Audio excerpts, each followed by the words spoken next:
যদি সবাই ফিরে যায়, ওরে ওরে ও ভাগা সবাই ফিরে যায়, যদি গহন পথে যাওয়ার কালে কেউ ফিরে না যায়, তবে পথের কাটা তুই রক্ত মাখা চরণ তলে একলা দলরে, তুই রক্ত মাখা চরণ তলে একলা দলরে, যদি তোর ডাক শুনে কেউ না আসে তবে একলা চলো রে।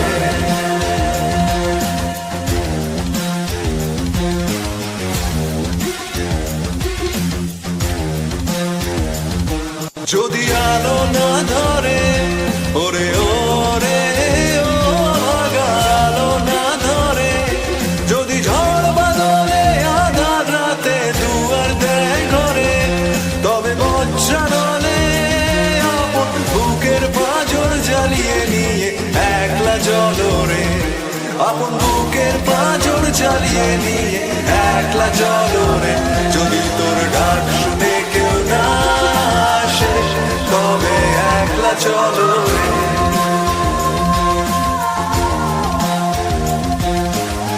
একলা চলো, একলা চলো, একলা চলো, একলা চলো রে।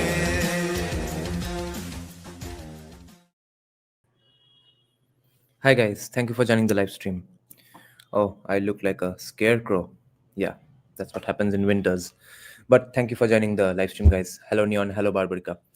So basically today is going to be an audience interaction, but not for the majority of the live stream.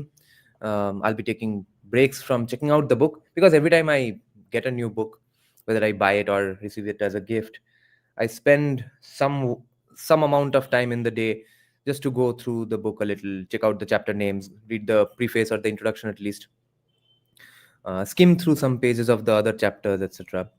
At least get a rough vibe of the book.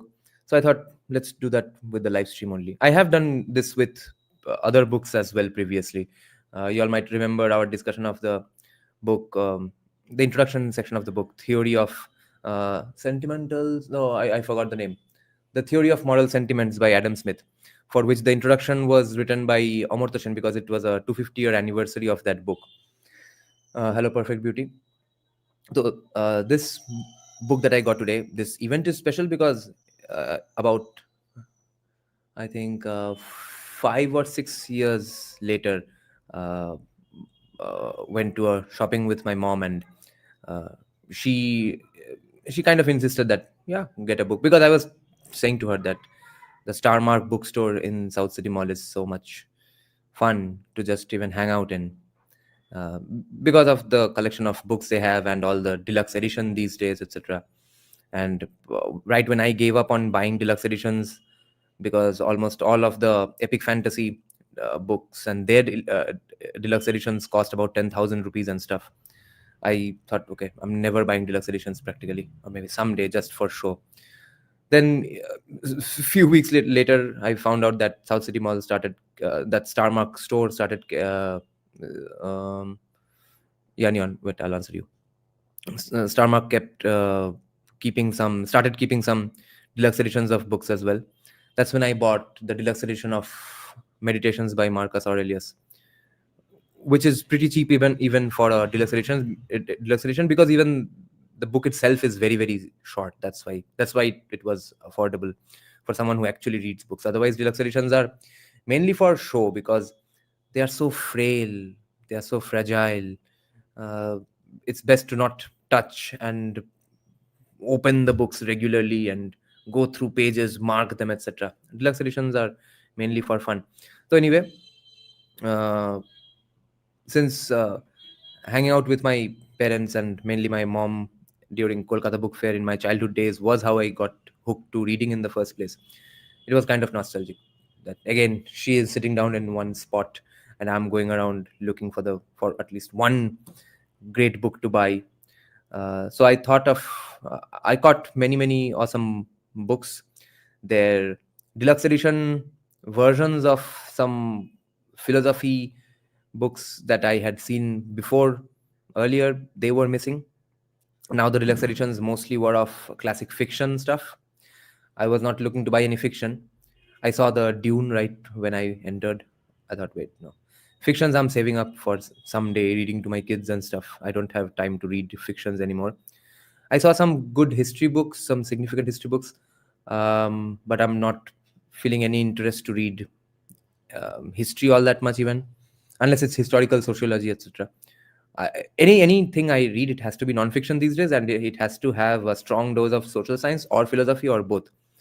So unless a book has those aspects, I'm just not feeling like reading anything. So after a long search, I found one one hilarious book. It was by John Bolton. Those of you all who follow some American politics know who he is. He has written a this big book. I don't know how he gets published or how it lands up in Kolkata of all places. So I thought, yeah, maybe just let's find out what he has to say. Let's buy this. Then I didn't buy it just because of the length, because a lot of it might be lies, misrepresentations, because he has that bad of a reputation for being such a legendary warmonger and stuff. But I was still thinking that, no, what if I find some national security justifications and apologia, etc., that would be cool to learn of. But then I thought it's just too long and I can't go through these many pages of John Bolton explaining himself. Wo mujhse na ho payega. I saw only one non-left Indians book there, India Bharat Pakistan by J.S.I. Deepak. His best book so far, his best scholarship so far, was there proudly in front of all of us. No, oh, I saw both recent books by Abbasji, the Hitler one and the Babar 2. Nobody else. Lots of Shashi Tharoor books. So the book I got. Vikram Sampath I didn't notice today. Yeah, so the book I finally decided to buy. Oh, by the way, I was about to buy two other books came into my short list. One was The Theory of Justice by Amartya Sen, because you might disagree with him. His real life political views must be laughable to you as it is to me, but his thoughts on paper are really cool, at least cool enough for anybody and everybody to check out. At least you must always hear out the man, whatever he is writing, not hear out literally, read out at least, because I have found many great arguments in his book. What's the name? I bought it in Bengali. Violence and what was the name of the book? Let me see. It's here only. Porijityo Hingsha, Identity and Violence. Yeah, his 2006 book. I was about to buy Theory of Justice. Then I thought, wait, it's a 2009 book. Let's see if I find something better. Then I won't. Then I won't buy it. So I kept it on the short list. I was about to buy it. Then that was beaten by another book. I was looking for some book by Nietzsche only, but only two books by Nietzsche were there. Thus Spoke Zarathustra, which I didn't buy right now because I won't be getting into it before I finish Beyond Good and Evil. And there was his last book. I forgot the name. Eke Homo, I think. ECCE.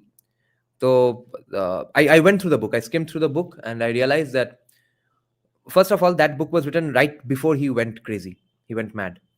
And a lot of the book was sort of recaps and his final thoughts, kind of, about past books he has written. So I thought, let's skip this for now because I have not read all of his past works. Why should I get a view of his old, when he's old, view of his from when he's old on past books written when his thoughts were probably something else. So I want to go through firstly what his thoughts were in the previous years. Then I'll get to his old-aged, wisdom-based conclusions of those books. So then I saw another rack filled with Steven Pinker books because this man is a voracious writer. He writes so much. You all must have seen him in many podcasts. I myself know of him because of podcasts only. He's a very legit credentialed academic. Just Google Steven Pinker's name and you all will find how educated a guy he is. He has many books piled on top of each other in Star Mark. The most fun part is they look really thin, but they are really not because the font is really small. So I thought, let's see which book to buy. Maybe finally let's start reading Steven Pinker. I bought a book called Enlightenment Now because this has the most fascinating of topics, which is he has gone through many aspects of society and is trying to say with things are getting really better in the world. So why are then some people going on claiming or trying to portray as if the world is in fact going to the dogs and is gradually becoming worse and worse and worse? That's why I got very intrigued about this book. And he writes from while having the knowledge of science, I think neurolinguistics and stuff, that's his main field. But he has a very philosopher like approach. So I thought this book will be really fun to read and discuss from my channel. Um, the guy whose testimonial is in the front illustration, that's a little iffy. Bill Gates is saying my new favorite book of all time, but he has been almost cancelled many times, but he's just too big to get cancelled by woke comics. That's why he wasn't cancelled. um, so you don't need to draw a conclusion about him before reading the book. But let's see other testimonials for the book. Richard Dawkins has said, bristles with pure crystalline intelligence, deep knowledge, and human sympathy.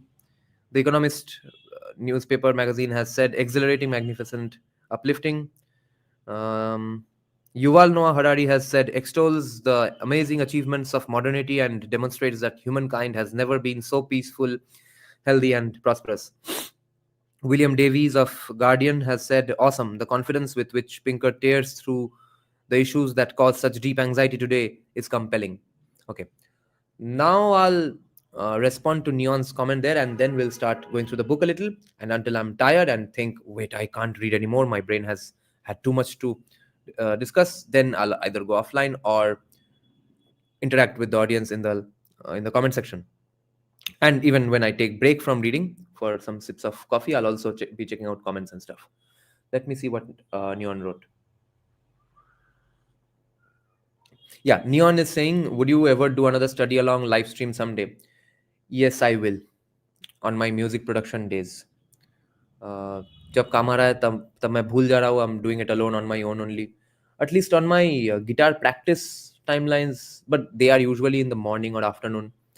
जब भी वैसा कुछ काम करने बैठ जाऊं तब भी वो स्टडी अलॉन्ग लाइव स्ट्रीम शुरू कर दूंगा फिर. Okay, Ash is saying Steven Pinker, Lawrence Krauss, Noam Chomsky, what's common between them, connected to Epstein and happen. Oh my god. By the way, happens to be वो क्या है? I can't see it from here. Happens to be PDF or what? Are you sure? Holy shit. I saw his book on Tipu, thicker than Nicki Minaj. Oh yes, his book on Tipu is thicker than Nicki Minaj, and it would have actually worked as a great weapon, a blunt instrument if it was thrown to Tipu on his head. He would get immediate concussion or would die. But that book is not there in South City Mall. This book is such a classical liberal stuff. I read that very early, a long time ago. You mean like 4 or 5 years back, right? Because this book is from 2018 apparently.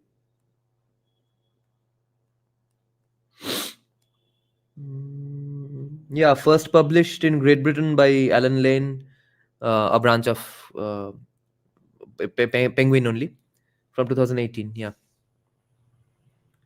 Hi Divya. Nietzsche downward spiral is truly tragic, and what his Nazi sister did to his work is abhorrent. That day after your stream, I was reading up on it, made me genuinely sad. Yeah, he has a sad life. Those sorts of people always have a sad life.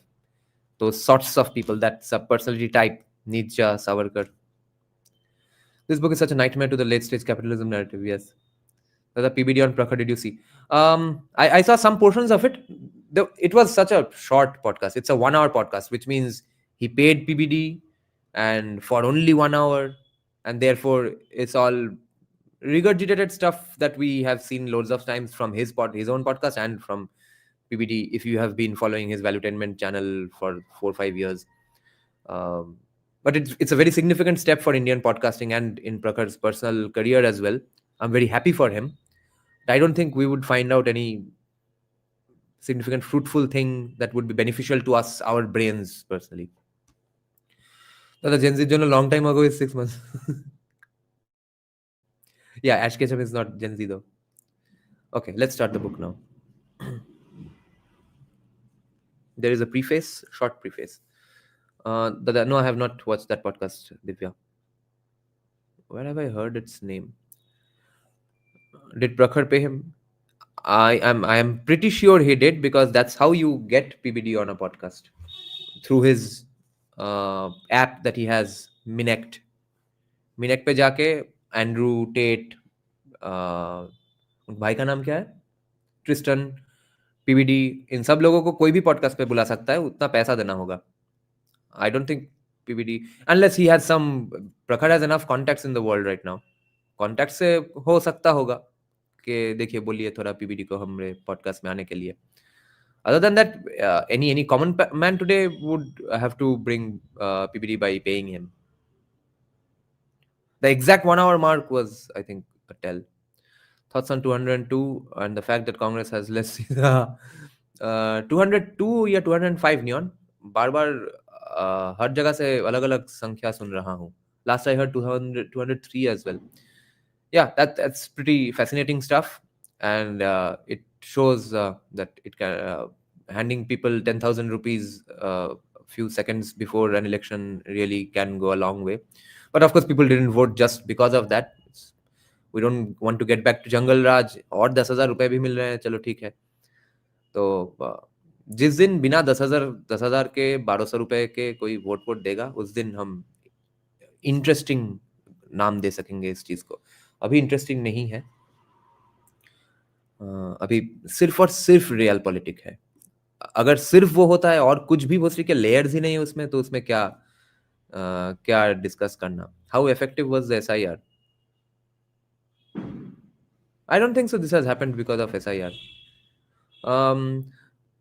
Someone was telling me that BJP getting so many seats, or kind of sweeping even some Muslim areas, that is proof that SIR has worked. Maybe in some sections, because not all Muslim sections have always, regions have also voted for India. Court में क्या हाल है? अभी Monday को hearing है. Loan वोन भी ले चुका हूँ, क्योंकि क्राउड फंड से और कितना चलेगा, और कोई क्राउड फंड अभी नहीं कर रहा है. No, not updates anymore. Monday भी अपडेट नहीं दे पाऊंगा. पूरा का पूरा सब मिट जाएगा, एटलीस्ट मेरे ऊपर जो है वो होने के बाद एक अपडेट दे पाऊंगा. और उनके खिलाफ जो प्लान किया है लीगली, वो कुछ सिग्निफिकेंट पोजीशन में जाए तब देखेंगे. सेटअप तो हो चुका है, सब कुछ हियरिंग का मामला है, हियरिंग का खेल है. Okay, let's start. मैं लेट्स स्टार्ट बोल के फिर बात करने बैठ जाता हूँ कि लास्ट क्वेश्चन बोल के 10-15 और क्वेश्चन ले लेता हूँ. संजीव डोज मार, हाँ ना, पब्लिक प्रेशर से होगा. At least remember why I was starting the CSK Vanguard project in the first place. Okay, create a populace, create a voter base where people demand these kinds of stuff and get pissed off with you as a politician for not doing these stuff, just like people get pissed off with बिजली सड़क पानी and इसके लिए सरकार ने काहे कुछ नहीं किया etc. तो वो एक पॉपुलेस बनाना है हम लोगों को. नहीं तो नहीं होगा. सब लोग यही एक्सक्यूज देते फिरेंगे, नहीं पावर में तो रहना है, पावर में रहना है, फिजिबल नहीं है ये सब चीज, ये सब बोल के नहीं करेंगे. तो बोलने का एक एक्सक्यूज भी है, हाँ सचमुच पावर में तो नहीं रहेंगे अगर हम जो सब चीज मांग रहे हैं वो सब अगर कर दिए तो इसलिए मेरे ओर से एफर्ट यही रहेगा कि ये चैनल को काम में लगा के जितना हो सके पॉपुलराइज करूँ ये सब व्यूज, ताकि सीना चौड़ा करके ये सब लोग बोल पाए कि हाँ इनकम इनइक्वालिटी कोई डिजास्टर्स प्रॉब्लम नहीं है, इनइक्वालिटी है, होगा क्या करे, या फिर India's Hindu caste system etcetera, वो सब में. How much of a loan?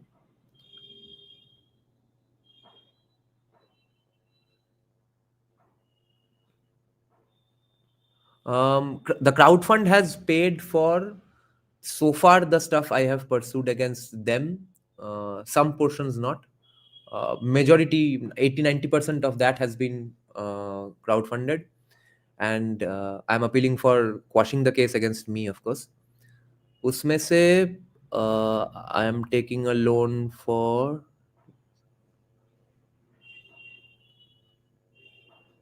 1 lakh.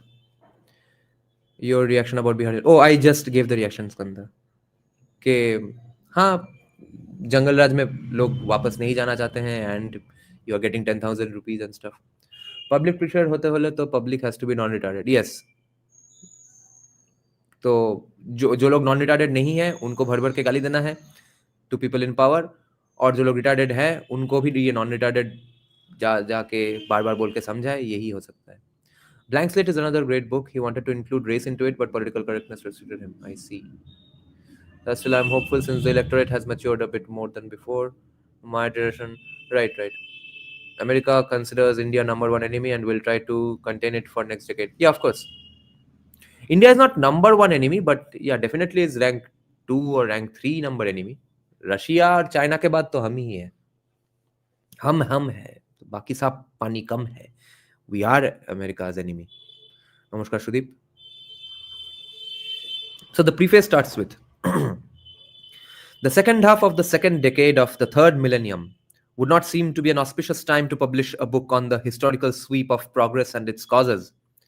At the time of this writing, my country is led by people with a dark vision of the current moment, which is, quote unquote, mothers and children trapped in poverty, an education system which leaves our young and beautiful students deprived of all knowledge, and the crime and the gangs and the drugs that have stolen too many lives, end quote.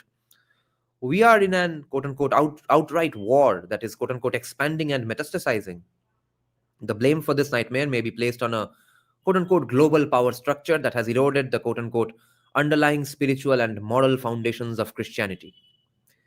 In the pages that follow, I will show that this bleak assessment of the state of the world is wrong, and not just a little wrong, wrong, flat earth wrong, couldn't be more wrong.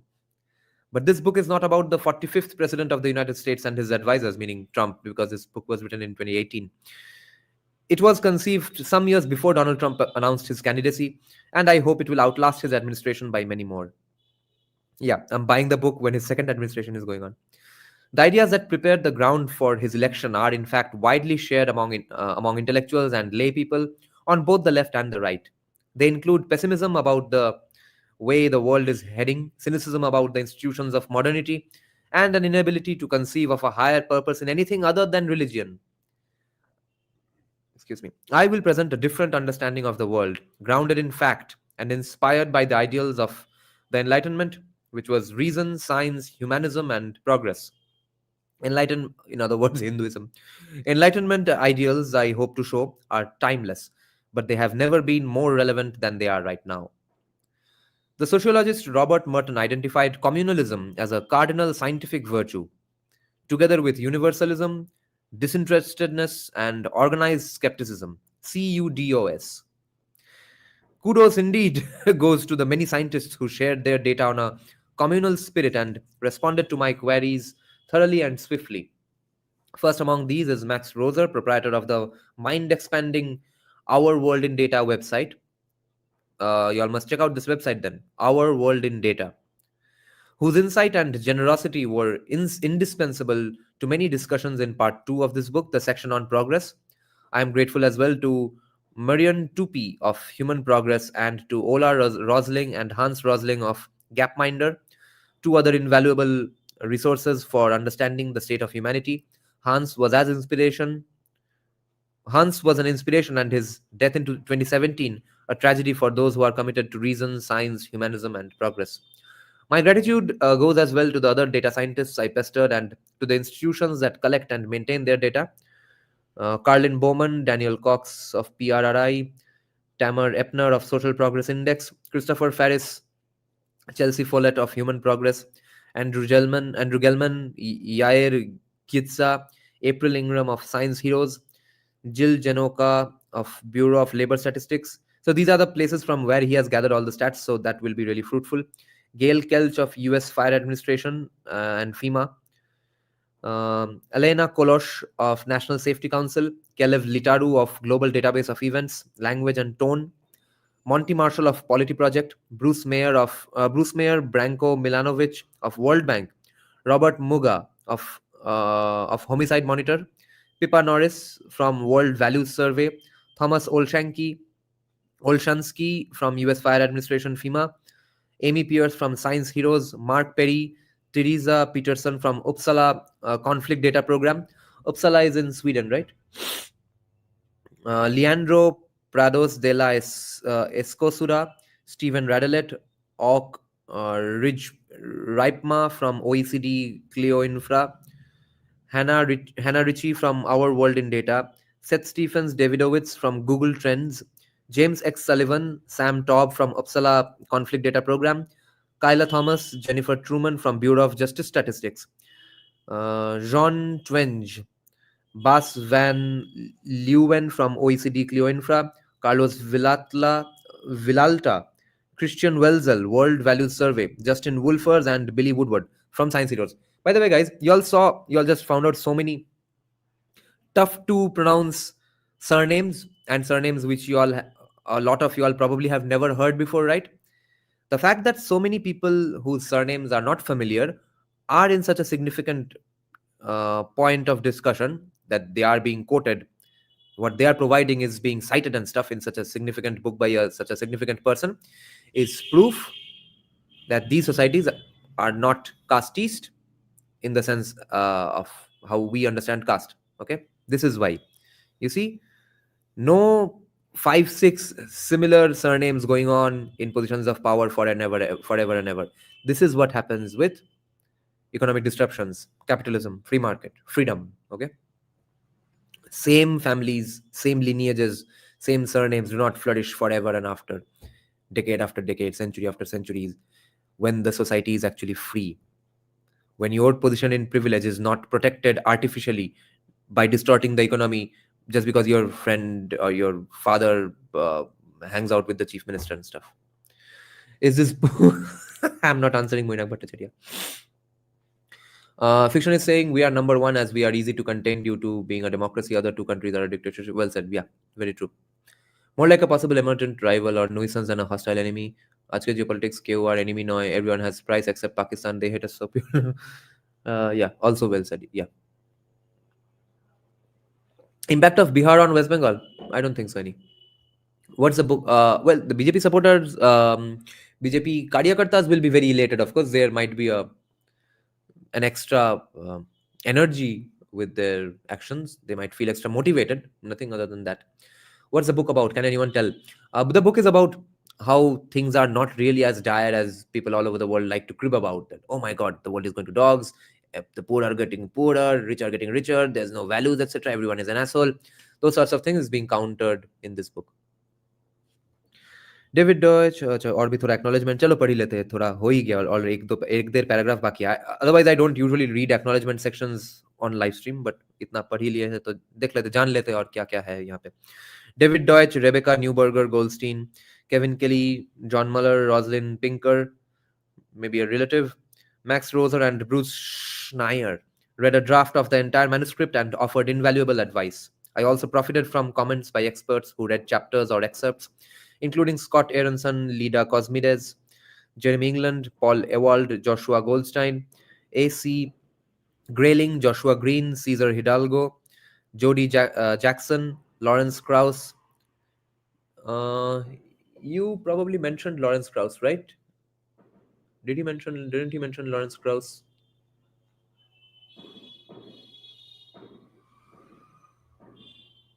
Yeah.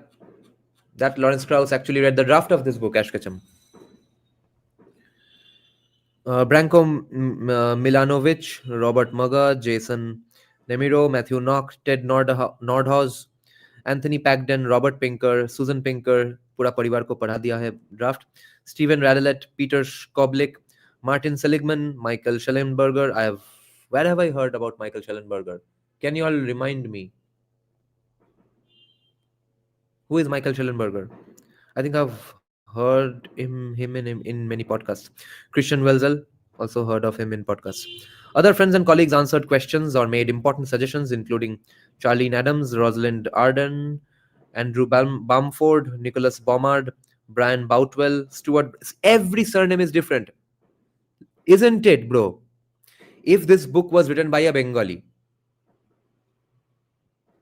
or a Bengali academic in JNU, 90% of these names would be Brahmin Vaidya caste, nothing outside that. Maybe some upper caste, 2 or 3 upper caste academics here and there. And if it was written by a Bengali sitting in Bengal, but in English on such a topic, the acknowledgement section would be 100% filled with Brahmins, Vaidyas, castes.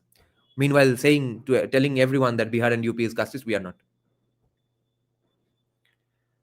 Michael Schellenberger on climate change, I see. I was in College Street, so many College Street, like not that region specifically. They might be students themselves. I see, Ash Kacham. Other friends and colleagues, ye to हाँ.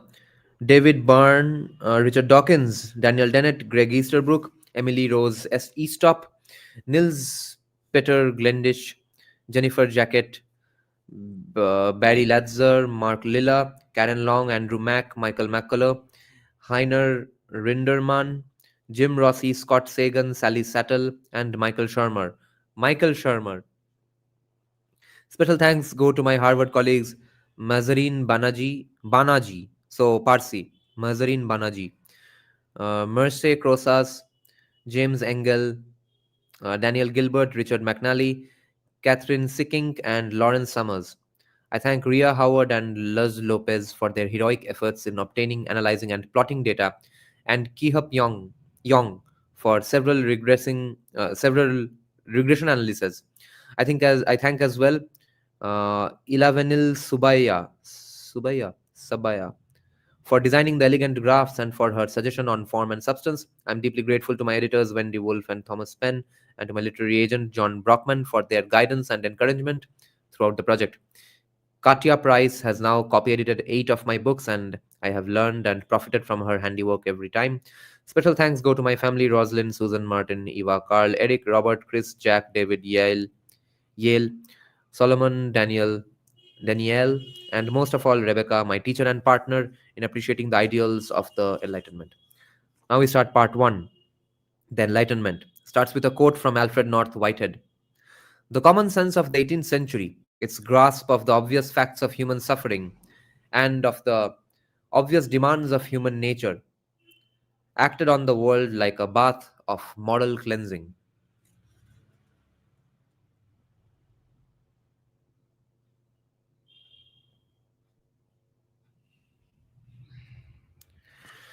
Common sense of the 18th century. Let's see.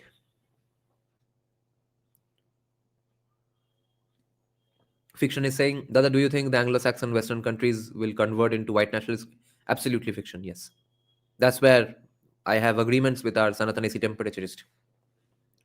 Dada, what caste are these people from? All the names you are saying, how do you know their caste? I don't know their castes, but they are definitely not the same surnames for 50 years, 100 years coming into the forefront, right? And when these mediocre people fail, they create even more negative stereotypes. What are you guys talking about? To be honest, the fact that because of reservation, a lot of unqualified mediocre people get through and get, yeah.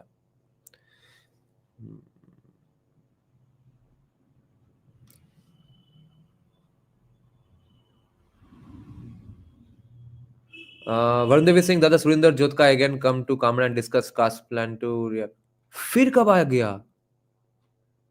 I see. तो कुछ apology दिया क्या? कुछ हल्ला वल्ला हुआ था, I guess. So उनको भी लगा होगा.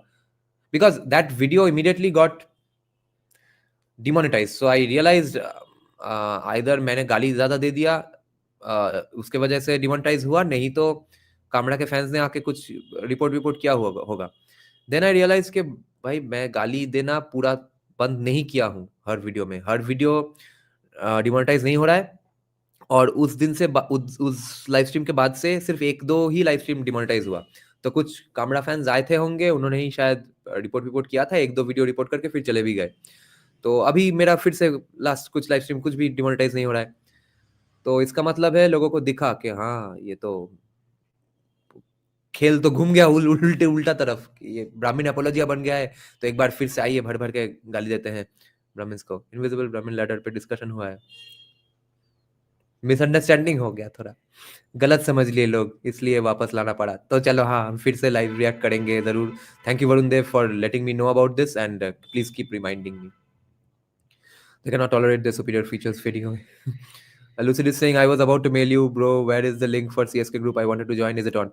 No, Lucid Bhaskar, we are putting it on hold because I'm getting info from credible sources that there's going to be no political change in Bengal. And if there is going to be no political change in Bengal, it's going to be insanely risky for creating such a group and going on with our intentions and stuff, because they're going to be very pissed off with me.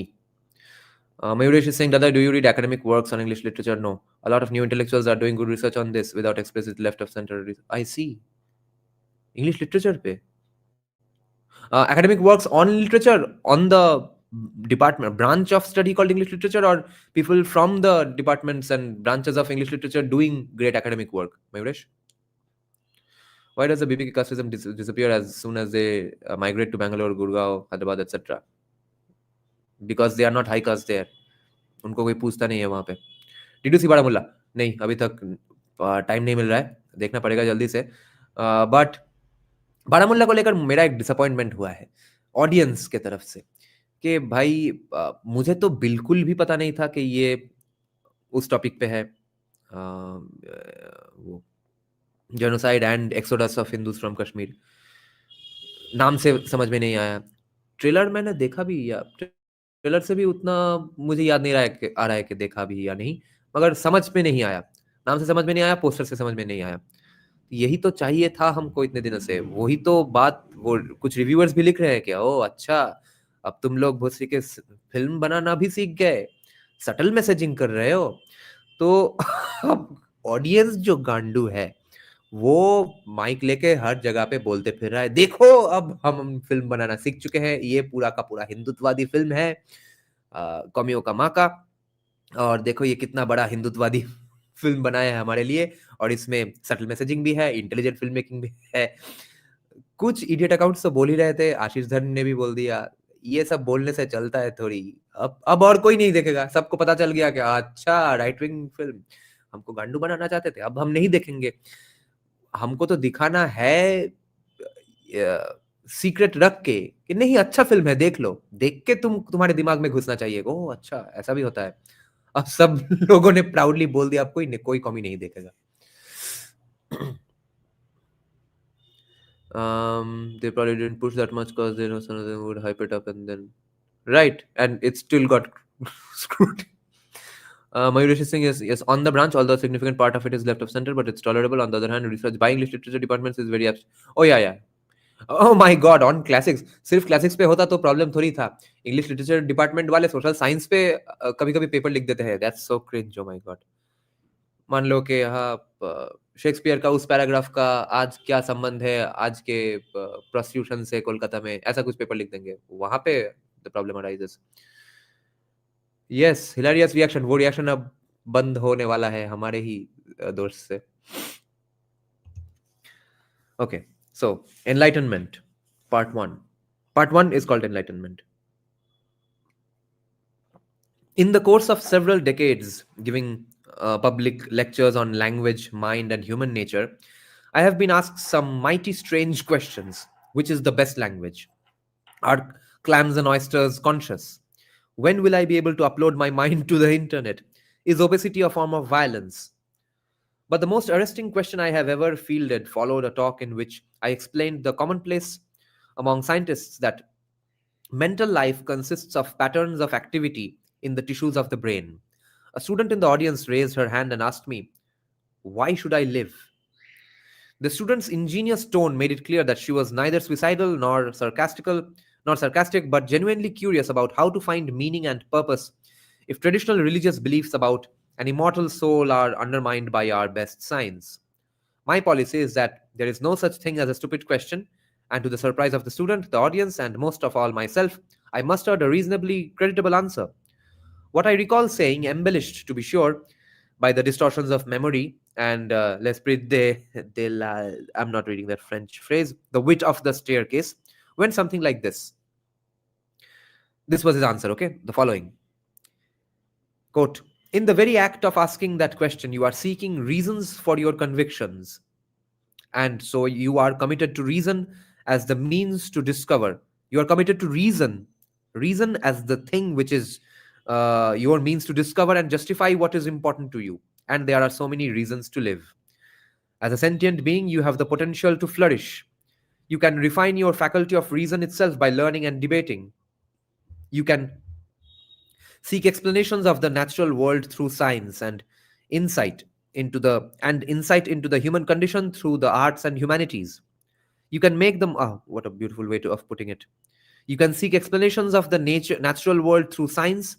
You can seek insight into the human condition through the arts and humanities. I think this answers many other questions as well. A lot of people forever ask this: why learn anything other than science?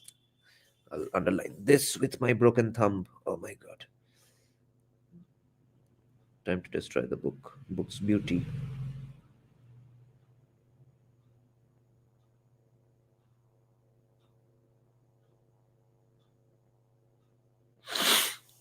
You can make the most of your capacity for pleasure and satisfaction, which allowed your ancestors to thrive and thereby allowed you to exist. You can appreciate the beauty and richness of the natural and cultural world. As the heir to billions of years of life perpetuating itself, you can perpetuate life in turn. You have been endowed with a sense of sympathy, the ability to like, love, respect, help, and show kindness. And you can enjoy the gift of mutual benevolence with friends, family, and colleagues. And because reason tells you that none of this is particular to you, you have the responsibility to prove to others what you expect for yourself. You can foster the welfare of other sentient beings by enhancing life, health, knowledge, freedom, abundance, safety, beauty, and peace. History shows that when we sympathize with others and apply our ingenuity to improving the human condition, we can make progress in doing so, and you can help to continue that progress.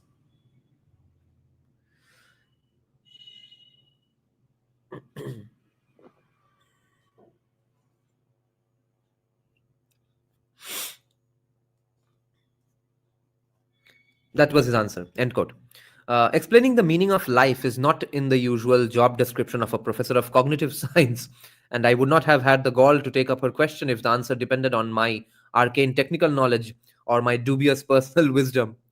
But I knew I was channeling a body of beliefs and values that had taken shape more than 2 centuries before me, and that are now more relevant than ever: the ideals of the Enlightenment. The Enlightenment principle that we can apply reason and sympathy to enhance human flourishing may seem obvious, trite, old fashioned. I wrote this book because I have come to realize that it is not. More than ever, the ideals of reason, science, humanism, and progress need a wholehearted defense.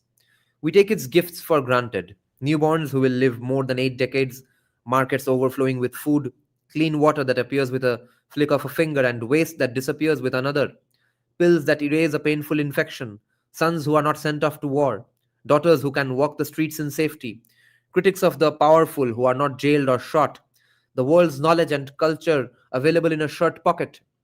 But these are human accomplishments, not cosmic birthrights. Hence, you need to pay for it. Hence, everything is not a basic human right.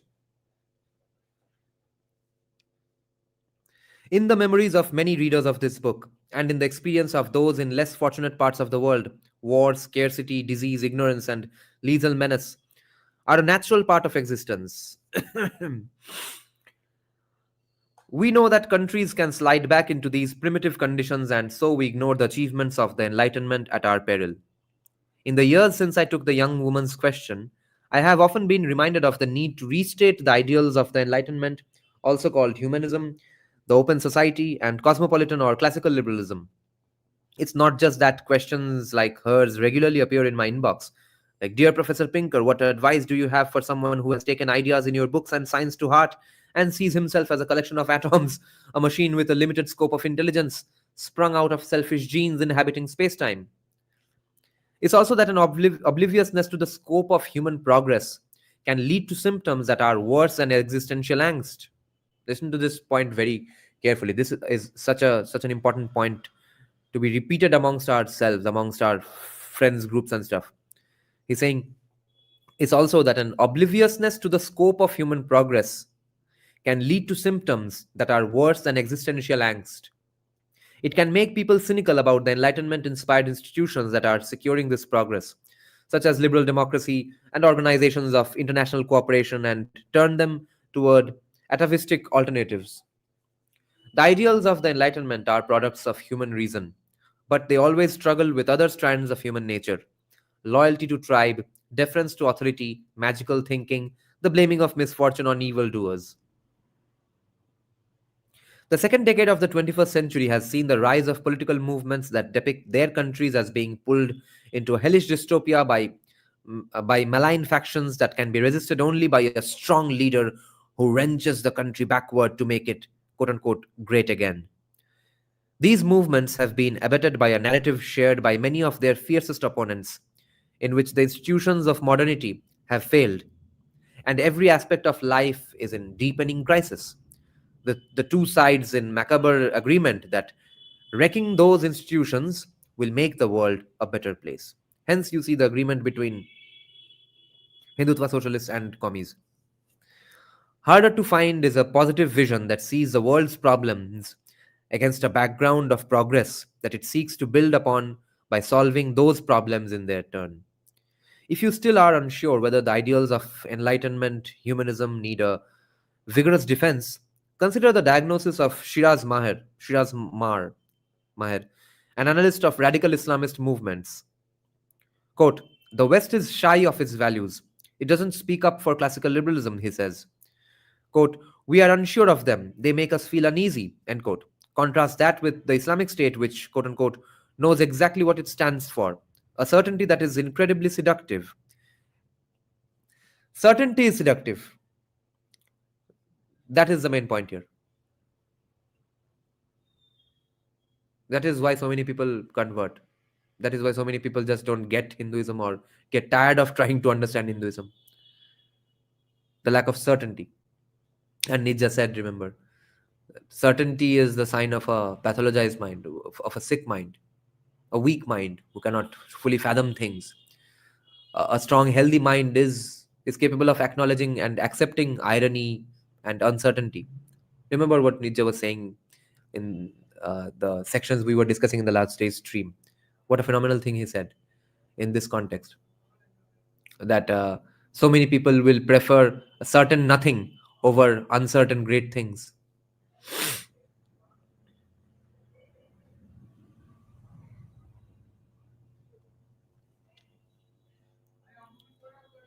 A certainty that is incredibly seductive, and he should know, having once been a regional director of the jihadist group Hizbut Tahrir. So this person, Maher, was in that group. Reflecting on liberal ideals in 1960, not long after they had withstood their greatest trial, the economist Friedrich Hayek, Sanjeev Sanyal's favorite economist, Friedrich Hayek observed, quote, "If old truths are to retain their hold on men's minds, they must be restated in the language and concepts of successive generations," end quote, inadvertently proving his point with the expression men's minds.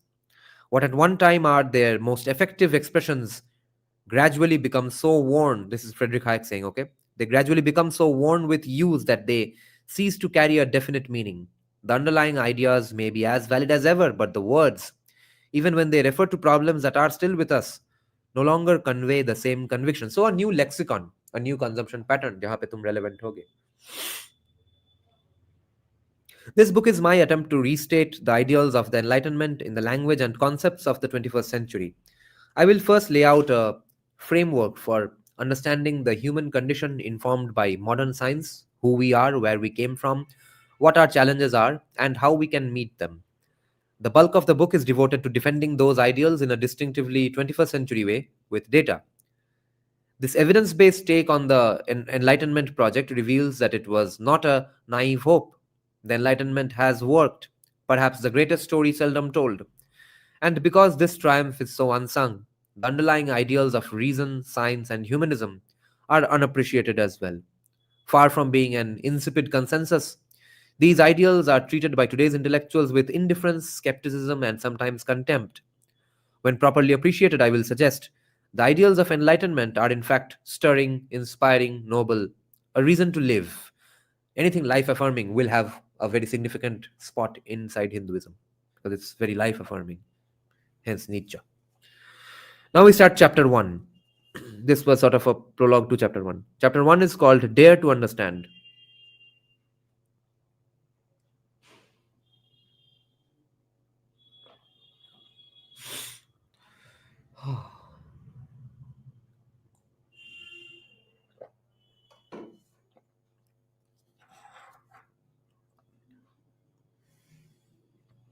What is enlightenment? In a 1784 essay with that question as its title, Immanuel Kant answered that it consists of humankind's emergence from its self incurred immaturity, its quote unquote lazy and cowardly submission to the dogmas and formulas of religious or political authority. Enlightenment's motto, he proclaimed, is dare to understand, and its foundational demand is freedom of thought and speech. Quote, one age cannot conclude a pact that would prevent succeeding ages from extending their insights, increasing their knowledge, and purging their errors. This is what Hinduism has repeatedly done, Hindu society. That would be a crime against human nature, whose proper destiny lies precisely in such progress. End quote. A 21st century statement of the same idea may be found in physicist David Deutsch's Defense of Enlightenment. His work, The Beginning of Infinity. Deutsch argues that if we dare to understand, progress is possible in all fields, scientific, political, and moral. Quote, optimism is the theory that all failures, in the sense that I have advocated, is the theory that all failures, all evils are due to insufficient knowledge. Problems are inevitable because our knowledge will always be infinitely far from complete. Some problems are hard, but it is a mistake to confuse hard problems with problems unlikely to be solved. Do not do not make the mistake of confusing the two, okay? Some problems are unsolvable, some problems are solvable.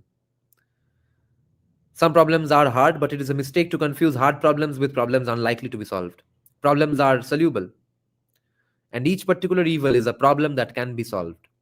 An optimistic civilization is open and not afraid to innovate, and is based on traditions of criticism. Traditions of criticism तो हमारा है. अब afraid to innovate क्यों है? उसके लिए कॉमी और AC टेम्परेचरिस्ट को पूछना पड़ेगा. Its institutions keep improving, and the most important knowledge that they embody is knowledge of how to detect and eliminate errors. End quote. What is the Enlightenment? There is no official answer because of the era named by Kant's essay was never demarcated by opening and closing ceremonies like the Olympics, nor are its tenets stipulated in an oath or creed. The Enlightenment is conventionally placed in the last two-thirds of the 18th century, though it flowed out of the scientific revolution and the age of reason in the 17th century and spilled into the heyday of classical liberalism of the first half of the 19th. Provoked by challenges to conventional wisdom from science and exploration, mindful of the bloodshed of recent wars of religion, and abetted by the easy movement of ideas and people, the thinkers of the Enlightenment sought a new understanding of the human condition. The era was a cornucopia of ideas, some of them contradictory, but four themes tie them together: reason, science, humanism, and progress. Also, Savarkar can be described in these four words.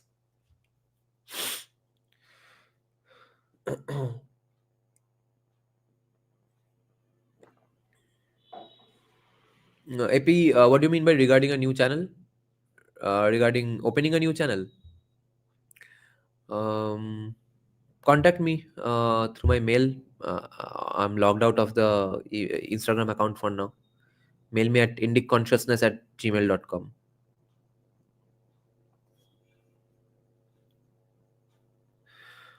Foremost is reason. Reason is non negotiable. As soon as you show up to discuss the question of what we should live for or any other question, as long as you insist that your answers, whatever they are reasonable or justified or true, and that therefore other people ought to believe them too, then you have committed yourself to reason and to holding your beliefs accountable to objective standards. If there's anything the Enlightenment thinkers had in common, it was an insistence that we energetically apply the standard of reason to understanding our world and not fall back on generators of delusion like faith, dogma, revelation, authority, charisma, mysticism, divination, visions, gut feelings, or the, excuse me, hermeneutic parsing of sacred texts. It was reason that led most of the Enlightenment thinkers to repudiate a belief in an anthropomorphic God who took an interest in human affairs. The application of reason revealed that reports of miracles were dubious, and that the authors of holy books were all too human, that natural events unfolded with no regard to human welfare, and that different cultures believed in mutually incompatible deities, none of them less likely than the others to be products of the imagination. As Montesquieu wrote, if triangles had a god, they would give him three sides. For all that, not all of the Enlightenment thinkers were atheists. Some were deists as opposed to theists. They thought that God set the universe in motion and then stepped back, allowing it to unfold according to the laws of nature. Others were pantheists who used God as a synonym for the laws of nature. Sounds familiar, doesn't it?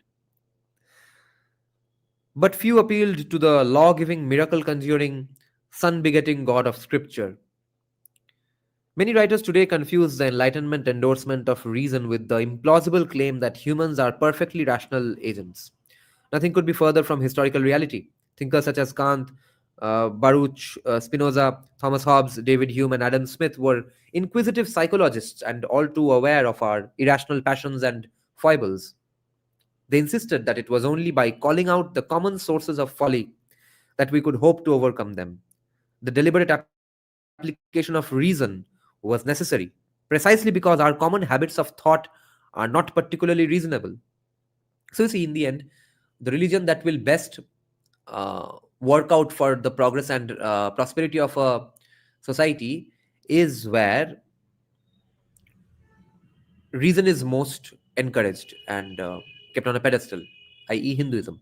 Hence, the progress we have gone through, and other societies whenever they have prioritized reason, because in the end, when these people are coming up with enlightenment, or at least calling naming a particular era, they are still trying to come up with a theory which is outside of them, right? Which needs to be read and stuff, and then needs to be imbibed. It doesn't come to you naturally. uh, whatever came to you naturally was awesome to begin with, then you would not need religion, you would not need the constitution, and you would not need reason or enlightenment. So in the end, there is sort of a connecting tissue between law, constitution, religion, and reason and enlightenment as well, because we are very flawed in the end. So if all these things are similar, they are trying to organize society in a certain way. Think of Hinduism in terms of where does it lie, which category does it fall under? Is it sort of a law book? Is it a constitution? Is it just a theological text? Or is it a home for reason and enlightenment? And if you know something about Hinduism, you must know that it basically encompasses all of these things. There are books in Hinduism which are just law books. There are just theology books. There are just philosophy books. And there are books of reason, not maybe with the exact same understanding of the world, but there are things written there which can be very much uh, argued by citing those books today in today's discourses and today's conversations in these topics as well. Which is why Hinduism is a religion of libraries. There's something for every kind of personality trait, which is why individualism is a priority to be protected and saved. At least it should be protected and saved, and it should be a priority in Indian law, which it is not remotely, because the individual is where uh, Hinduism comes in. Hinduism comes in and protects the individual, and the individual also does not destroy Hinduism, of course. Ram Ram Rishabh. Hinduism is a religious thing. Um, but then Manusmriti is not just a religious thing. There are non-religious books as well. Um, oh shit, Neon. Yes.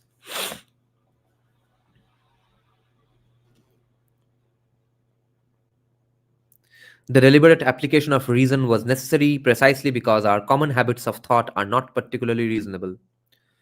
That leads to the second ideal, science, the refining of reason to understand the world. And what were Hindu rishis doing? They were doing often science and often proto science. The scientific revolution was revolutionary in a way that is hard to appreciate today, now that its discoveries have become second nature to most of us. The historian David Wotton reminds us of the understanding of an educated Englishman on the eve of the revolution in 1600. Quote, he believes witches can summon up storms that sink ships at sea. He believes in werewolves, although there happen not to be any in England. He only knows they are to be found in Belgium. He believes Cirque really did turn Odysseus's crew into pigs. Uh, he believes mice are spontaneously generated in piles of straw. He believes in contemporary magicians. He has seen a unicorn's horn, but not a unicorn. He believes that a murdered body will bleed in the presence of the murderer. He believes that there is an ointment which, if rubbed on a dagger which has caused a wound, will cure the wound. He believes that the shape, color, and texture of a plant can be a clue to how it will work as a medicine because God designed nature to be interpreted by mankind. He believes that it is possible to turn base metal into gold, although he doubts that anyone knows how to do it. This sounds very familiar. हाँ ये possible है मगर कोई कर नहीं सकता है हम उतने नॉलेजेबल नहीं हैं. He believes that nature abhors a vacuum. He believes the rainbow is a sign from God that comets portend evil. He believes that dreams predict the future if we know how to interpret them. He believes, of course, that the earth stands still and the sun and stars turn around the earth once every 24 hours. End quote. A century and a third later, an educated descendant of this Englishman would believe none of these things. It was an escape not just from ignorance but from terror. The sociologist Robert Scott notes that in the Middle Ages, the belief that an external force controlled daily life contributed to a kind of collective paranoia. Quote, rainstorms, thunder, lightning, wind gusts, solar or lunar eclipses, cold snaps, heat waves, dry spells, and earthquakes alike were considered signs and signals of God's displeasure. As a result, the hobgoblins of fear inhabited every realm of life. The sea became a satanic realm. The forests were populated with beasts of prey, ogres, witches, demons, and very real thieves and cutthroats. After dark, too, the world was filled with omens portending dangers of every sort: comets, meteors, shooting stars, lunar eclipses, the howls of wild animals. End quote. To the Enlightenment thinkers, the escape from ignorance and superstition showed how mistaken our conventional wisdom could be, and how the methods of science, skepticism, fallibilism, open debate, and empirical testing are a paradigm of how to achieve reliable knowledge. Fair enough. The problem was that they did not think of defending these ideas. They just came up with these ideas because they were the ones radical enough to challenge the previous status quo. When they become the status quo, they forget to protect the status quo and it gets overrun with woke people, cancel culture, and third worldification of Europe. You don't spend a significant amount of alchemy. Imagine you.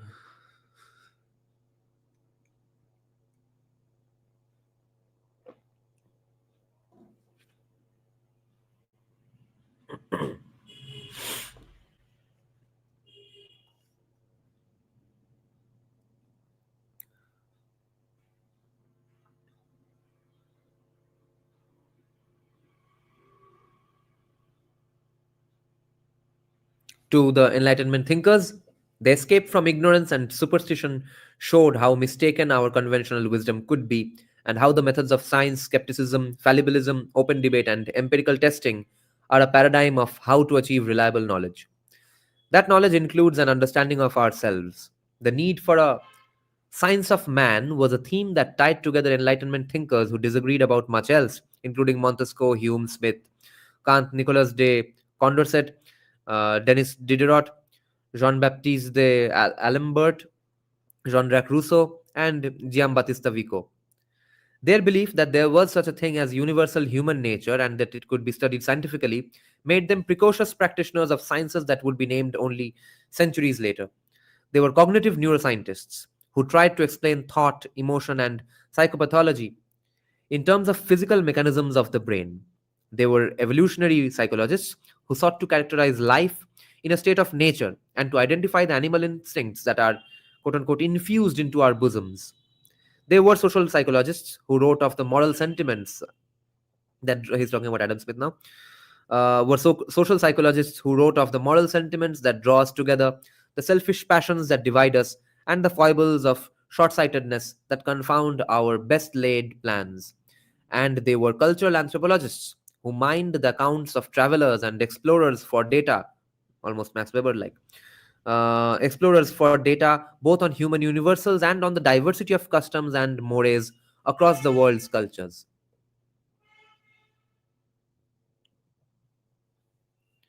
The idea of a universal human nature brings us to a third theme, humanism. The thinkers of the age of reason and the Enlightenment saw an urgent need for a secular foundation for morality because they were haunted by a historical memory of centuries of religious carnage. The Crusades, the Inquisition, witch hunts, the European wars of religion. They laid the foundation in what we now call humanism, which privileges the well-being of individual men, women, and children over the glory of the tribe, race, nation, or religion. It is individuals, not groups, who are sentient, who feel pleasure and pain, fulfillment and anguish, whether it is framed as the goal of providing the greatest happiness for the greatest number, or as a categorical imperative to treat people as ends rather than means. It was the universal capacity of a person to suffer and flourish, they said, that called on our moral concern. Fortunately, human nature prepares us to answer that call. That is because we are endowed with the sentiment of sympathy, which they also called benevolence, pity, and commiseration. Given that we are equipped with the capacity to sympathize with others, nothing can prevent the circle of sympathy from expanding from the family and tribe to embrace all of humankind, particularly as reason goads us into realizing that there can be nothing uniquely deserving about ourselves or any of the groups to which we belong. We are forced into cosmopolitanism, accepting our citizenship in the world. A humanistic sensibility impelled the Enlightenment thinkers to condemn not just religious violence but also the secular cruelties of their age, including slavery, despotism, executions for frivolous offenses such as shoplifting and poaching, and sadistic punishments such as flogging, amputation, impalement, disembowelment, breaking on the wheel, and burning at the stake. The Enlightenment is sometimes called the humanitarian revolution because it led to the abolition of barbaric practices that had been commonplace across civilizations for millennia. The problem you see is that it's not all that unjustified as well. You see, people who believe in these sorts of things try to get their minds rid of ideology, which is kind of a place I have arrived as well in. Uh, but in the end, that is an ideology. That idea that you won't have an ideology, you'll be an individual, etc. You'll be a free thinker and stuff. But that idea, and if especially a society and a country and its laws actively promote that idea, encourage that idea, at least protect that idea, then those institutions and that country needs to be protected. And for that, you need people who believe in the protection of institutions, protect nationalism and stuff. नहीं तो protect नहीं होगा. यही है एक समस्यादार paradox. जो लोग ये चीज बिलीव करते हैं बहुत ही बढ़िया है, ये सब बढ़िया आइडियाज हैं, मगर भाई तुम लोग सब तो ये सब प्रोटेक्ट करना भूल गए. तो तब क्या करें. नमस्ते Gautam. Hello Sai. Varundev is saying, Dada, you always say we need to challenge leftist premises, so then why not their idols? Yeah, because idols are, if you want to win over commies, then you won't get anywhere by challenging their idols, because that's when people get the most protective and touchy. I agree with Kushal on this one. Ash, in which in which context? Rwandante is saying which ideas? These Enlightenment era things that are being talked of with some respect here, like skepticism, the four pillars of Enlightenment according to him: reason, science, humanism, progress. Nation state, yeah, Ash, nation state. Without nation state and without people actively see, everyone will not have the same degree of seriousness about a subject. everyone will not have even the seriousness of same degree of commitment and actions. So we definitely need some crazy radicals who at least are conceptually radicals, who believe that no, nation comes first over everything else. We need people like those, because otherwise that society itself goes to dogs. And then the people coming up with the cool ideas, they don't survive. They have to bend their knees, bend their asses in front of the people who will not care about these things. Open society and its enemies. Enemies of open society to hai. Open society agar hai, uska protect to karna hai. That is where these people got things drastically wrong. One day was saying, Dada, I don't think we can really steal idols. Yes, we can. Leftists managed to do it because they had a free run, but now no one can do it. No, no, no, no, no, Varun Dev. If there was some little less amount of Randirona from the right wing about Ambedkar, if which we never have, if we had some sort of consensus that yes, Varun, yes, Ambedkar said some ugly things about Hinduism, but his heart was in the right place. He wanted people to get united. He talked of fraternity from the very first page of his Annihilation of Caste speech, which means Hindu unity, because he's kind of saying the same thing that Hindu unity people are saying, that see, Muslims are so united, why can't we be the same way? That's exactly what Ambedkar is saying. That's exactly what a right-wing Hindutva guy is saying. And if we only and only and only highlighted his ideas uh, on Pakistan or partition of India, and how today's Shudras are not the Shudra, his ancestors were not Shudra 5,000 years back, etc.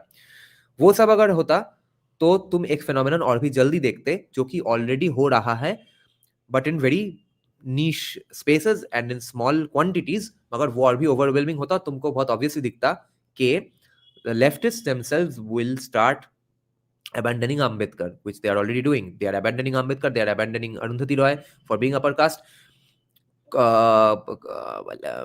Islamofascists in Bangladesh are disregarding Rabindranath these days, and that did not start just because he's Hindu.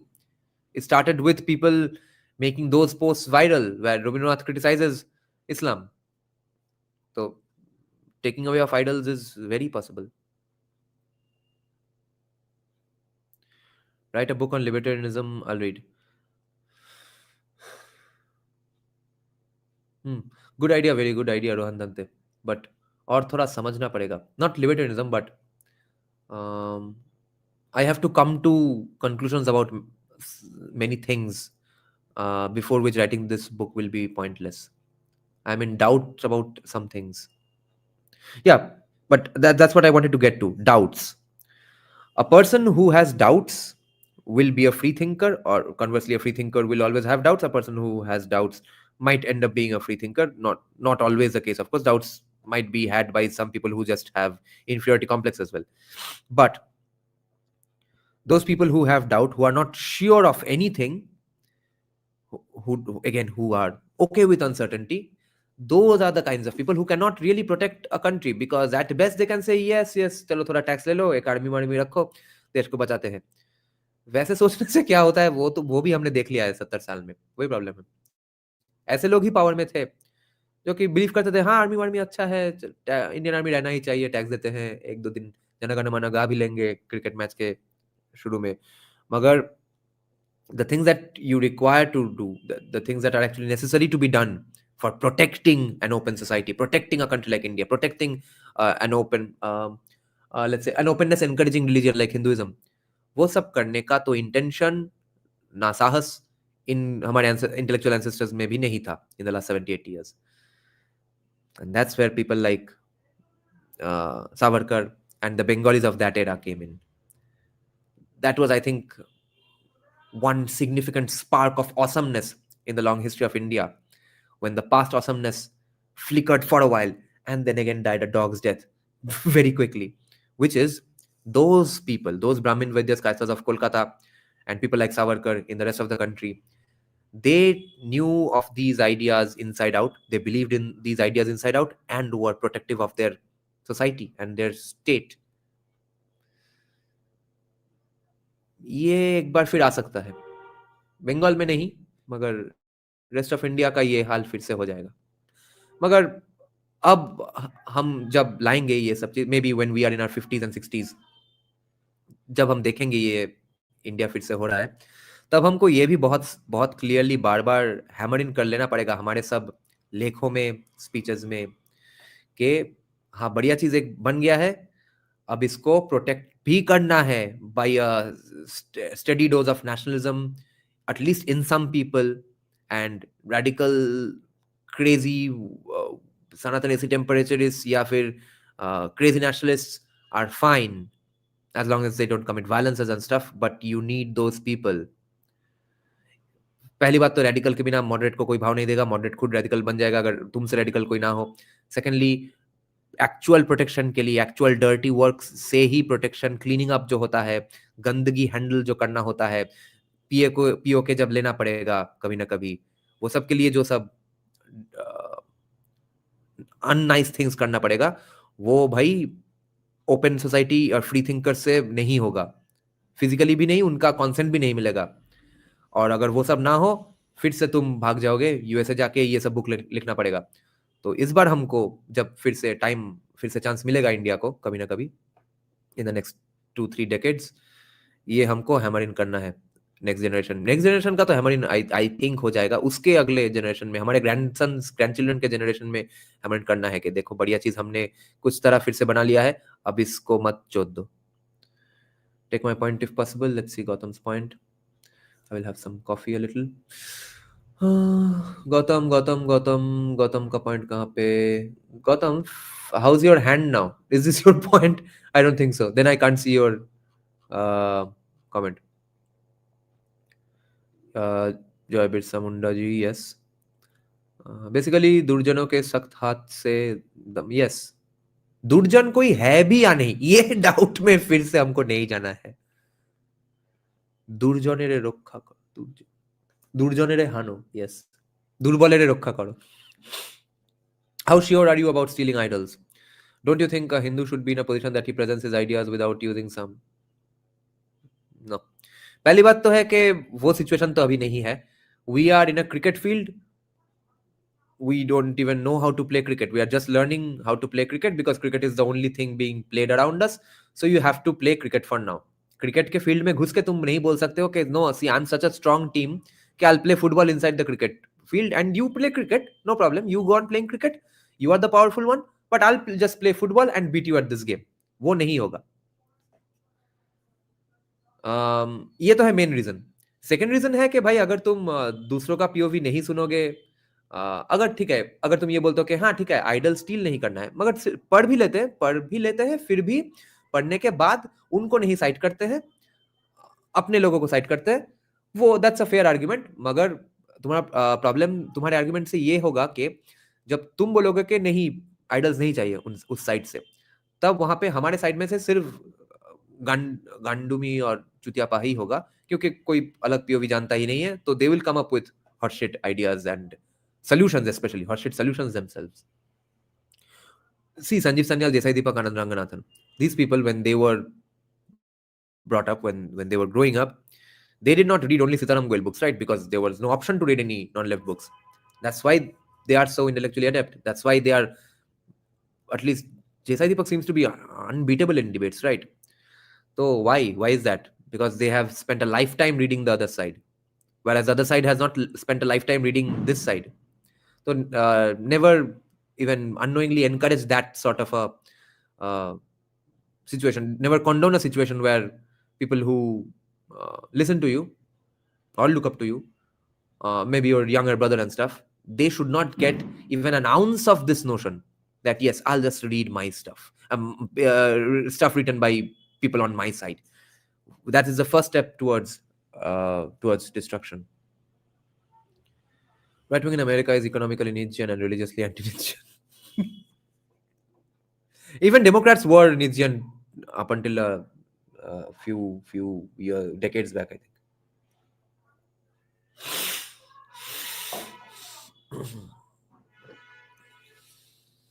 Neon. But there are serious debates and controversies about whether he is casteist or not. That's why it's a huge problem. Check my comment. Varun Dev's comment. But what you think about Ambedkarite appeasement by right wingers? Isn't it bothering? Like whatever bad things they do, right wingers say गरीब है. Oh yeah, yeah. हाँ वरुण देव, मैं तो नहीं बोल रहा हूँ कि अम्बेडकर पढ़ो ब्रेन स्विच ऑफ करके और अपीजमेंट के पक्ष में तो मैं हूँ ही नहीं. और वैसे ये जो आर्ग्यूमेंट है कि गरीब है बेचारे जाने दो, ये अगर कोई बोलता है ना या फिर अम्बेडकर पढ़ के बोलता है, इसका दोष तो अम्बेडकर अकेले उसके शोल्डर्स पे नहीं है. अम्बेडकर ने तो खुद बोला था कि सोशलिस्ट मत घुसाओ. A nation should have its own right to call themselves something other than socialist. Maybe it will be important in the future. तो वैसा वे ऑफ थिंकिंग बहुत बहुत लोगों का दोष है, सिर्फ अम्बेडकर पे नहीं है वो.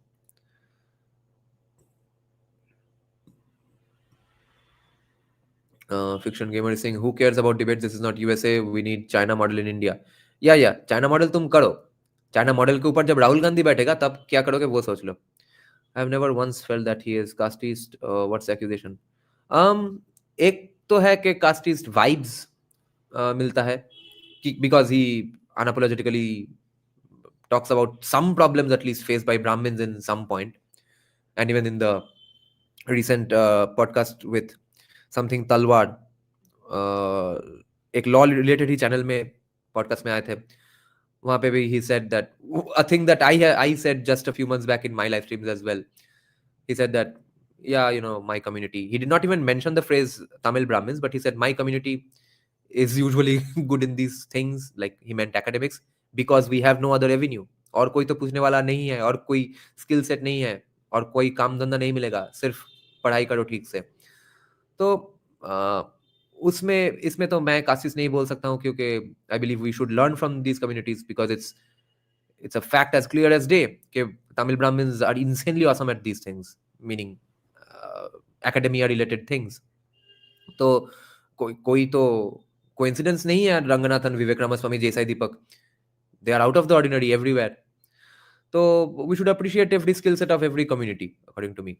बट ये सबसे एक कास्टिस्ट वाइब लोगों को मिल गया है. अच्छा ब्राह्मण को अच्छा बोल दिया.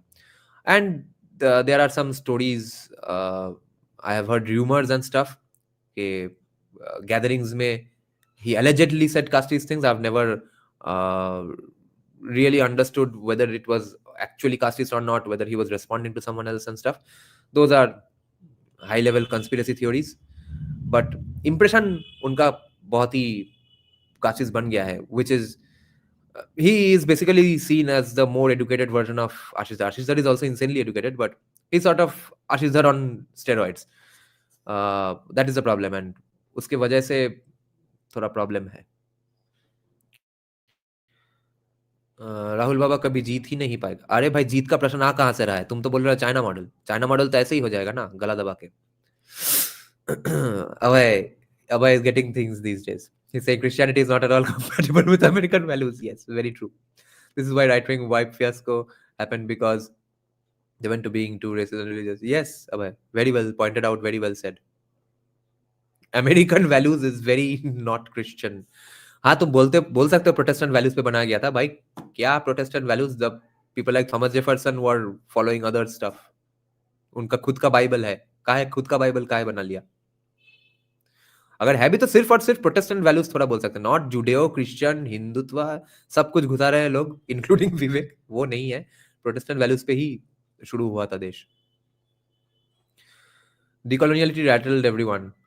आई एम नॉट श्योर. डिकोलोनियलिटी के वजह, हाँ, डिकोलोनियलिटी के वजह से भी शायद लोगों को कास्टिस्ट लगना शुरू हो गया, क्योंकि अच्छा कॉलोनियल इलाके से पहले कास्ट था, तो तुम बोल रहे हो कि अच्छा ब्रिटिश चले जाएंगे, ब्रिटिश के जाने से पहले वाला एरा वापस लाते हैं. अच्छा तुम देयरफॉर कास्टिज्म वापस चाहते हो. वो सब थोड़ा घपला हो गया. कॉन्स्टिट्यूशन में सोशलिज्म का मतलब वेलफेयरिज्म है, जो एक्सक्लूसिवली सोशलिस्ट नहीं है. दोनों डिफरेंट चीज है.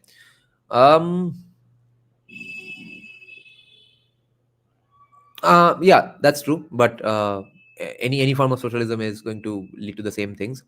और वेलफेयरिज्म भी अगर घुसाना था, उसके लिए भी जस्टिफिकेशन लोगों को मिल जाता, क्योंकि योगाक्षेम का ट्रांसलेशन है वेलफेयर. वेलफेयर सिर्फ और सिर्फ फोकट का पैसा देके किया जाता है, ये आइडिया है सोशलिस्ट का, और उसके लिए सिर्फ अम्बेडकर दायी नहीं है.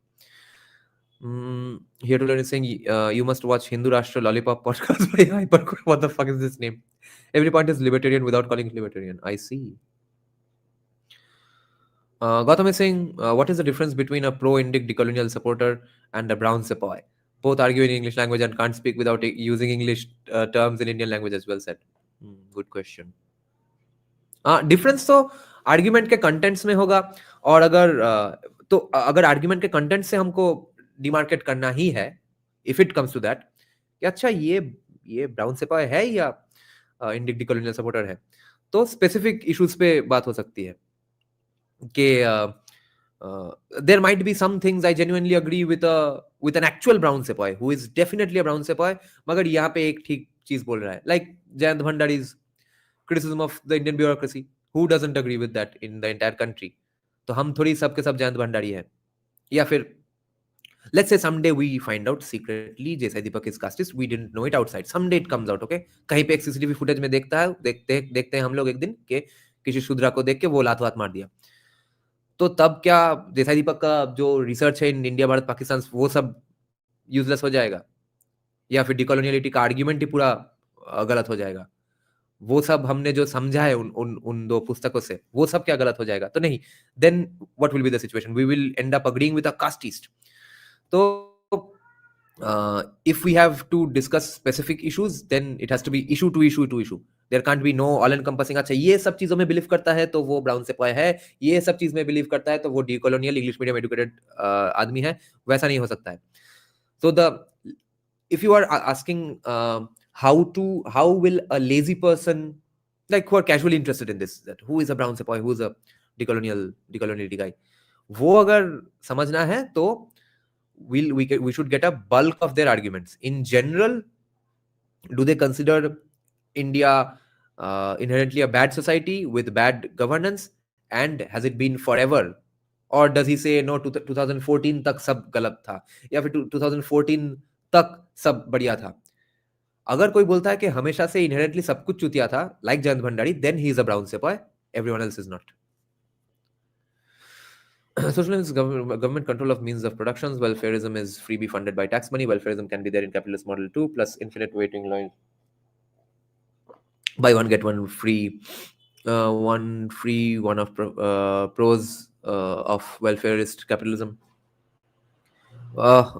buy one get one free में consent है welfareism में consent नहीं है taxpayers का therefore they are never the same things just a few days back a commie friend of mine was saying you are crowdfunding you hate taxes redistributing or people pooling their money to help someone aren't you being a hypocrite I said भाई मुझे जो मिल रहा है crowdfunding से उसके लिए पहली बात तो मैं बार बार यहाँ पे बोल रहा हूँ दूसरी बात है कि लोग खुद का पैसा खुद से कॉन्सेंट से दे रहे हैं वो अगर नहीं भी दे तो मैं उसको जाके कुछ नहीं बोल सकता हूँ तू टैक्स नहीं देगा तो तू जेल जाएगा लौड़े वो सेम चीज नहीं है Abhay Singh, if Americans start moving left, then religiously become yeah.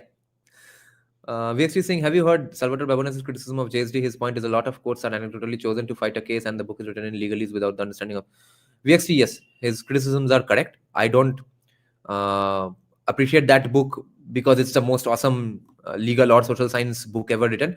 I appreciate it because of the new discourses it triggered, and I got to learn a lot. But in the end, it was a polemical book. Yes. भांडारी होते गए लोग के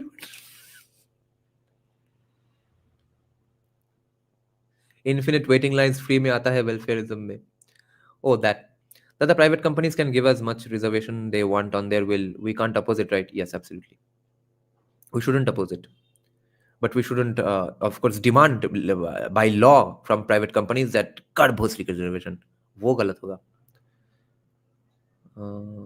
Stockholm का public housing there the guest says he doesn't want to mess around and actively wants to develop framework plan for Hindu Rashtra RSS BJP VHP have forsaken Hindu Rashtra goal he is frustrated therefore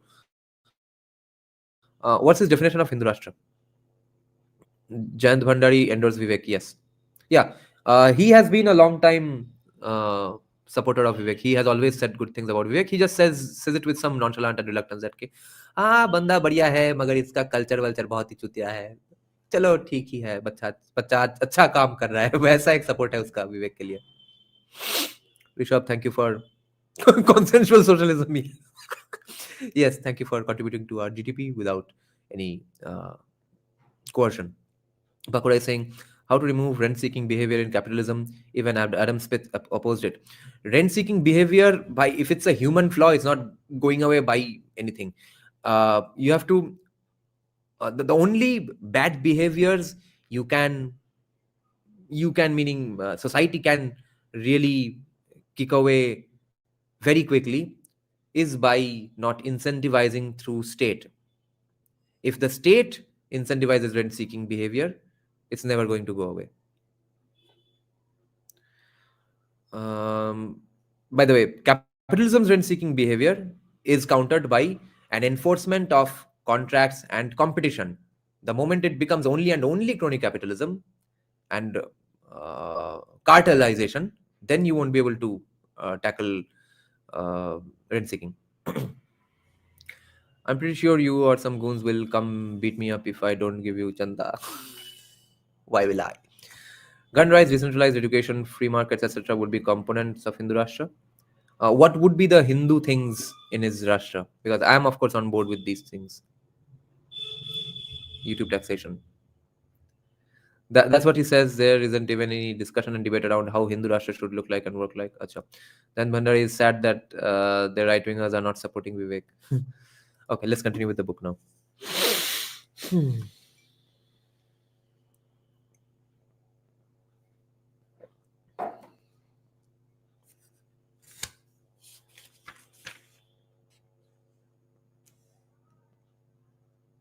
We are forced into cosmopolitanism, accepting our citizenship in the world. A humanistic sensibility. Now, यही तो है सबसे problematic phrasing. यही अगर end all be all हो जाता है of a human mind, a flawed human mind. And you must remember, religion is the placebo of the masses, as said by Dr. Greg House. That flawed, certainty-seeking, religion-seeking mass, when they hear the word, "Oh, I'm a citizenship of the world," तब निकलते हैं उन जैसे intellectuals जो कि बोलेंगे, therefore, you see, I'm a citizen of the world. Yes, state government, central government कुछ नहीं चाहिए, कश्मीर वश्मीर जिनको चाहिए दे दो. तब आके तुम्हारा ये ओपन सोसाइटी कौन प्रोटेक्ट करेगा, इसका उत्तर उनके पास नहीं है. ये प्रश्न करने जाओगे, सीधा बोलना शुरू करेंगे, no no, don't blame all X Y Z etcetera. वहां पे डिस्कशन होगा ही नहीं. A humanistic sensibility impelled the Enlightenment thinkers to condemn not just religious violence but also the secular cruelties of their age, including slavery, despotism, executions, or frivolous offenses such as shoplifting and poaching, and sadistic punishments such as flogging, amputation, impalement, disembowelment, breaking on the wheel, and burning at the stake. The Enlightenment is sometimes called the humanitarian revolution because it led to the abolition of barbaric practices that had been commonplace across civilizations for millennia. If the abolition of slavery and cruel punishment is not progress, nothing is. Which brings us to the fourth Enlightenment ideal. With our understanding of the world advanced by science and our circle of sympathy expanded through reason and cosmopolitanism, humanity could make intellectual and moral progress. It need not resign itself to the miseries and irrationalities of the present, nor try to turn back the clock to a lost golden age. Sanatan temperature. Citizens of the world ho to.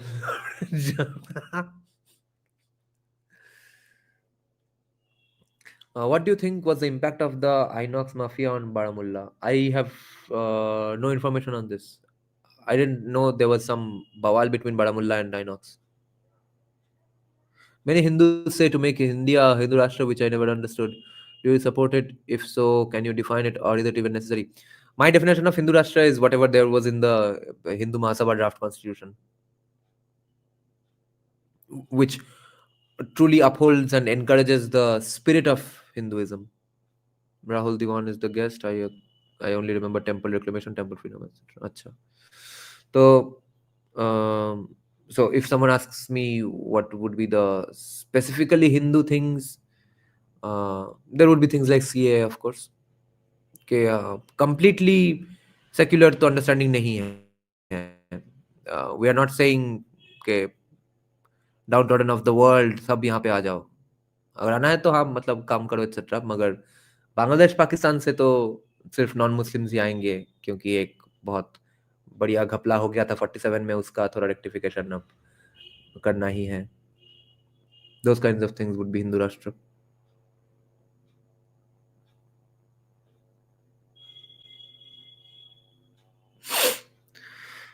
Sanskrit and Indian language, Indic language for official work, that would be great. कब होगा? someday. Use of Indic political thought, not shying away from Hindu festival. The Hindu festivals is not going away. They are going to be, people are not going to be shying away at all now. It's going to only increase. But festivals, theology के अलावा तो कुछ नहीं हो रहा है. That's my problem. Use of Indic political thought. अब Indic political thought, मतलब unless it has happened, it has been written about 500 years back or 2000 years back, therefore it's not Indic political thought. वैसा idea seep in कर जाता है, then there comes the problems of Sanatana AC temperature.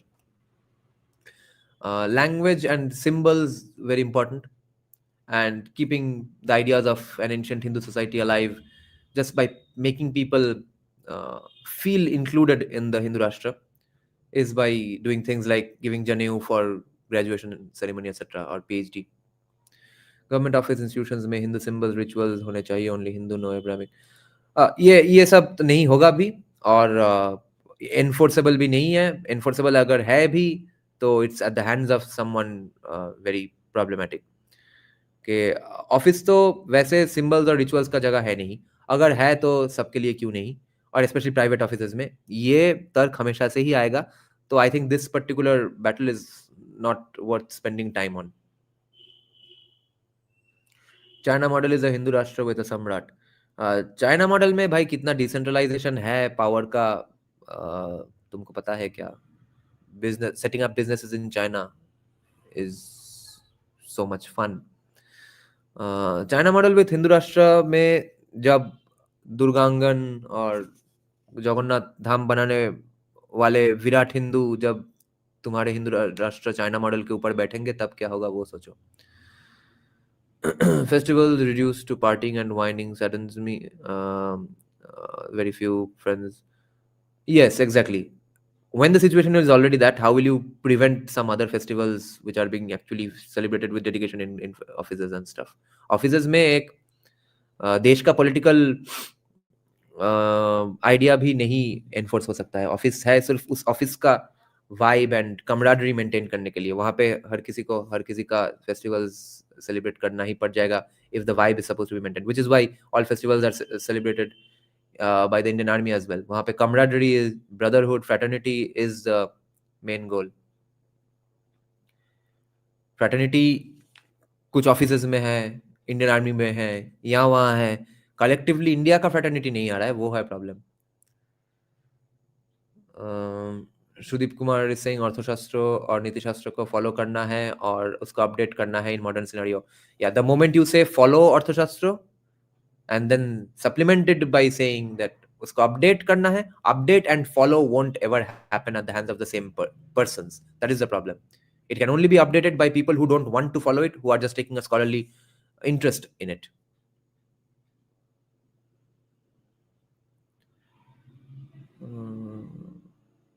Yeah, symbols, so definitely possible. Don't need Indic languages for official documents, need an Indic internet and vibe code. Bangla আমার হইবে না, UP Bihar হইবে না, wow. And he is right, Bengal won't do it. All jokes aside, what are the arguments for the Sanatan AC temperature regulations? कि हम सनातन AC temperature में रहेंगे, coloniser का टेम्परेचर नहीं होगा।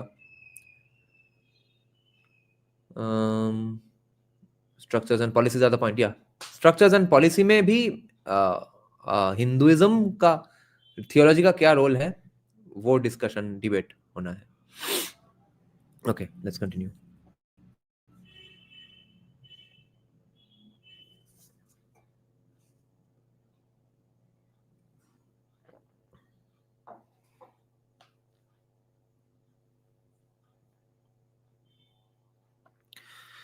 It need not resign itself to the miseries and irrationalities of the present, like a commie nihilist. कि हाँ सब कुछ गड्ढे में चला गया. I won't have a kid because the world is filled with bad people, so I'll leave the world to bad people. I won't raise a great commie kid who will save the world. No, not try to turn the clock back to a lost golden age.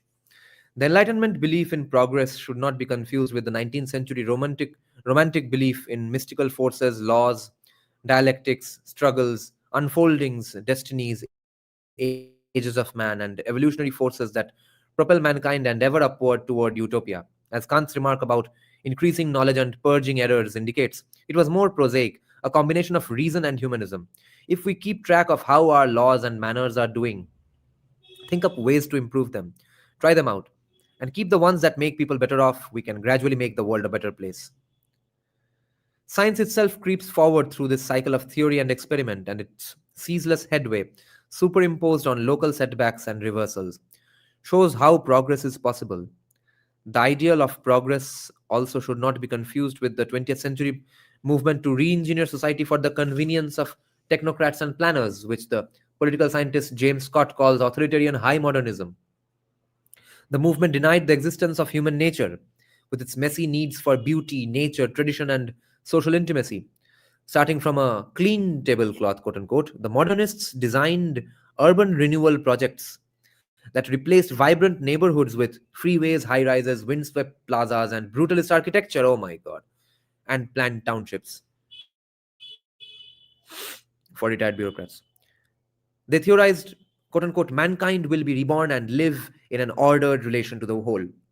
Ordered relation to the whole. ये नहीं होगा कभी भी. Centralized planning, ये सब ideas से ही आते हैं. Obsession with centralized planning. PC Mohalanobish kind of ideas. Though these developments were sometimes linked to the word progress, the usage was ironic. Progress unguided by humanism is not progress. Rather than trying to shape human nature, the Enlightenment hope for progress was concentrated on human institutions. Human made systems like governments, laws, schools, markets, and international bodies are a natural target for the application of reason to human betterment.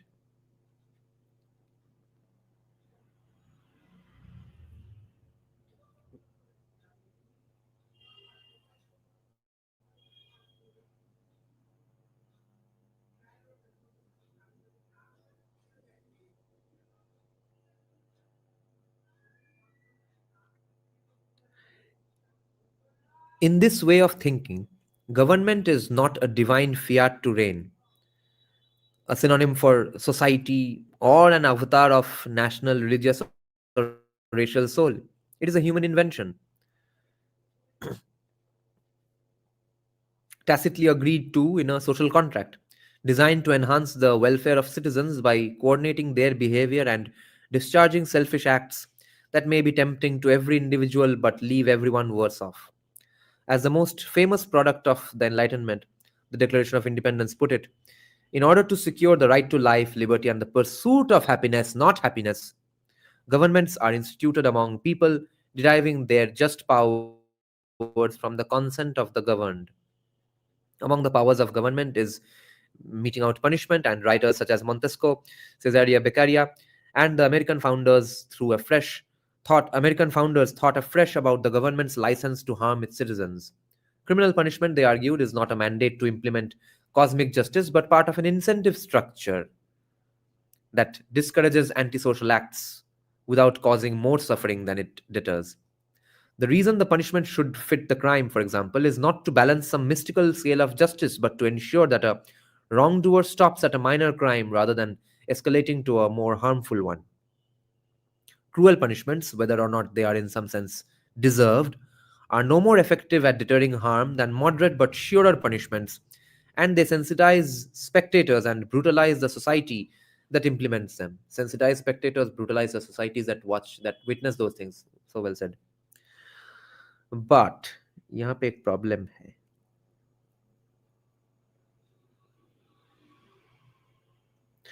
प्रायश्चित्त का जो concept है, that is also pretty fascinating. Even if for a religious reason, that is why I'm saying Hinduism is the greatest placebo of all time. If at all it is a placebo, it is the best placebo and the most effective placebo of all time. because most of our religious understanding, quote unquote religious understanding of things, also has a very, very understandable scientific and sociologically sound understanding of human mind, human nature, human society as well. So for example, प्रायश्चित्त इसलिए करना है अगर बोला जाए कि हाँ भगवान खुश होंगे एटसेट्रा, या फिर नरक में चले जाएंगे. But more importantly, what प्रायश्चित्त does is it discourages you from doing it the next time, because जो कर्म हुआ है वो हो गया है. This is where Manusmriti is explicit कि तुम्हारा कर्म फल अब कम नहीं होगा प्रायश्चित्त करके. That is a brilliant point to make. Only thing you are better off now in that way, in the way, in what way are you better off now, is because you will think twice before doing that same bad thing again, because you did some significant self punishment. मगर कर्म फला मिलने ही वाला है. If consent means good consent, then why care about consent of the governed? Consent of governed, yeah, governed consents to carry out genocide against a certain ethnic group. Now they will say no, no, no. So what kind of a consent? Yeah, what kind of a consent? That's where rule of law comes into place. Rule of law and the philosophy behind the rule of law of that land. Not just anything that every one fine morning people conjure up. कि आज ये हमारा consent है. That's the difference between democracy and populism. Even feminists have icy temperature debate that office icy temperature is designed for men who wear more clothes and ignore women who wear thinner or lesser clothes. That's not a bad argument, but पहनो और थोड़ा ज़्यादा कपड़े, या फिर लड़कों को बोलो हाँ सिर्फ शर्ट पहन के आ जाओ, कल से टी शर्ट पहन के आ जाओ, कोई प्रॉब्लम नहीं है. I used to wear a t-shirt in my office, so I am very aware of this problem. True, we need to reject technocrat capitalists like Elon Musk, who will create old machines to rule over Western world. Well, they are probably better off under Elon Musk than Trump. True, we should return to nature and stop technocrat capitalists. The world is better off because of technocrat capitalist pig Elon Musk. वो अगर Twitter नहीं खरीदता तो Twitter कोई और तो बनाता ही, और वहां पे वो किस्म चलता. পুরাণে প্রায়শ্চিত্ত করলে কর্মফল প্রভাবিত হয়. Fortunately, the Manusmriti disagrees, because पुराण तो पुराण में हो ही सकता है. And the diversity in thought of our Hindu texts is proof that texts are never infallible. They are always susceptible to contemporary politics. So when the section from Manusmriti which I'm talking about was written, it did have the consent of the king at least and his Brahmin or whichever Brahmins wrote. तब जो कोई भी king था उसने बोला हाँ ठीक है, वो चीज जब भी घुसा गया होगा मनुस्मृति में, वो चीज में कंसेंट था. पुराण जब लिखा जा रहा है, और in specific Purana where it's being said that नहीं कर्मफल भी चला जाएगा, प्रायश्चित्त कर लो, तो वहां का तब का पॉलिटिक्स वो हुआ होगा. Studios are set to 16 degrees in Mumbai. करा दो लो पास सब ऑडियो इक्विपमेंट ह्यूमिडिटी से खड़ा. स्टूडियोज में तो सनातन टेम्परेचर लाओगे 2 दिन में, सब वो उस जैसा सनातन इक्विपमेंट में ही म्यूजिक व्यूजिक करना पड़ेगा. करो 25 डिग्री 24 डिग्री स्टूडियो में. सब खत्म. और करो ना इंडिजिनस मेड सॉफ्टवेयर्स भी, सब वीएफएक्स सब प्लगइन सिर्फ इंडिया में बनाए होंगे, वो सब सॉफ्टवेयर यूज करेंगे, टेम्परेचर रखेंगे 25 डिग्रीज में, परसों तक पूरा का पूरा इंडस्ट्री बंद हो जाएगा. Where is MS? He is busy with a lot of things. AC temperature is mainly designed for computer health. Yes, my desktop is also a high power consumption system. So my AC always has to be on. It has to be cool enough.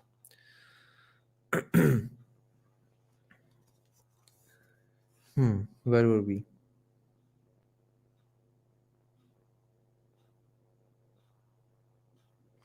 The Enlightenment also saw the first rational analysis of property.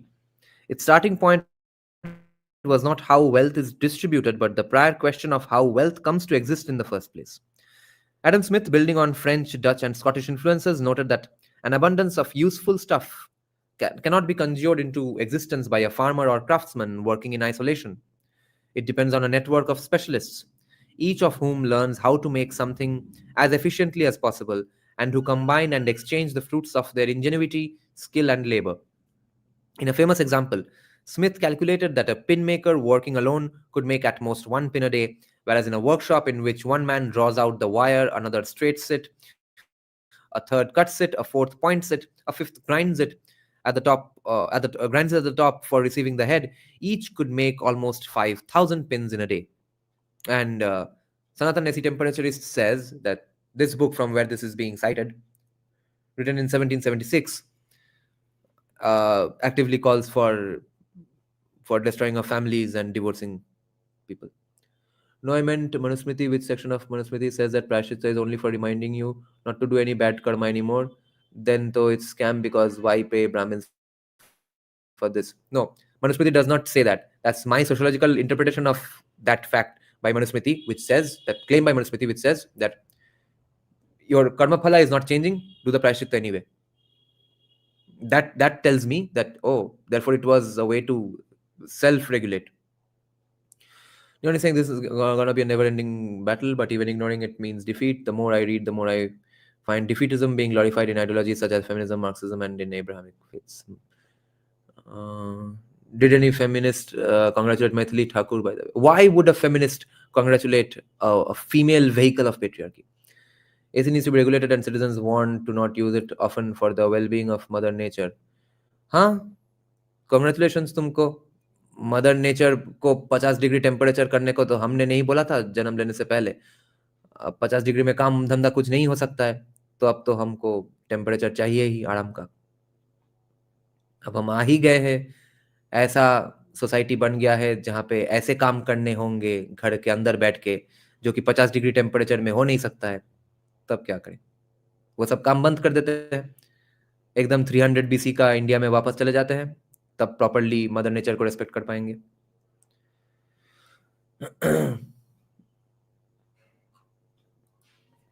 Okay. Specialization works only in a market that allows the specialists to exchange their goods and services. And Adam Smith explained that economic activity was a form of mutually beneficial cooperation, a positive sum game in today's lingo.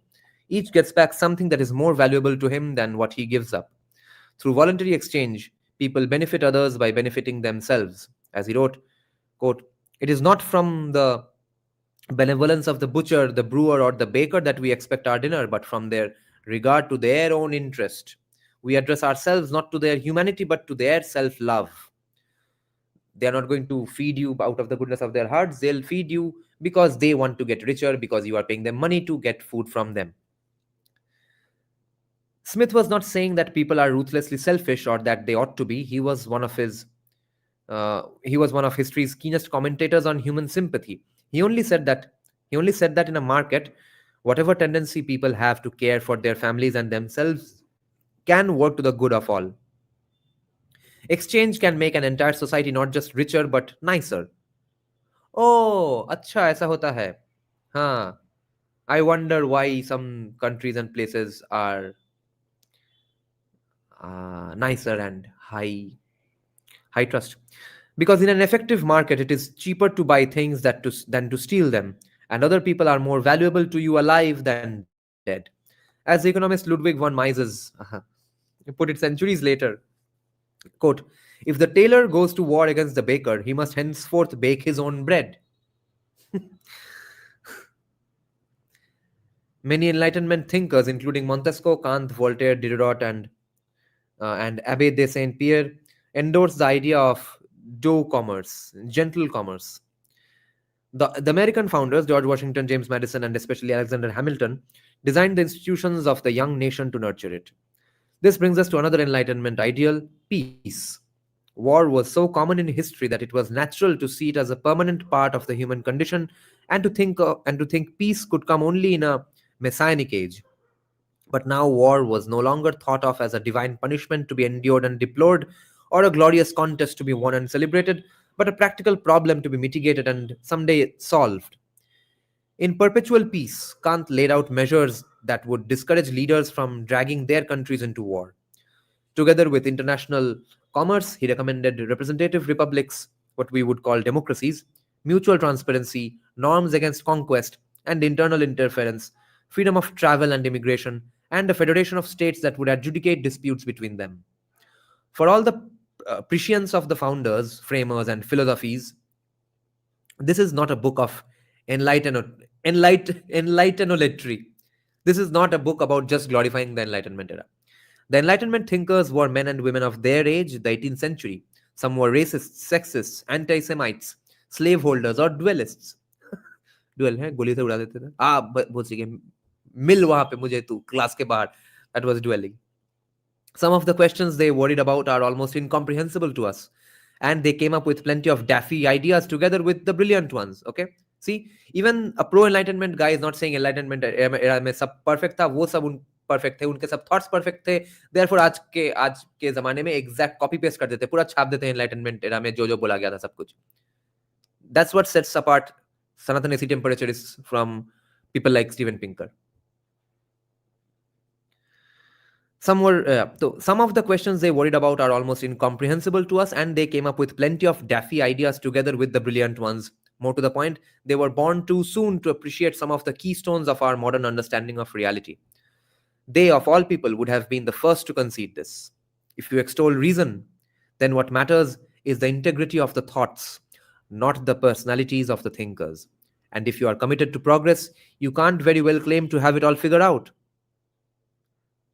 Progress हो गया है कैसे बोलेंगे? तब तो doubt में ही रहना पड़ेगा. अच्छा ये इसमें थोड़ा घपला लग रहा है और थोड़ा प्रोग्रेस करते हैं चलो. It takes nothing away from the Enlightenment thinkers to identify some critical ideas about the human condition and the nature of progress that we know, and they didn't. Let me rephrase this sentence to talk about Hindu society. It takes nothing away from the Hindu thinkers to identify some critical ideas about the human condition and the nature of progress that we know, and they didn't. They didn't का जो phrase है, यहीं पे बवाल है. एक side बोलता है उन लोगों को भूस के कुछ पता नहीं था, एक साइड बोलता है कि हाँ सब पता था. Those ideas I suggest are entropy, evolution, and information. Hindu thinkers did know a bit of these things although. मिल मुझे भवानीपुर में.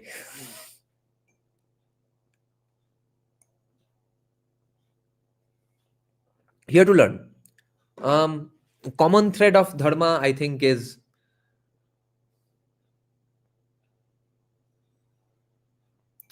it's too only for me, it's only in my personal opinion, but protection of an open society, that is the dharma. Dharma is anything that protects the open society that Hinduism has created. And incoherence and diversity of thought is not a problem. That just shows that you don't have to bar yourself from thinking any particular thought, which we today in the end have to because of today's laws and today's political parties, but it was not always that way, which is proven by the diversity in these texts. We have discussed this previously also, no, that every time I bring up the issue of Lord Shiva saying explicitly in Brahma Puran that a Brahmin cannot be Brahmin by birth, his actions have to matter, etc. People repeatedly say, no, authority utna nahi hai Brahma Puran ka. So they are of course not looking at it too broadly, not zooming out enough, and not acknowledging the reality of the politics of the world, politics of human nature, how there has been some sort of politics, evil politics, petty politics, bad politics, good politics, forever. And people who are not acknowledging are therefore saying these things that, oh, that text does not have authority, this text has authority, etc. And that is an absolutely lame thing to say, because the king and his Brahmins who were financing or writing those texts were doing that. And after that, when it was circulated for centuries, because it survived today, which is why I have it in English translation from a foreign publication, is because it definitely fucking had authority in the eyes of some sections of the country, some sections of Hindu society. तो diversity of thought उसको ही protect करना है. I think the common thread of dharma is the optimization of karma through jnana. Fair enough, fair enough. Makes sense to me as well.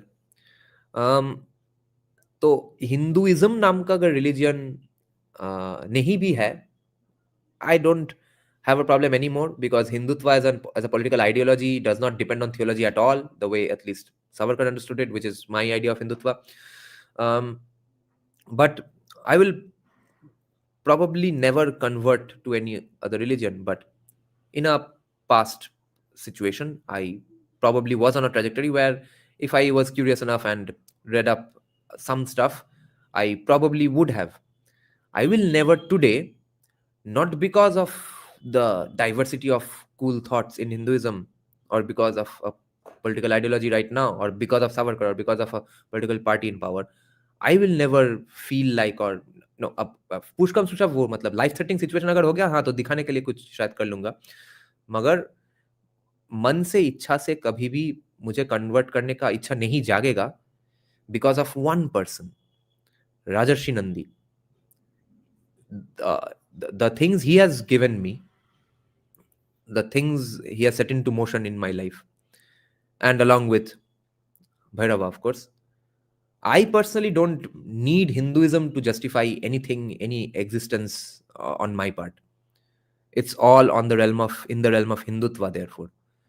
बाकी तुम लोगों को meaning not just the live chat here, बाकी तुम हिंदुओं को अगर कुछ यूनानिमिटी लाना है, कंसेंसस लाना है, या फिर नहीं लाना है, या फिर बवाल करना है, ये टेक्स्ट वैलिड नहीं है, वो टेक्स्ट वैलिड है, ये ट्रांसलेशन वैलिड नहीं है, वो ट्रांसलेशन वैलिड है, ये सब करना है, करो. I don't have a problem. I don't give a fuck any more, because I am very very comfortable with the path where Rajesh Nandi has sent me. इसके बाद कन्वर्जन तो मुझे नहीं चाहिए. But you were about to convert. What the hell? No, I was not about to convert to Islam, first and foremost. But I was beginning to think Christianity is so cool. क्योंकि मैं तो जयंत भंडारी जैसे लोगों के तरह सोच रहा था ना तब, और कोई तो सब्स्टिट्यूट ही नहीं था मेरे दिमाग में, मेरे चारों ओर में, कि एथिस्ट होने का वैक्यूम तो था. बचपन से I would imagine someone to be a god in my head. I won't say who. Maybe someday I will. I don't know if it's even too controversial.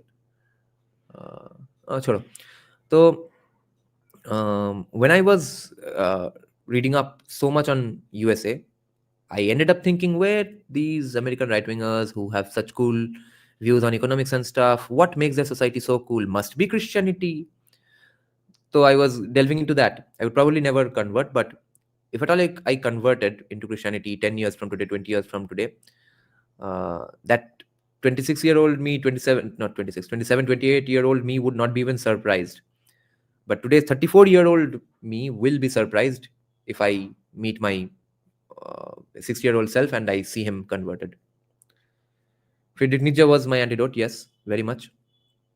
But Rajesh Nandi ने तो एक दे दिया है मुझे, ये तुम्हारा है, ये मुझसे अब कोई नहीं छीन पाएगा. No text, no translation, no political movement based on some religious view, no sect, no 20th century, 21st century Hindu sect, no 5th century BC sect can take away what I have, what I now know about Bhairava, about the Kaal Bhairav Ashtakam, about 108 times Bhairav Naam Jap.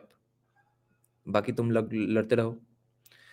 Check out SSMB 29 first look, warranty to the world, title declared. Everyone check out the trailer. I see. कब declare हुआ? Globe trotter नाम है ना उसका. SSMB 29 तो अब नाम है नहीं है जीरत, अब तो नाम ऑफिशियली ग्लोब ट्रॉटर है, right? Priyanka Chopra really looks cool. Can somebody explain the reference of Hindu Sanatani AC temperature? Were you getting are you at least getting some rice bags? No. It was out of my own accord. I have been asked to hinted at conversion only once in my life. That was in the hospital by a nurse. Are you coming from personal spiritual experience? Wait, my phone is ringing. Not from one specific experience. ठीक है, वैसा नहीं हुआ मेरा. Oh, अच्छा, now I believe everything. No, it was gradually finding out that, oh my God, everything was on track. Everything was kind of under the purview of some things and some people, some beings. Just saw the glimpse of the trailer. Looks underwhelming. Uh, when was it released, VXT? It starts from 7200 BC. Shit. Underwhelming तो एक first look मैंने already देखा. वो एक पृथ्वी घूम रहा है, उसके आसपास से कुछ फायर वायर निकल रहा है.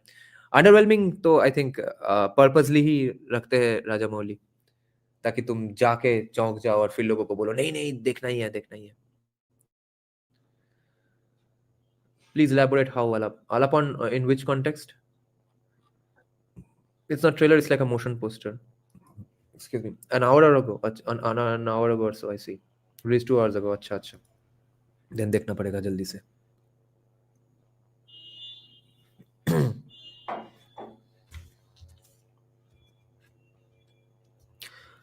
अच्छा, कोई बोल रहा था कि सनातन एसी टेम्परेचर का क्या माजरा है. हाँ, वो इशू है कि there's someone very popular in right-wing intellectual circles who among with some great ideas, some accurate foretellings which have been said by many people all around the world before him as well, but for some reason a lot of his followers believe that he's the only one to say those things, on which I actually even agree with him. But he has a boatload of bad ideas, and the Sanatan AC temperature joke came about because of him saying one day, when there was some ruckus about why will there be some laws regulating AC temperature and stuff, he said that ये देखो colonizers, तुम्हारा time खत्म बा, आज से India का जो temperature है वही टेम्परेचर होगा भोसरी के एसी में, और कहीं का टेम्परेचर नहीं, कोई सफेद गोरे चमड़ी वालों का टेम्परेचर हम अपने Sanatan properly Hindu, proud Hindu, unapologetically Hindu AC में नहीं घुसाएंगे भोसरी के.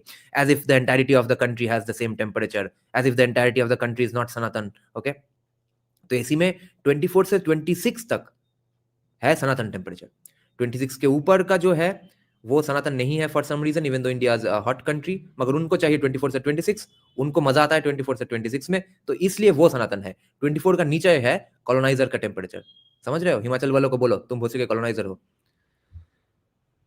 Your thought of conversion. अच्छा, conversion, it was not, the word did not come to my mind that okay I am now ready, चलो बनते हैं क्रिश्चियन, ऐसा नहीं था.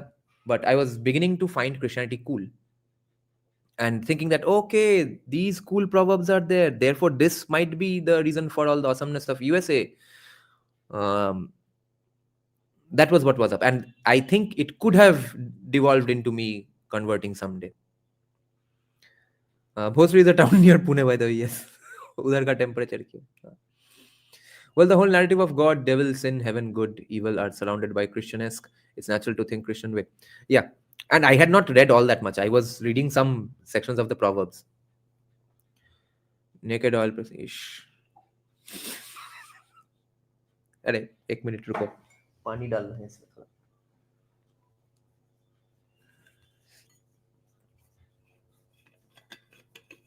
You should listen to Ashwin Kumar and wife podcast. अरे कितने podcast हैं. वैसे टू बी ट्रूथफुल, मुझे पॉडकास्ट सजेस्ट करके अब कोई फायदा नहीं है, because my life is at a spot where I don't have time for listening to any other people's content any more, except some political updates and mainly social science and philosophy. उसके अलावा और कुछ hardcore philosophy stuff like unsolicited advice and stuff. And I follow a lot of professors and stuff, professors from elite universities, university channels there, open courseware and stuff. That's the kind of thing I only look at when I open YouTube. और नहीं तो music का तो है ही. What happened to your dog? Haven't seen him around. कुछ नहीं हुआ है. I think last Max Weber live stream में वो था, यहाँ पे आके फिर से बात कर रहा था. अभी वो चिल कर रहा है टेरेस पे, पूरा सीरी में घूम रहा है. Okay.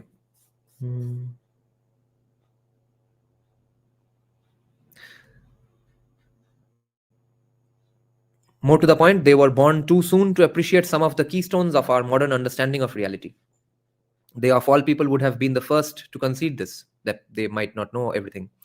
If you extol reason, then what matters is the integrity of the thoughts, not the personalities of the thinkers. And if you are committed to progress, you can't very well claim to have it all figured out. It takes nothing away from the Enlightenment thinkers to identify some critical ideas about the human condition and the nature of progress that we know and they didn't. Those ideas, I suggest, are entropy, evolution, and information. Now, chapter 2, Entro, Evo, Info. This will be a fun live stream. After Hassan Piker's scandal, all YouTubers are being careful about dog. Why should you have to be careful? If you are have to, if you are having to be careful about showing your dog, it means you are torturing him already. मेरा max तो यहाँ पे आके मुझको ही annoy वेनॉय करके थोड़ा disturb करके चला जाएगा. मुझे तो कोई डर नहीं है. ओ मैक्स को देख लिया, अच्छा मैं मैक्स के साथ क्या कर रहा हूँ वो देख लिया. This is what Anglo-Saxons and America wanted to convert. This is what Anglo-Saxons and America wanted to convert Bharat as a whole. Yes. Did you hear Hassan Paik? Oh my God, yes. I saw all the footages. He's definitely torturing his dog. Hassan Piker is fighting against settler colonialism through torturing his dog. Yes. We all have our ways. There is more than one way to skin a cat. He is fighting colonization by torturing his dog. He's Hassan थोड़ी deport होगा. उससे पहले Republican को हारने दो. अभी सब आने वाले इलेक्शंस में कोई किसी को डिपोर्ट नहीं करेगा. Entro, Evo, Info. The first keystone in understanding the human condition is the concept of entropy or disorder, which emerged from 19th century physics and was defined in its current form by physicist Ludwig Boltzmann. The second law of thermodynamics states that in an isolated system, one that is not interacting with its environment, entropy never decreases. The first law is that energy is conserved. The third, that a temperature of absolute zero is unreachable. Closed systems inexorably become less structured, less organized, less able to accomplish interesting and useful outcomes until they slide into an equilibrium of gray, tepid, homogeneous monotony and stay there. Wow. This is very fun stuff. I'm glad I asked my mom to gift me this book.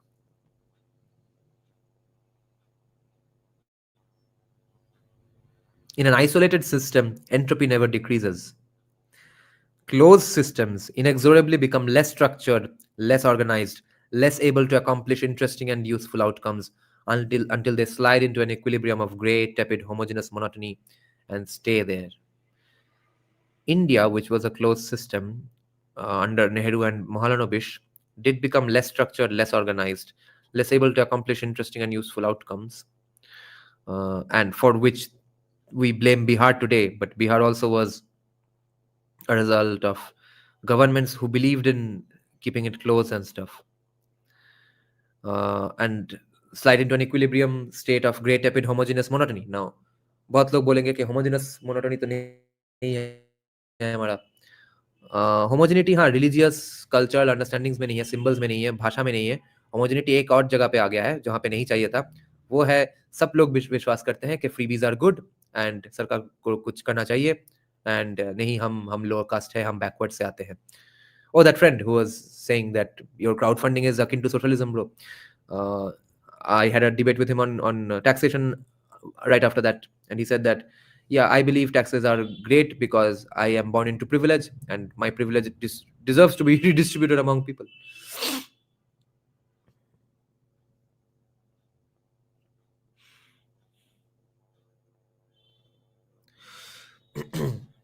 In its original formulation, the second law, which is in an isolated system, there entropy will never decrease.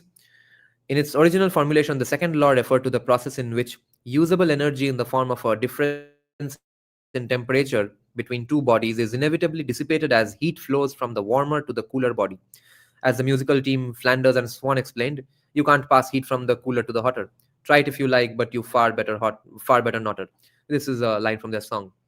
A cup of coffee, unless it is placed on a plugged-in hot plate, will cool down. When the coal-feeding steam engine is used up, the cooled-off steam on one side of the piston can no longer budge it because the warmed-up steam and air on the other side are pushing back just as hard. Hence the name of the place in Kolkata called Baj Baj, because maybe trains did Baj Baj there. Baj Baj आवाज करता था. Once it was appreciated that heat is not an heat is not an invisible fluid, but the energy in moving molecules, and that a difference in temperature between two bodies consists of a difference in the average speeds of those molecules, a more general statistical version of the concept of entropy and the second law took shape. Now, order could be characterized in terms of the set of all microscopically distinct states of a system. In the original example involving heat, the possible speeds and positions of all the molecules in the two bodies. Of all these states, the ones that we find useful from a bird's eye view, such as one body being hotter than the other, which translates into the average speed of the molecules in one body being higher than the average speed in the other, make up a tiny fraction of the possibilities, while all the disorderly or useless states, the ones without a temperature difference, in which the average speeds in the two bodies are the same, make up the vast majority. It follows that any perturbation of the system, whether it is a random jiggling of its parts or a whack from the outside, will, by the laws of probability, nudge the system toward disorder or uselessness, not because nature strives for disorder, but because there are so many more ways of being disorderly than of being orderly. Just by sheer number of possibilities, you'll end up being disorderly because there are more ways you can be disorderly than ways of being orderly. If you walk away from a sandcastle, it won't be there tomorrow, because as the wind, waves, seagulls, and small children push the grains of sand around, they are more likely to arrange them into one of the vast number of configurations that don't look like a castle than into the tiny few that do. I'll often refer to the statistical version of the second law, which does not apply specifically to temperature differences evening out, but to order dissipating, as the law of entropy. How is entropy relevant to human affairs? Life and happiness depend on an infinitesimal sliver of orderly arrangements of matter amid the astronomical number of possibilities. Our bodies are improbable assemblies of molecules, and they maintain that order with the help of other improbabilities. The few substances that can nourish us, the few materials and the few shapes that can clothe us, shelter us, and move things around to our liking. Far more of the arrangements of matter found on Earth are of no worldly use to us. So when things change without a human agent directing the change, they are likely to change for the worse. The law of entropy is widely acknowledged in everyday life in sayings such as things fall apart, rust never sleeps, shit happens, whatever can go wrong will go wrong. And from the Texas lawmaker Sam Rayburn, any jackass can kick down a barn, but it takes a carpenter to build one. Scientists appreciate that the second law is far more than an explanation of everyday nuisances. It is the foundation of our understanding of the universe and our place in it. In 1928, the physicist Arthur Eddington wrote, "The law that entropy always increases holds, I think, the supreme position among the laws of nature." If someone points out to you that your pet theory of the universe is in disagreement with Maxwell's equations, then so much the worse for Maxwell's equations. If it is to be found contradicted by observation, well, these experimentalists do bungle things sometimes. That will be the excuse. But if your theory is found to be against the second law of thermodynamics, I can give you no hope. There is nothing for it but to collapse in deepest humiliation.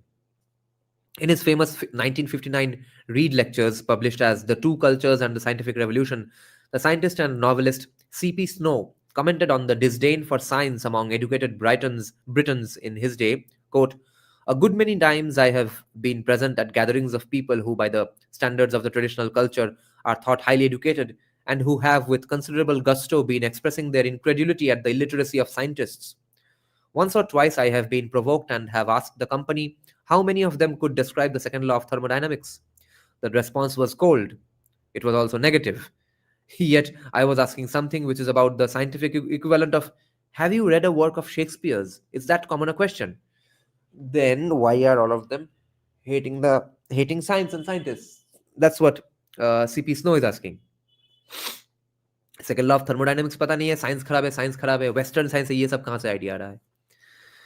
The chemist Peter Atkins alludes to the second law in the title of his book, Four Laws That Drive the Universe. And closer to home, the evolutionary psychologists John Tooby, Leda Cosmides, and Clark Barrett entitled a recent paper on the foundations of the science of mind called "The Second Law of Thermodynamics is the First Law of psychology. Why the awe for the second law? From an Olympian vantage point, it defines the fate of the universe and the ultimate purpose of life, mind, and human striving, which is to deploy energy and knowledge to fight back the tide of entropy and carve out refuges of beneficial order. Carve out refuges kya hai? Open societies which are protected from its enemies. Wait one moment.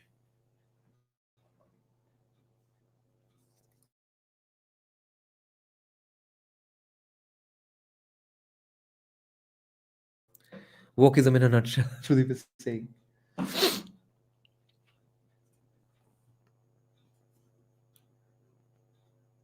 So, purpose of life, guys. Take notes. हम क्यों हैं, कहाँ हैं, काहे आए हैं इस दुनिया में. वैसे फरवरी में मैं तो ड्रीम थिएटर देखने वाला हूँ.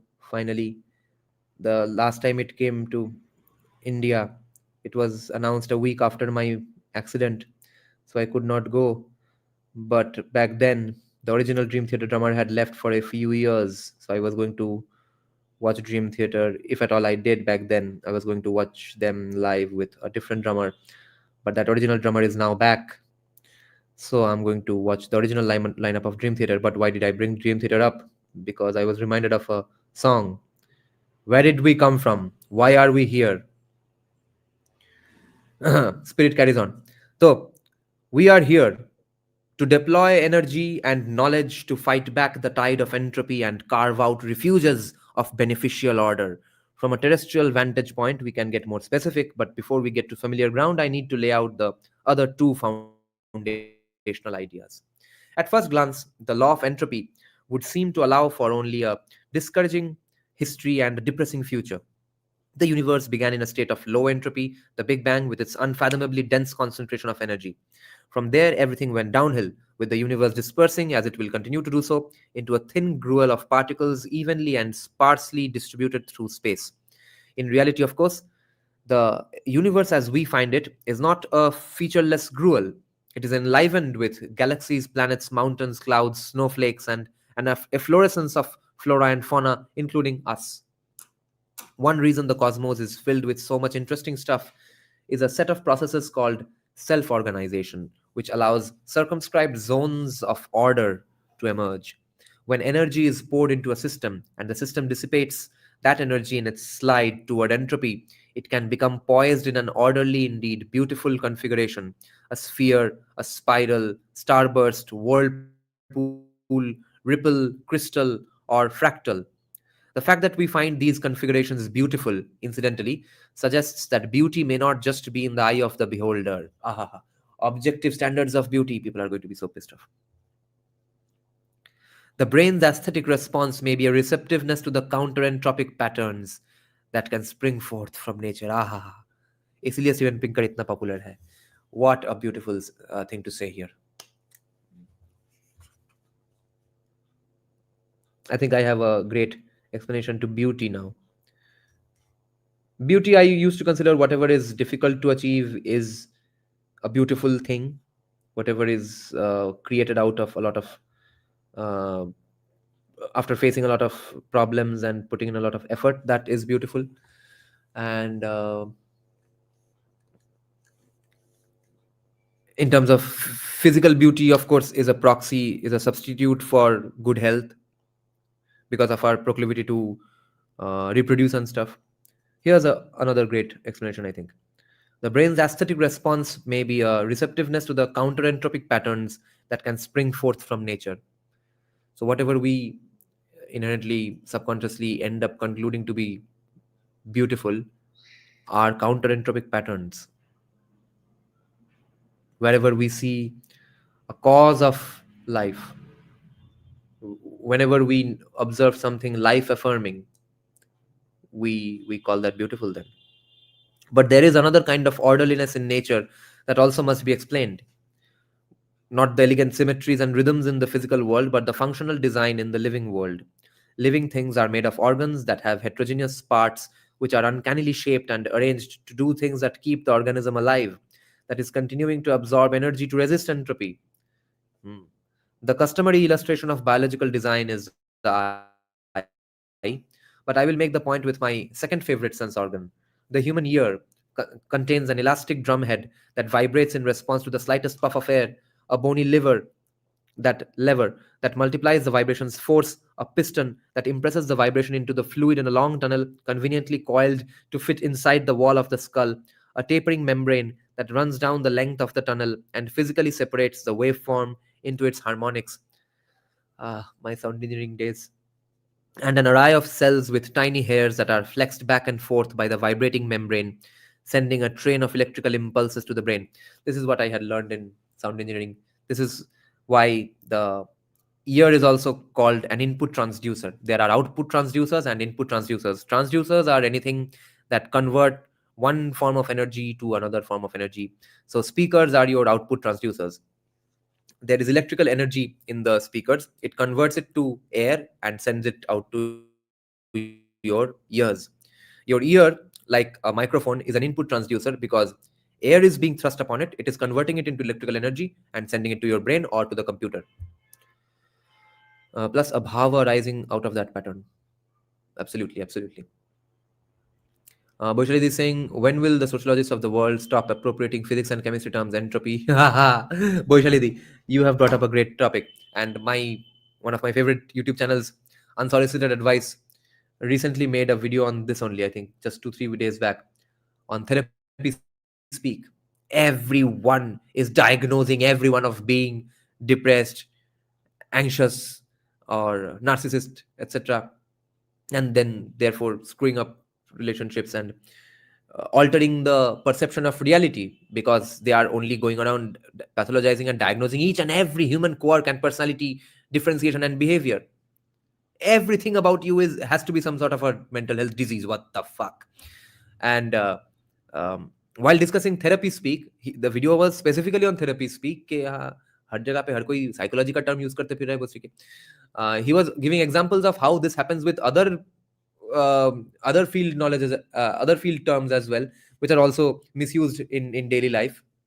Like literally, Gen Z loves to use the word literally in everything, even though it's not literally happening in front of him. He's not literally doing it, but literally. But those are not harmful. Therapy speak is actually harmful. And what you are bringing out, the example you are bringing out, is also harmful in the long run. There, Max Weber is barking. That the BTech graduate. No. I'm a journalism dropout. I learned these in my sound engineering class, which I learned as a sort of a tuition. I used to go every Saturday and Sunday to probably the best sound engineer in Kolkata, Ritopratha Kaur. Today we can't talk about anything without saying energy and vibration. Small efforts are more beautiful. Ask any healthy girlfriend.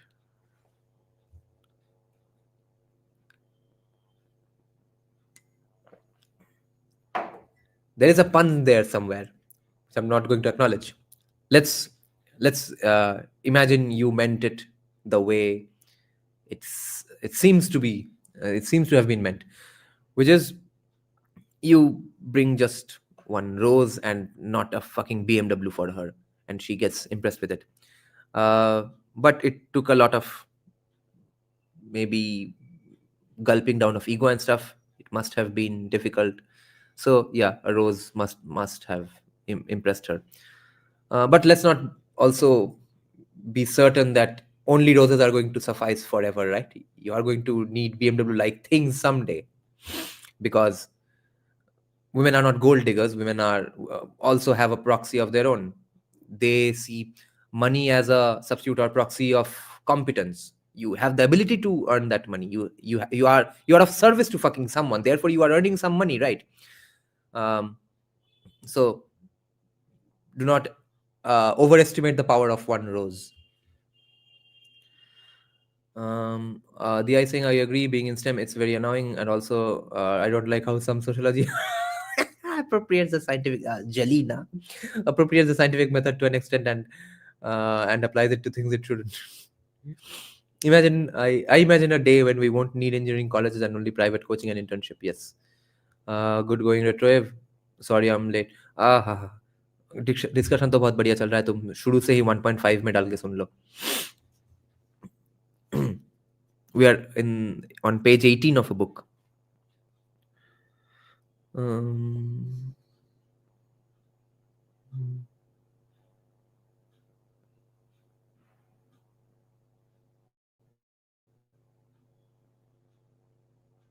okay.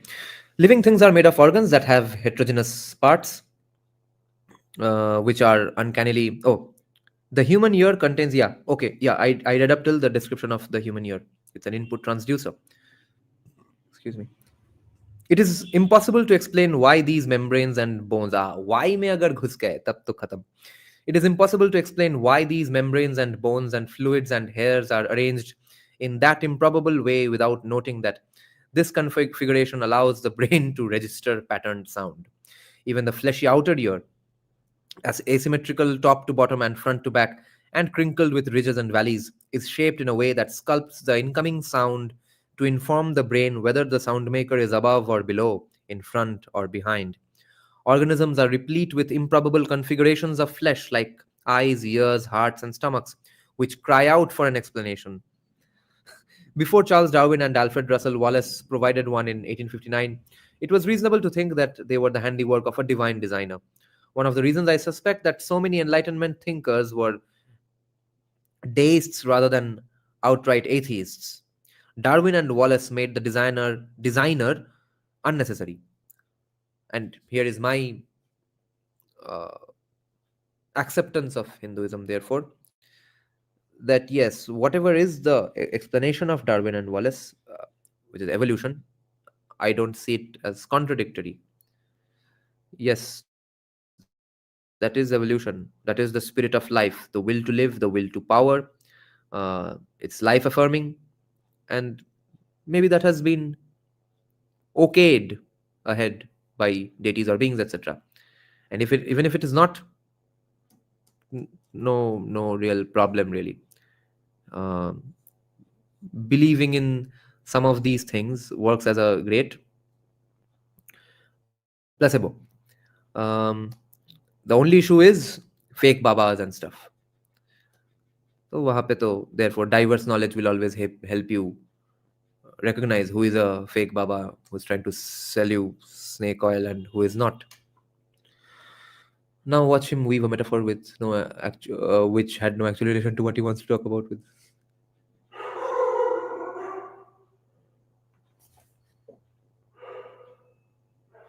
He actually just oversimplified second law of thermodynamics. I'm sure he did. He's writing a pop philosophy book, and we are on the 18th page. Small efforts include paying attention to small details of her remembering. Oh my god, that's not small at all. That's pretty tough. That's where most men fail. Therefore, they are not small. They just don't require money. Wait till they appropriate quantum mechanics. Quantum mechanics तो भाई हिंदुओं ने appropriate कर लिया, religion वालों ने appropriate कर लिया, इसलिए वो बाकी नहीं रह गया. The place was the first one, as far as I know. He took it out from celestial mechanics. Okay. Next is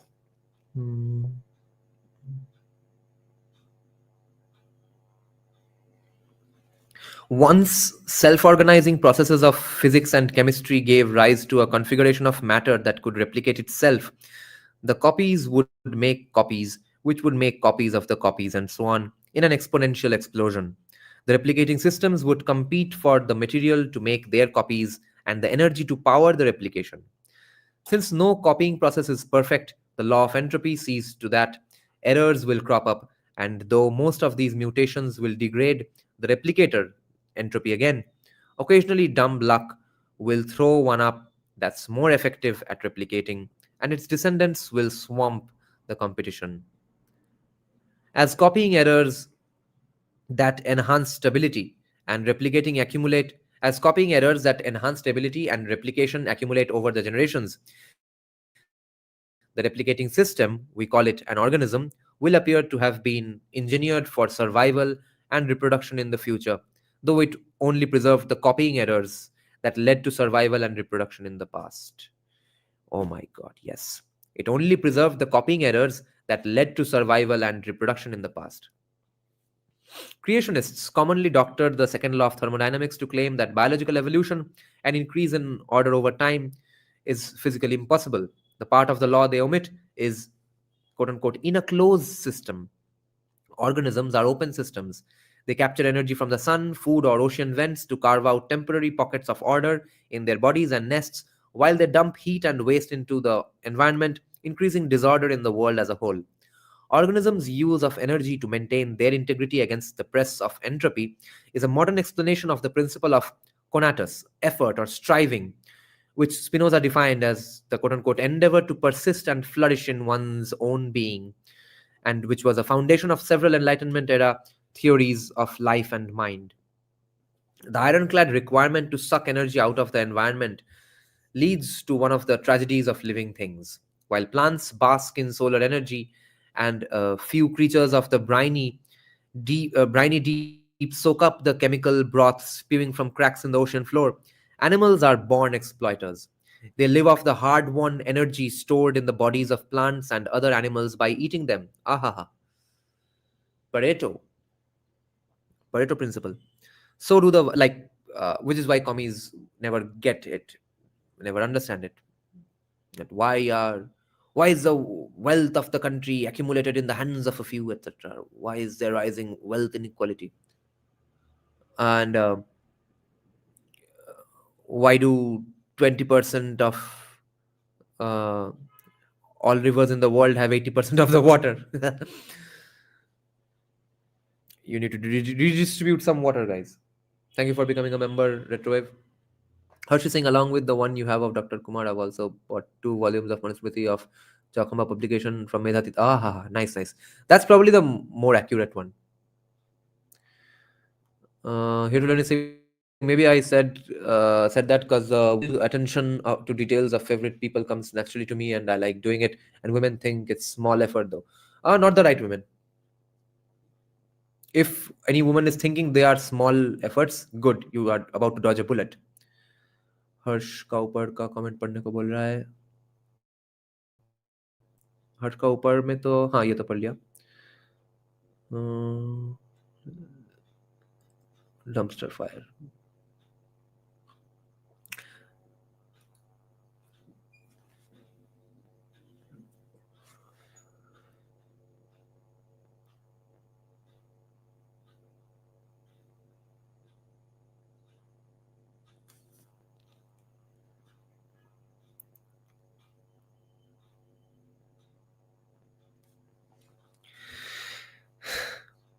They live off the hard-won energy stored in the bodies of plants and other animals by eating them.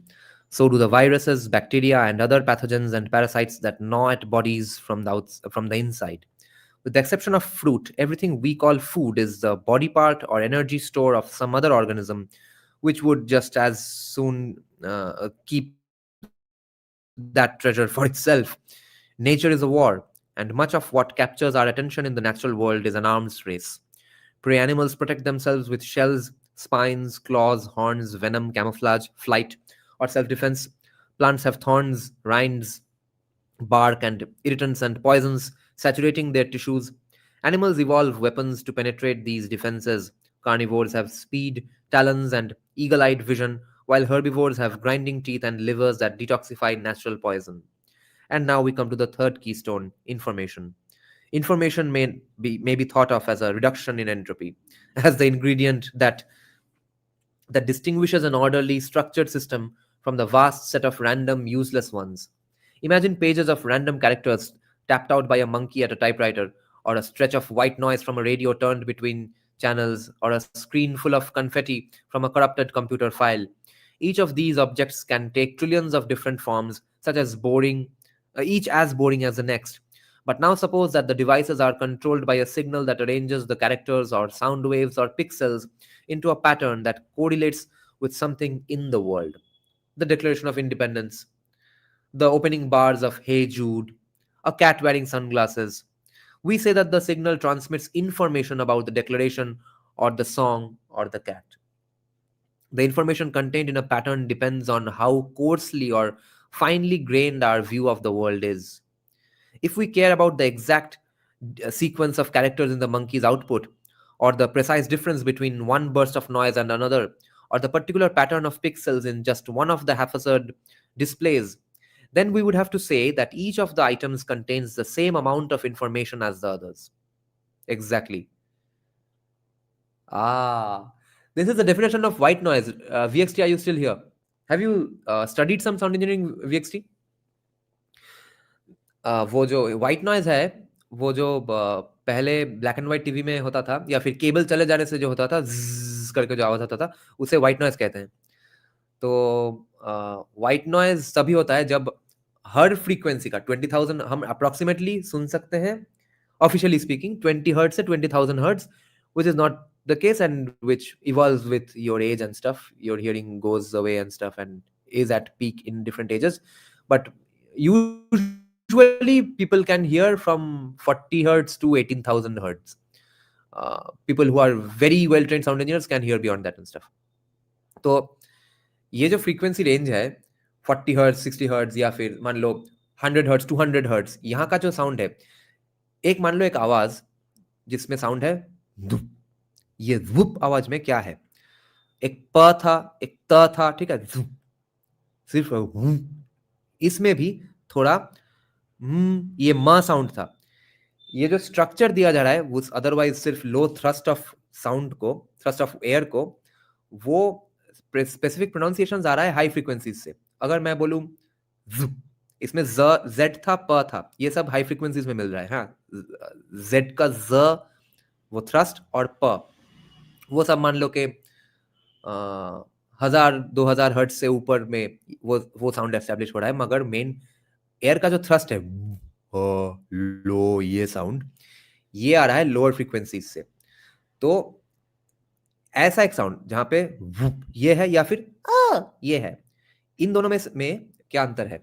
वो ये sound में कोई लो frequencies है ही नहीं, सिर्फ और सिर्फ 5-6 हजार हर्ट्ज एंड अबव का साउंड है। वो सब फ्रीक्वेंसीज में एम्पलीट्यूड एक बढ़िया सॉफ्टवेयर का नाम है। एम्पलीट्यूड मतलब कितना क्वांटिटी है उस फ्रीक्वेंसी का, उस फ्रीक्वेंसी का वॉल्यूम उस आवाज में कितना है, वो तुमको दिखेगा कि 0 से 1-2 हजार हर्ट्ज तक कुछ भी नहीं है, 7-8 हजार हर्ट्ज में एक पीक है, वहां पे ये आवाज है। कन्वर्सली अगर ये आवाज में दिखेगा कि हाई फ्रीक्वेंसीज में ऑलमोस्ट कुछ भी नहीं है, थोड़ा बहुत है वो आवाज के लिए, और पूरा का पूरा 100-200 हर्ट्ज में बहुत थ्रस्ट है, ठीक है।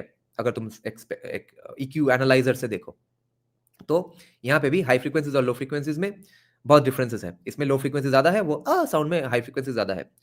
व्हाइट नॉइज तब होता है जब हर फ्रीक्वेंसी सेम वॉल्यूम में होता है, उससे कोई आवाज ठीक से निकलता ही नहीं, वो आवाज है ज़्ज़, ये आवाज है white noise. Fun fact, Newton made the continuous visible spectrum into 7 colors because of his belief about 7 being a cool number.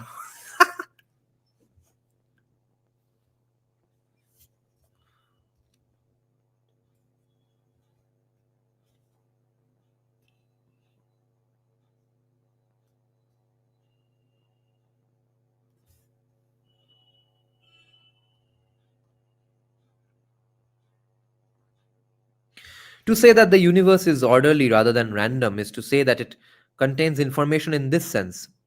Some physicists enshrine information as one of the basic constituents of the universe, together with matter and energy. Information is what gets accumulated in a genome in the course of evolution. The sequence of bases in a DNA molecule correlates with the sequence of amino acids in the proteins that make up the organism's body, and they got that sequence by structuring the organism's ancestors, reducing their entropy into the improbable configurations that allowed them to capture energy and grow and reproduce. Information is also collected by an animal's nervous system as it lives its life. When the ear yes, it's an input transducer. When the ear transduces sound into neural firings, the two physical processes, i.e., vibrating air and diffusing ions, could not be more different. But thanks to the correlation between them, the pattern of neural activity in the animal's brain carries information about the sound in the world. From there, the information can switch from electrical to chemical and back as it crosses the synapses, connecting one neuron to the next. Through all these physical transformations, the information is preserved. Through all these physical transformations, the information is preserved.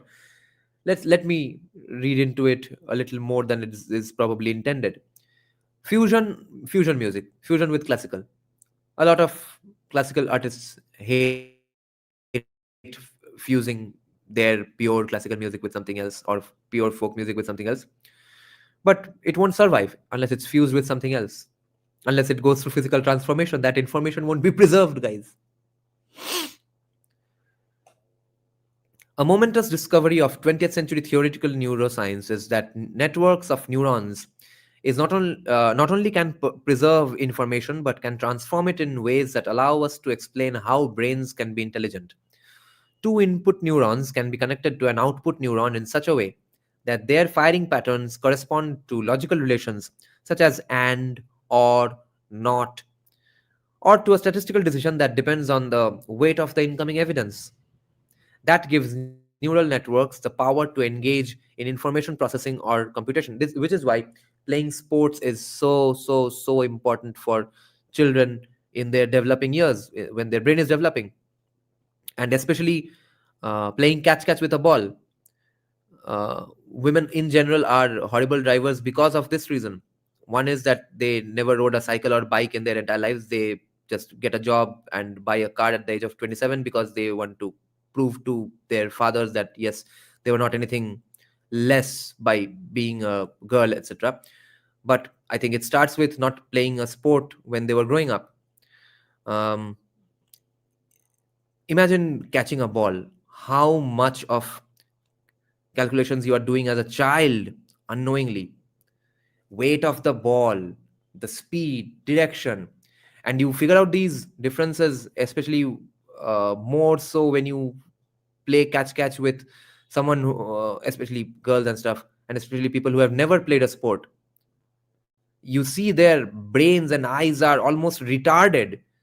Okay, you throw a simple ball like this, and they look here and there, catch it like a fucking fly, and they misjudge the speed of the ball 100% completely. Like the ball is 1 feet away from them, they have already closed their hands, or the ball has hit on their faces. 2 seconds later, they are clapping their hands. So see how backwards their brain is, how less developed the brain is if they did not play a sport growing up, and therefore think how much further the brain is developing if you are a kid and you can catch a ball.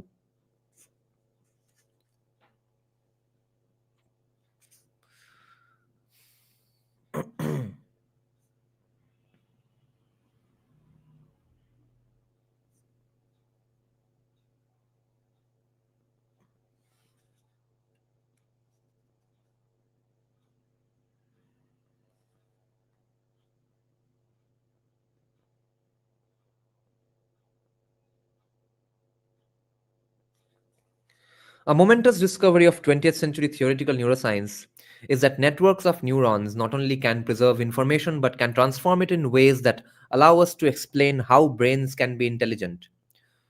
Two input neuro oh ye to ho gaya. Huh.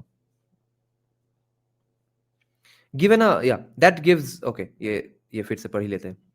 Two input neurons can be connected to an output neuron in such a way that their firing patterns correspond to logical relations such as and, or, not, or to a statistical decision that depends on the weight of the incoming evidence.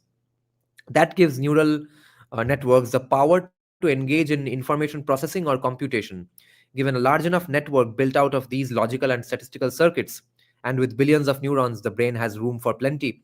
A brain can compute complex functions, the prerequisite for intelligence. Right. So you see, making a sport, playing a sport growing up makes you just more intelligent than everybody else. It can transform the information about the world that it receives from the sense organs in a way that mirrors the laws governing that world, which in turn allows it to make useful inferences and predictions. Naturalistic science. Internal representations that reliably correlate with states of the world and that participate in inferences, anumana pramana, that tend to derive true implications from true premises, may be called knowledge, vigyan. We say that someone knows what a robin is if she thinks the thought robin whenever she sees one, and if she can infer that it is a kind of bird which appears in the spring and pulls worms out of the ground. That's how you recognize a bird, a particular bird. Getting back to evolution, a brain wired by information in the genome to perform computations on information coming in from the senses could organize animals' behavior in a way that allowed it to capture energy and resist entropy. It could, for example, implement the rule: if it squeaks, chase it; if it barks, flee from it. Chasing and fleeing, though, are not just sequences of muscle contradictions, they are goal directed. Chasing may consist of running or climbing or leaping or ambushing, depending on the circumstances, as long as it increases the chances of snagging the prey. Fleeing may include hiding or freezing or zigzagging. And that brings up another momentous 20th century idea, sometimes called cybernetics, feedback, or control. The idea explains how a physical system can appear to be teleological, that is, directed by purposes or goals. All it needs are a way of sensing the state of itself and its environment, a reputation of a goal state, what it wants, what it's trying for, an ability to compute the difference between the current state and the goal state, and a repertoire of actions that are tagged with their typical efforts. If the system is wired so that it triggers actions that typically reduce the difference between the current state and the goal state, it can be said to pursue goals, and when the world is sufficiently predictable, it will attain them, of course. The principle was discovered by natural selection in the form of homeostasis, as when our bodies regulate their temperature by shivering and sweating. When it was discovered by humans, it was engineered into analog systems like thermostats and cruise control, and then into digital systems like chess playing programs and autonomous robots. The principles of information, computation, and control bridge the chasm between the physical world of cause and effect and the mental world of knowledge, intelligence, and purpose. It's not just a rhetorical aspiration to say that ideas can change the world. It's a fact about the physical makeup of brains. The Enlightenment thinkers had an inkling that thought could consist of patterns in matter. They likened ideas to impressions in wax, vibrations in a string, or waves from a boat. And some, like Hobbes, propose that reasoning is but reckoning. Reasoning is simply reckoning, in the original sense of reckoning as calculation. But before the concepts of information and computation were elucidated, it was reasonable for someone to be a mind body dualist and attribute mental life to an immaterial soul. Just as before the concept of evolution was elucidated, it was reasonable to be a creationist and attribute in nature to a cosmic designer. That's another reason I suspect that so many Enlightenment thinkers were deists. Of course, it's natural to think twice about whether your cell phone truly knows a favorite number, your GPS is really figuring out the best route, and your Roomba is genuinely trying to clean the floor. But as information processing systems become more sophisticated, as their representations of the world become richer, their goals are arranged into hierarchies of sub goals within sub goals, and their actions for attaining the goals become more diverse and less predictable. It starts to look like hominid chauvinism to insist that they don't. Whether information and computation explain consciousness in addition to knowledge, intelligence, and purpose is a question I'll turn to in the final chapter. Interesting. This is going to be fascinating. Human intelligence remains the benchmark for the artificial kind. And what makes Homo sapiens an unusual species is that our ancestors invested in bigger brains that collected more information about the world, reasoned about it in more sophisticated ways, and deployed a cognitive niche, also called the cultural niche and the hunter gatherer niche. This embraced a suite of new adaptations, including the ability to manipulate mental models of the world and predict what would happen if one tried out new things, the ability to cooperate with others, which allowed teams of people to accomplish what a single person could not, and language, which allowed them to coordinate their actions and to pool the fruits of their experience into the collection of skills and norms we call cultures, also castes. These investments allowed early hominids to defeat the defenses of a wide range of plants and animals and reap the bounty in energy, which stoked their expanding brains, giving them still more know how and access to still more energy. A well studied contemporary hunter gatherer tribe, the Hadza of Tanzania, who lived in the ecosystem where modern humans first evolved and probably preserve much of their lifestyle, extract 3,000 calories daily per person from more than 880 species. They create this menu through ingenious and uniquely human ways of foraging, such as felling large animals with poison tipped arrows, smoking bees out of their hives to steal their honey, and enhancing the nutritional value of meat and tubers by cooking them. Energy channeled by knowledge in the is the energy channeled by knowledge is the elixir with which we stave off entropy and advance. And entropy can be termed as Matsya Nyaya almost. Uh, what, or at least what is meant by Matsya Nyaya.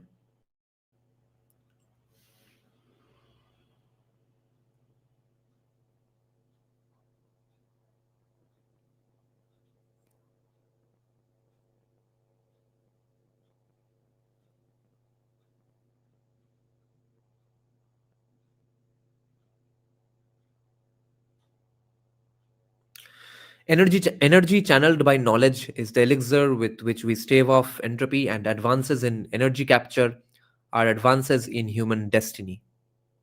This is a line that deserves to be marked.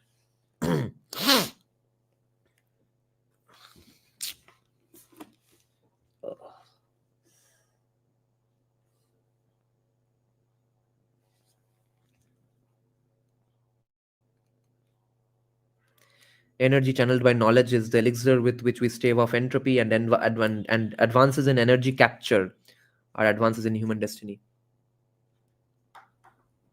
The invention of farming around 10,000 years ago multiplied the availability of calories from cultivated plants and domesticated animals, freed a portion of the population from the demands of hunting and gathering, and eventually gave them the luxury of writing, thinking, and accumulating their ideas, and therefore giving birth to status groups and status in the first place. Um, Around 500 BCE, in what the philosopher Karl Jaspers called the Axial Age, several widely separated cultures pivoted from systems of ritual and sacrifice that merely warded off misfortune to systems of philosophical and religious belief that promoted selflessness and promised spiritual transcendence.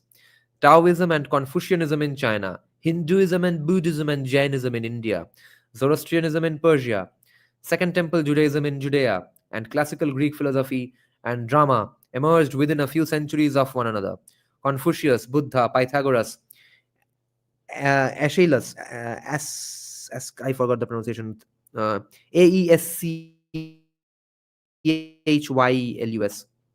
Aeschylus, and the last of the Hebrew prophets walked the earth at the same time. Recently, an interdisciplinary team of scholars identified a common cause. It was not an aura of spirituality that descended on the planet, but something more prosaic: energy capture. The Axial Age was when agricultural and economic advances provided a burst of energy, upwards of 20,000 calories per person per day in food, fodder, fuel, and raw materials. This surge allowed the civilizations to afford larger cities, a scholarly and priestly class, and a reorientation of their priorities from short term survival to long term harmony. As Bertolt Brecht put it millennia later, grub first, then ethics. And that's when Buddhism came up with the idea of ahimsa. Let's not kill, let's declare farmers Shudras.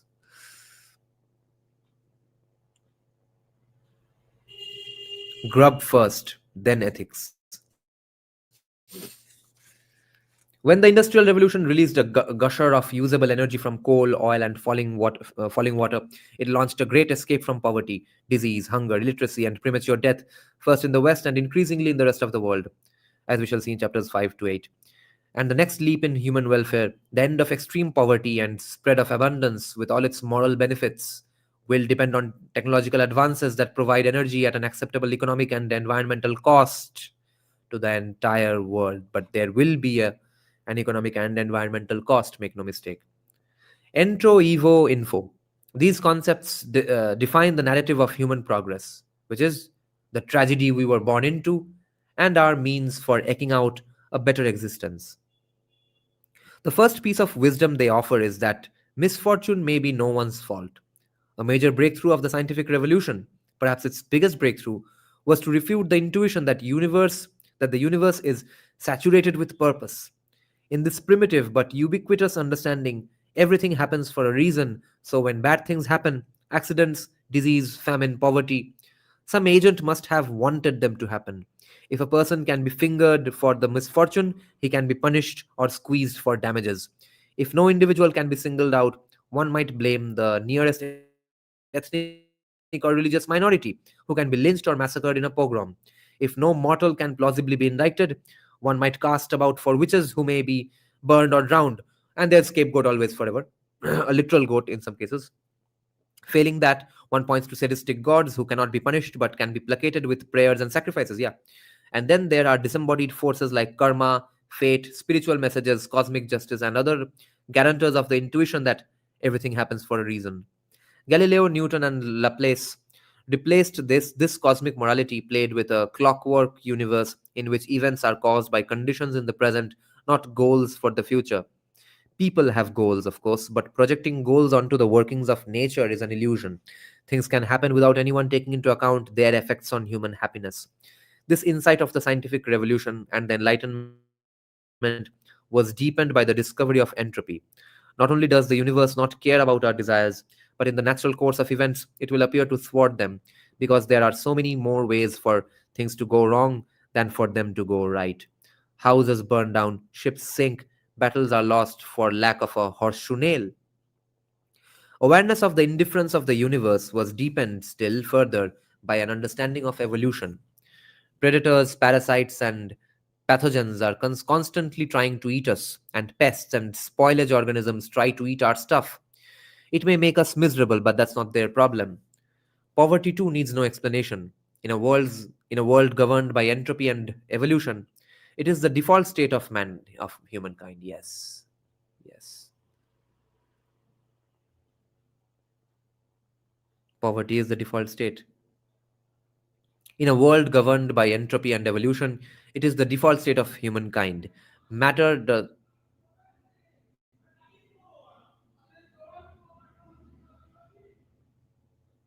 Matter does not arrange itself into shelter or clothing, and living things do everything they can to avoid becoming our food. As Adam Smith pointed out, what needs to be explained is wealth. Yet, even today, when few people believe that accidents or diseases have perpetrators, discussions of poverty consist mostly of arguments about whom to blame for it. None of this is to say that the natural world is free of malevolence. On the contrary, evolution guarantees there will be plenty of it, because evolution is Nietzschean. The truth is Nietzschean. Whatever is Sanatan is Nietzschean. And whatever is Nietzschean will will make way for malevolence, because it is a double-edged fucking sword. It's probably a triple-edged sword. And therefore Hitler did not misunderstand Nietzsche. He understood Nietzsche accurately and used it to his own bad ideas.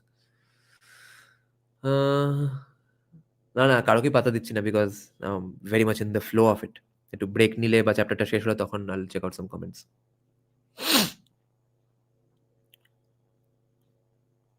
Evolution guarantees that there will be plenty of malevolence.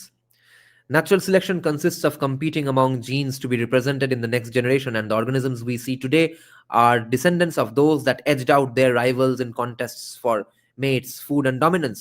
So why shouldn't there be historical justice and retributive laws today for the cells and sperms that did not make it in our world? This does not mean that all creatures are always rapacious. Modern evolutionary theory explains how selfish genes can give rise to unselfish organisms. But the generosity is measured. Unlike the cells in a body or the individuals in a colonial organism, humans are genetically unique, each having accumulated and recombined a different set of mutations that arose over generations of entropy prone replication in their lineage. Genetic individuality gives us our different tastes and needs, and it also sets the stage for strife. Families, couples, friends, allies, and societies seethe with partial conflicts of interest, which are played out in tension, arguments, and sometimes violence. Another implication of the law of entropy is that a complex system like an organism can easily be disabled because its functioning depends on so many improbable conditions being satisfied at once: a rock against the head, a hand around the neck, a well aimed poisoned arrow, and the competition is neutralized. More tempting still to a language using organism, a threat of violence may be used to coerce a rival, opening the door to oppression and exploitation. Hence, open societies will always be vulnerable. Hinduism needs to be protected. Evolution left us with another burden. Our cognitive, emotional, and moral faculties are adapted to individual survival and reproduction in an archaic environment, not to universal thriving in a modern one. To appreciate this burden, one doesn't have to believe that we are cavemen out of time, only that evolution, with its speed limit measured in generations, could not possibly have adapted our brains to modern technology and institutions. Humans today rely on cognitive faculties that worked well enough in traditional societies, but which we now see are infested with bugs. Hence, we are in a tricky situation with women working. So many people have a problem with that. So many people who think they don't have a problem with that end up having a problem with that. People just don't know how to work around it, and especially with workplace affairs, it's so fucking common because people are not used to it. People are not, men and women both are not trained to handle this. You live in close proximity to a person from the opposite gender and work all day long, see them for way more time and hours and seconds than your own family members, and they are your age, and there's a power dynamic to be achieved here. There's a bit of status to be signaled by dating or having sex with a particular coworker. How the fuck are people not going to have an affair with their coworkers? Because we are just not trained with these situations. It will take a few generations.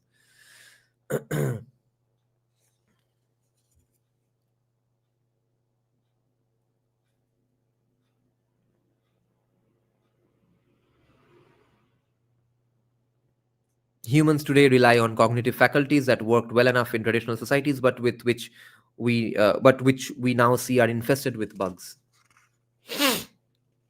People are by nature illiterate and innumerate. Rishabh, don't trigger me down that path. I have lots of thoughts on finding people hot, etc. But yes, definitely. No, there are unhot managers, but it's a rarity because, again, firstly, beauty is a substitute, a proxy in our understanding of reproductive health.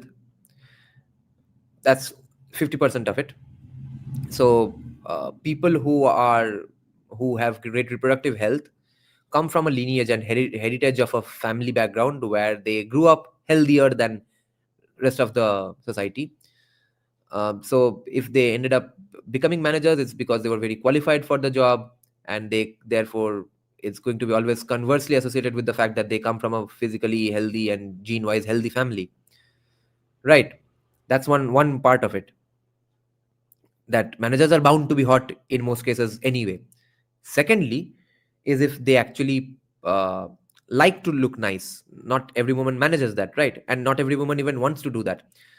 Those specific women who do do their hair and makeup in a certain way which makes them very attractive is a very time consuming and disciplinary a habit, which is an example of great discipline, which makes them successful in many almost every other thing as well. Which is why more often than not you will find successful women, especially in these work scenarios, have great discipline in most other things, including putting in an effort to look good.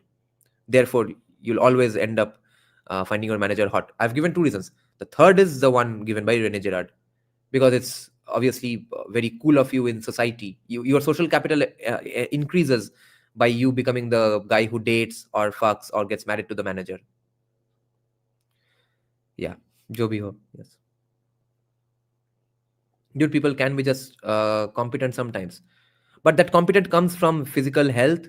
Health meaning just not just hereditary health which leads to hereditary wealth, which then leads to your childhood nutrition, which is one of the biggest markers for health, which then makes you successful in life, and also discipline. And none of that comes without the family heritage and stuff. People who are the on the off chance that people are insanely successful from a family of not very successful people, first of all, there usually a confusion arises because people inherently assume that, okay, the father was a rickshaw puller, therefore he is an unsuccessful person. No, maybe his father, that rickshaw puller father's father, was a drunkard and did not even have a rickshaw, could not ever dream of him buying a rickshaw. But his son managed that rickshaw, and then his son went on to become an IAS or a cricketer and stuff. So success first of all needs to be clearly defined, and competence first of all needs to be clearly defined.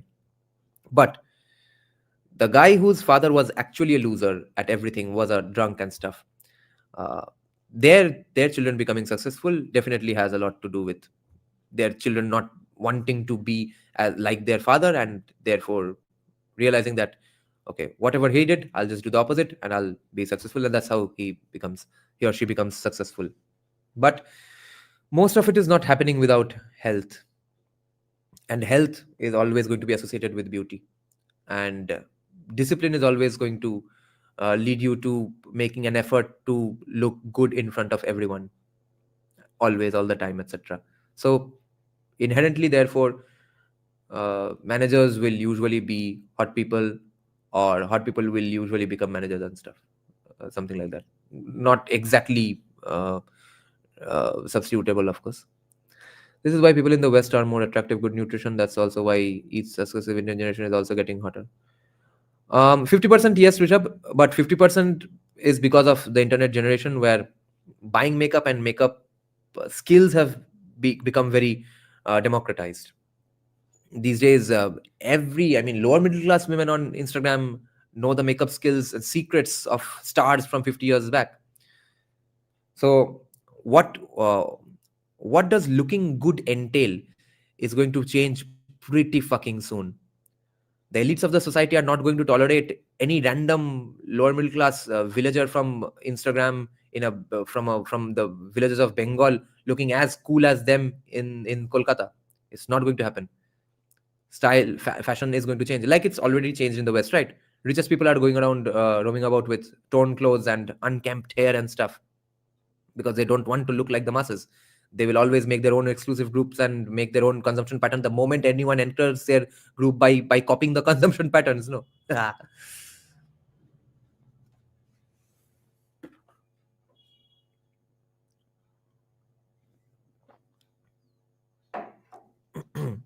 By the way, Dia is saying, okay, fair, lol. Yes, I'm glad you got the point. But you see, this is again why one of the most controversial subjects to discuss, I think, on the Indian internet, that people, women usually from upper castes are considered more attractive, uh, objectively, I think, by, if you ask any man, you pick up an upper caste from Kolkata, you pick up an upper caste from Bihar, you pick up an upper caste from Maharashtra, they are the ones who will be objectively looked upon as the more attractive ones. How the fuck is that possible? Almost entirely because of health. 50% because of health, let's say 60-70% because of health. But there is one significant other chunk as well, which is that uh, one is that they are simply from healthier families, the upper castes, therefore they are definitely ending up looking more attractive. The other problem is power itself is attractive, power itself is beautiful. So when families and their descendants have had social, cultural as well as economic capital for generations, however they look will be considered the way to look, which is why our obsession with fair skin came about. It wasn't always there. It happened because for 800-900 years we were ruled by people with fair skin. That's why fair skin inherently became an attractive thing. But an upper caste beautiful person can, or good looking guy or girl, can come from the south as well, and have extremely dark skin. Why is that person not considered attractive in the mainstream? At least until uh, simping for black women became a thing. Until then, black was not considered attractive in the mainstream at all, right? That was only because we worship and consider power itself beautiful, and only powerful people in the country for 900 years had been extremely fair skinned. And so when people say Bengali girls are so gorgeous, Bengali girls are especially so good looking, etc., I used to think that, well, no, bro, you have not seen Bengali girls. You just mean you like Brahmins Vaidya's castles of Kolkata. But then I thought, wait, I really find Bihari women attractive. Oh, and by default, every Bihari woman in almost every setting looks pretty good. Oh, I see. Most of them are Tiwaris and Pandes. Then I thought, no, Marathi women are really distinctly good looking. Then I checked their surnames. all the caste, all the people I was finding attractive, I saw that, oh my god, all of them are upper caste as well. So it's health and status. Looking good is also field dependent. Each niche has their own thing that makes them unique. Very true, Dia. Yeah, so we are talking in the generalized manner, okay, random on the road who is good looking and who is not good looking. But what you are pointing out is applicable for specific exclusive groups and specific, let's say, niche consumption patterns as well. No, for example, a girl in a sari with well oiled hair, or let's say very oiled hair, which let's say uh, will be considered backdated or ugly, or makes you look like an auntie and stuff. Okay, if you are wearing sari in the old way, you are totally covered up and your entirety of your cleavage and stomach is not showing, etc. You're not wearing a bikini bra. You are considered very beautiful by some village men, probably, by some men who grew up watching their moms dress up that way. But you are not going to be considered attractive in a setting where everyone listens to rock music and metal music. There, even a hot girl in salwar probably won't be considered their girl, or their the most attractive girl they are looking at in front of them right now. They are going to end up dating the uh, miniskirt, black t-shirt wearing goth girl with black nail polish and black eyeliners and stuff, who listens to a lot of metal because she's from their caste, from their consumption pattern. Neon is bringing up a very important point, which I was about to address uh, passingly. Neon is saying how much of it is also beauty standards is simply propagated by media. Beauty standards have changed so much in the last 30 years, generations, betterment of nutrient. Neon, this is very important. But you see, it has to be gradual, and there is no substitute for health usually. But it is possible with simply media propagation. But here is where the woke screwed up. They thought, yes, beauty is subjective, we'll just push it through media. And let's one fine morning have ugly fat people on the cover of every magazine and film, which was populated by hot women just until 1 year back. So you see, it has to be gradually done. It is always gradually done. It changes gradually. But more so, Neon, even in this case, let's take the example of uh, what standards of beauty were propagated. There you'll see, yes, you are absolutely right that it's not just health, but some cultures, some countries just have specific body types, right?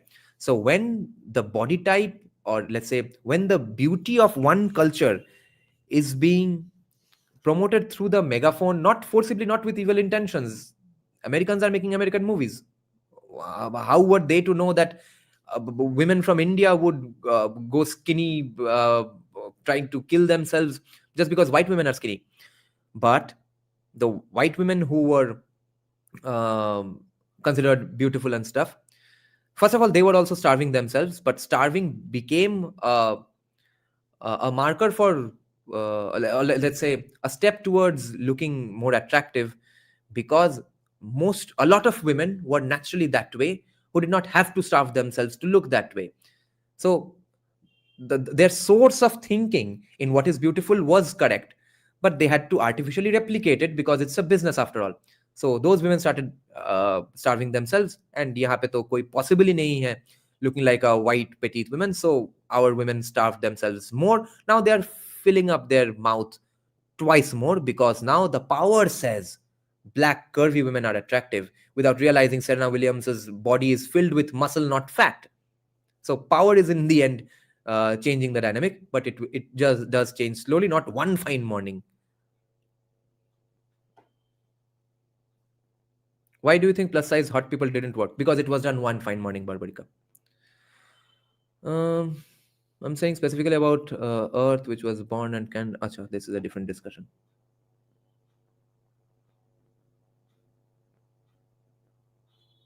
No, Neon. Fat is not always ugly. Why is Rustika Mukherjee considered beautiful, hot, etc.? First of all, makeup skills, photography, etc. You probably have not seen Swastika Mukherjee without makeup in a nightie at your home, right? Now, she's attractive because of this pushing of. Swastika is not obese. I would say she is, but this was pushed by the media. This is sort of the victory of the body positivity movement, which says that you don't have to starve yourself, or being fat is okay, obesity is great, obesity is curvy. That is what led to people considering Swastika Mukherjee attractive today, and it has convinced us enough to to the point that we objectively consider her attractive. Not that no media told me to consider her attractive, but the wokes push it too far too soon, so they expected everything to change overnight. They thought Swastika Mukherjee can do the cover of Sports Illustrated and stuff. Lizzification, yeah. Their food is so tasteless, it's so easy to starve. And this girls in the West, they take pills to vomit the food they. Oh yeah, yeah. This has gone on up until even my generation in schools. Uh, but it's now going to the opposite bad direction, where they are eating twice and thrice more because they want to look like Serena Williams. I want to start a Bengali channel regarding some urgent topic. How can I talk with you? Mail me, Epi. I find a bit of fat attractive, like Venus. Oh yeah, yeah, I didn't get to my main point, which is Neon. Main reason fat will not always be inherently ugly forever in every situation is because of wealth and status. Um, let's say when Indian women were starving themselves to look like petite white American heroines, at the same time, fat people though were definitely getting made fun of, but skinny women and even skinny men, but skinny women more harshly, would always get called out and bullied for being too skinny. If their breasts were practically non-existent, their hands were like the thickness of my two fingers, etc. Because skinny also usually means that skinny means definitely unhealthy, but it also means you are probably from a very poor background. And if you are a little richer, then inherently it means you probably have a lot of economic capital, definitely, which means you probably have some social capital, you probably have some cultural capital, therefore you are attractive, bro. So fat is also going to be associated with attractiveness to some degree. You can't help it. But people were calling Jason Momoa fat. He was just not dehydrated. Yeah, yeah. There's always things too far. Okay. A lot of people now think that not looking like dehydrated bodybuilders is an anomaly or is a sign that you are not fit at all, etc.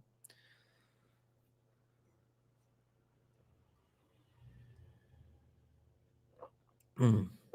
Okay, let's get back. See, this is a good book which triggers such fascinating conversations. By the way, got this nice Kalki themed bookmark uh, with this book today. I was about to say, no. I like wide hips and ample bosoms. They are sign of fertility. Yes. What the West propagates as the opposite side of Vox is zero size. Yes. Yeah. And they got to that position because people in power, the circles they grew up in, the white women in their circles were probably zero sized and were zero sized. That's why. Excuse me. Fat would have been attractive during drought or tough times, possibly where khate pite ghar. Absolutely.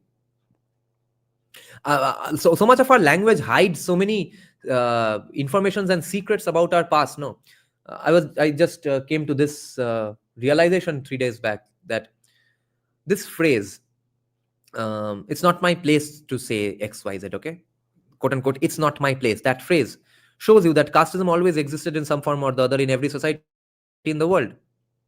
Let's say you are in a you were invited to a gathering. J. Sai Deepak, Sanjeev Sanyal, Anand Ranganathan are having a conversation. You fucking interrupt them and tell them that no, you all are not really getting the point about Hindu reawakening, etc., or Hindu Rashtra. Uh, Even though you are just some guy who watches some YouTube channels, that's all, okay? And you are in your second year of graduation. It would not be your place to say that, right? But if it had been literal at some point in the world, in some societies at least, that was pure fucking casteism.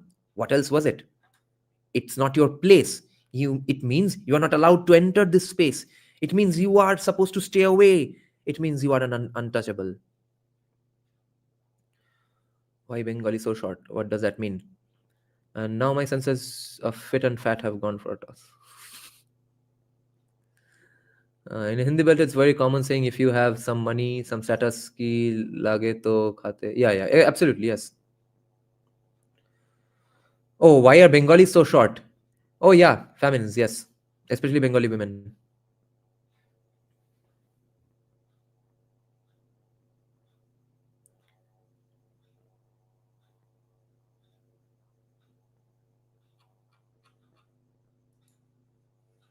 Yeah, mainly famines and repeated colonization.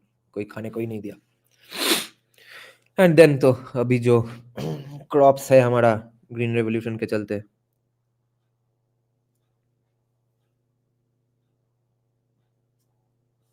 Where were we? We went on a nice, constructive little tangent. People are by nature illiterate and innumerate, quantifying the world by one, two, or many, and by rough guesstimates. They understand physical things as having hidden essences that obey the laws of sympathetic magic or voodoo rather than physics and biology. Objects can reach across time and space to affect things that resemble them or that had been in contact with them in the past. Remember the beliefs of pre scientific revolution Englishmen. They think that words and thoughts can impinge on the physical words in. They think that words and thoughts can impinge on the physical world in prayers and curses. Let me argue in favor of prayers and curses. अच्छा चलो अब थोड़े बहुत जो libertarians थे मेरे channel में वो अब अनसब्सक्राइब करने वाले हैं guys prayers and curses don't need to work on somebody else. They definitely work on you because either it is a great placebo or it works, which we are not bothered about. I'm not even bothered about whether it actually works in that way or not. But it centers your mind on certain intentions, which you end up more often than not working towards, more often than not successfully, in fact. Therefore, prayers work. Therefore, curses might work. Let's say you want bad things to befall person X, okay? And you think of that every day. Therefore, you really hate him probably. And therefore, if you dedicatedly curse him, which means in the situation that you actively believe in curses and therefore have a dedication towards it, what you'll end up doing is if that person is too much uh, out of your let's say just reach, then of course it's a different matter. Maybe you can't curse Elon Musk and achieve something significant, but everywhere else, and maybe Elon Musk even to certain degrees, you badmouth him in front of everyone you meet, and that chain of badmouth does accumulate, and that can lead to certain bad intentions someday. Let's say I'm going to go into some bro science territory now, but these are bro possibilities, these are not bro sciences. Elon Musk's company one day crashes and never recovers. Uh, but if only it had, uh, let's say, the support of five more people, or if five more people had bought his shares, his company would not have gone down. And what if those people indirectly, after, let's say, differentiated from you by layers of other people to whom you badmouthed, those five people didn't buy a Tesla stock because they were just too pissed off with Elon. So in the end, did you prayed for curses, you cursed them in the religious way mentally, but you also actively hated him and did things to usurp him from his position of power, and that in fact worked. So either you can thank your placebo or thank the process, or just look at the sociological understanding of Hinduism, or these things, prayers and stuff in general. That's why studying Emil Durkheim is going to be a really fun experience from our channel. Advanced PNPC, yes. রিয়াজনদার চশমাটা আমাদেরকে মিউজিয়ামে রাখতে হবে, গান্ধীর চশমা, all else we can make it ভিটে মাটি আর চশমাটাটি। Um, so, yeah, curses might work this way, and they can definitely work this way, but prayers to even more.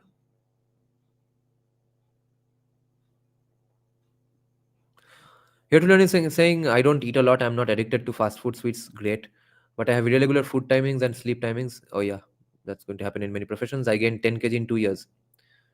2 years में 10 kg is hardly a disastrous weight gain. You just don't work out, that's why it's a problem. If you have irregular food timings and sleep timings, working out can solve your problems. But more so, no, I am not going to recommend intermittent fasting because it's not medically the right thing to do. But you should ask some doctors around for intermittent fasting, because usually with intermittent fasting, people start losing 1.5 kgs, 2 kgs per month, even without any workouts. So ask your doctor about intermittent fasting. If you don't want to work out, if you can work out, then yeah, do intermittent fasting, and no, consult your doctor about intermittent fasting and workout. Recently, one of my atheist friends was deeply offended when a friend said, I'll pray for you. His objection was that offering to pray for someone places them as intermediary to a higher god. The 5'3" height, I look like football in 70 kg.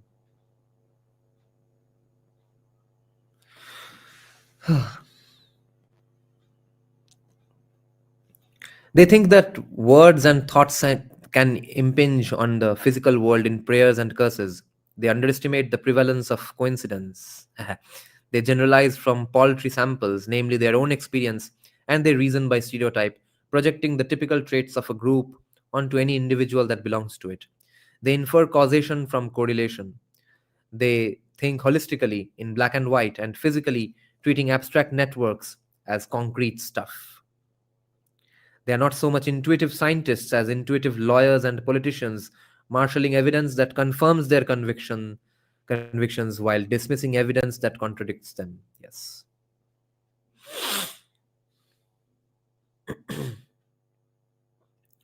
Abstract networks as concrete stuff. Bro, समझो किन लोगों के बारे में बात हो रही है. They are not so much intuitive scientists as they are mainly intuitive lawyers and politicians, marshalling evidence that confirms their convictions while dismissing evidence that contradicts them.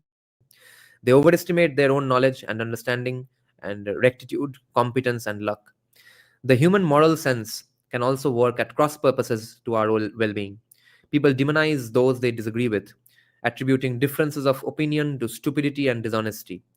For every misfortune, they seek a scapegoat. They see morality as a source of grounds for condemning rivals and mobilizing indignation against them. This is why Nietzsche hated morals. The grounds for condemnation may consist in the defendants having harmed others, but they also may consist in their having flouted custom, questioned authority, undermined tribal solidarity, or engaged in unclean sexual or dietary practices. People see violence as moral, not immoral. Across the world and throughout history, more people have been murdered to mete out justice than to satisfy greed.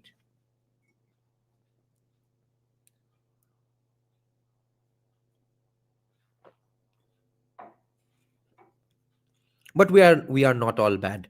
Human cognition comes with two features that give it the means to transcend its limitations.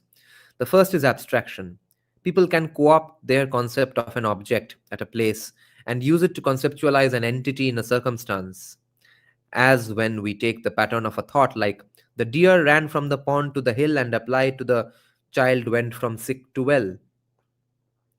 They can co opt the concept of an agent exerting physical force and use it to conceptualize other kinds of causation, as when we extend the image in she forced the door to open to she forced Lisa to join her, or she forced herself to be polite. These formulas give people the means to think about a variable with a value and about a cause and its effect, just the conceptual machinery one needs to frame theories and laws. They can do this not just with elements of thought, but with more complex assemblies, allowing them to think in metaphors and analogs and analogies. Heat is a fluid, a message is a container, a society is a family, obligations are bonds. The second step ladder of cognition is its combinatorial, recursive power. The mind can entertain an explosive variety of ideas by assembling basic concepts like thing, place, path, actor, cause, and goal into propositions. And it can entertain not only propositions, but propositions about the propositions, and the propositions about the propositions about the propositions. Bodies contain humors. Illness is an imbalance in the humors that bodies contain. I no longer believe the theory that illness is an imbalance in the humors that bodies contain. These sorts of sentences, propositions of propositions. Thanks to language, ideas are not just abstracted and combined inside the head of a single thinker, but can be pooled across a community of thinkers. Thomas Jefferson explained the power of language with the help of an analogy. Quote, "He who receives an idea from me receives instruction himself without lessening mine, as he who lights his taper at mine receives light without darkening me." End quote. The potency of language as the original sharing app was multiplied by the invention of writing, and again in later epochs by the printing press, the spread of literacy, and electronic media. The networks of communicating thinkers expanded over time as populations grew, mixed, and became concentrated in cities, and the availability of energy beyond the minimum needed for survival gave more of them the luxury to think and talk. Listen to this. The availability of energy beyond the minimum needed for survival gave more of them the luxury to think and talk, which is why I'm saying patriarchy that has gone on forever, etc., is a hoax, because you thought of fighting against it in 1960 after AC offices were created. Not AC offices, at least comfortable offices came about. When large and connected communities take shape, they can come up with ways of organizing their affairs that work to their members' mutual advantage. Though everyone wants to be right, as soon as people start to air their incompatible views, it becomes clear that not everyone can be right about everything. Also, the desire to be right can collide with a second desire to know the truth, which is uppermost in the minds of bystanders to an argument who are not invested in which side wins. You see, this is why, while debating a commie, you must remember it's the bystanders we are talking about, we are interested in, because they care about the truth. Everyone else cares about winning or losing.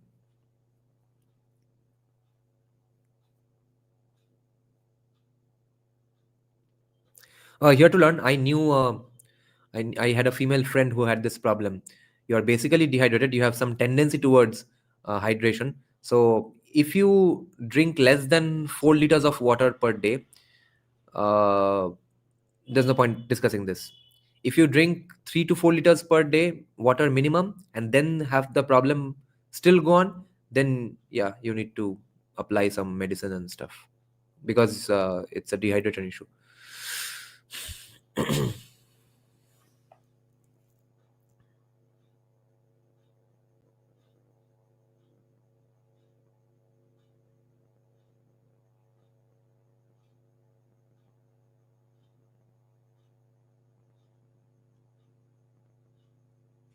When large and connected communities take shape, they can come up with ways of organizing their affairs that work to their members' mutual advantage. Though everyone wants to be right, as soon as people start to air their incompatible views, it becomes clear that not everyone can be right about everything. Also, the desire to be right can collide with a second desire to know the truth, which is uppermost in the minds of bystanders to an argument who are not invested in which side wins. Communities can thereby come up with rules that allow true beliefs to emerge from the rough and tumble of argument, such as that you have to provide reasons for your beliefs. You are allowed to point out flaws in the beliefs of others, Shastrarth, Purva Paksha, and you are not allowed to forcibly shut people up who disagree with you. And today, people actively say both at the same time. Free speech is bad, and at the same time, no, our ancestors had such great Shastrarth and Purva Paksha.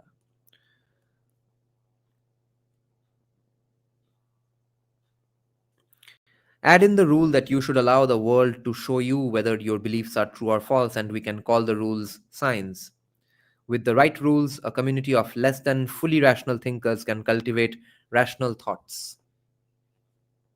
The wisdom of crowds can also elevate our moral sentiments. When a wide enough circle of people confer on how best to treat each other, the conversation is bound to go in certain directions.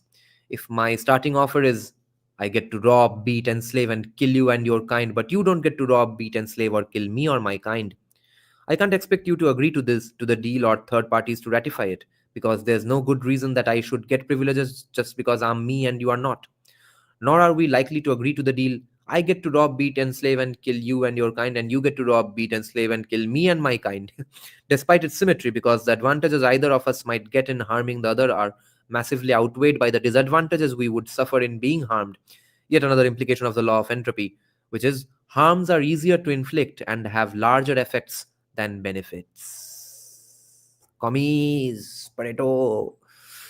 कहाँ हो तुम लोग? Harms are easier to inflict and have larger effects than benefits. ये एक सनातन सत्य है, तुम कैसे बदलोगे? We'd be wiser to negotiate a social contract that puts us in a positive sum game. Neither gets to harm the other, and both are encouraged to help the other. So, for all the laws in human nature, it contains the seeds of its own improvement, as long as it comes up with norms and institutions that channel parochial interests into universal benefits, also known as Sanatan Dharma. Among those norms are free speech, non-violence, cooperation, cosmopolitanism, human rights, and an acknowledgement of human fallibility. Here, non-violence also means not pointless violence, as well as prevention of violence, by the way, which is ahimsa in the Hindu concept, in the Hindu context. And among the institutions are science, education, media, democratic government, internal organizations, and markets. Not coincidentally, these were the major brainchildren of the Enlightenment. Hinduism, I can very well argue, was an enlightenment for another era, or at least proto-enlightenment. This is the end of this chapter. Next chapter is called Counter Enlightenments. This will be fun to read. Such an easy to read book. I need to give some rest. Oh my god, it's been 3 hours 40 minutes. Time flew by, guys. This is what a great conversation and a great book looks and feels like, doesn't it? पौने 4 घंटे में 28 page पढ़ा और discuss किया. What a I'm so lucky and privileged to have this opportunity. Many people would like to have this opportunity. They don't.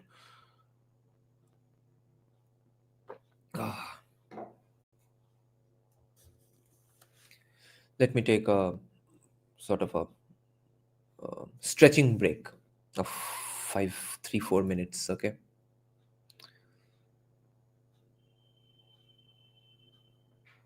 Where are my break songs?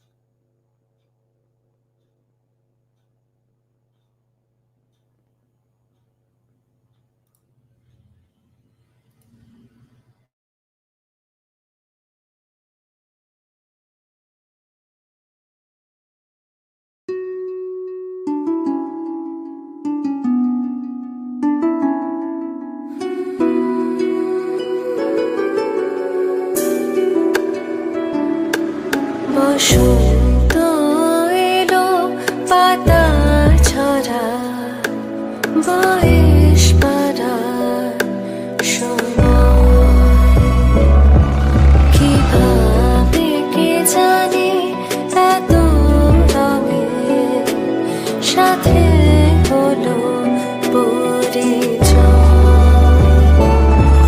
হৃদয়ে কিছু দিয়ে যাচ্ছে যে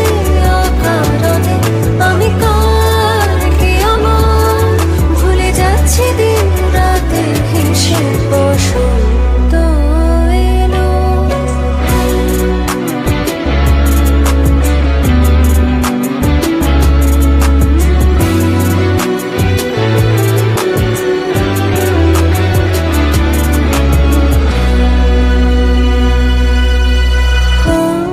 সুরে গান আমি গাইব এখন দাও বলে দাও দাও বলে দাও আমায় ঘিরে উদাস হাওয়া বয় নাও খুঁজে নাও আমায় খুঁজে নাও বসন্ত এলে শুধু মনে ঘরের কোণে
Okay, guys, some interesting comments here.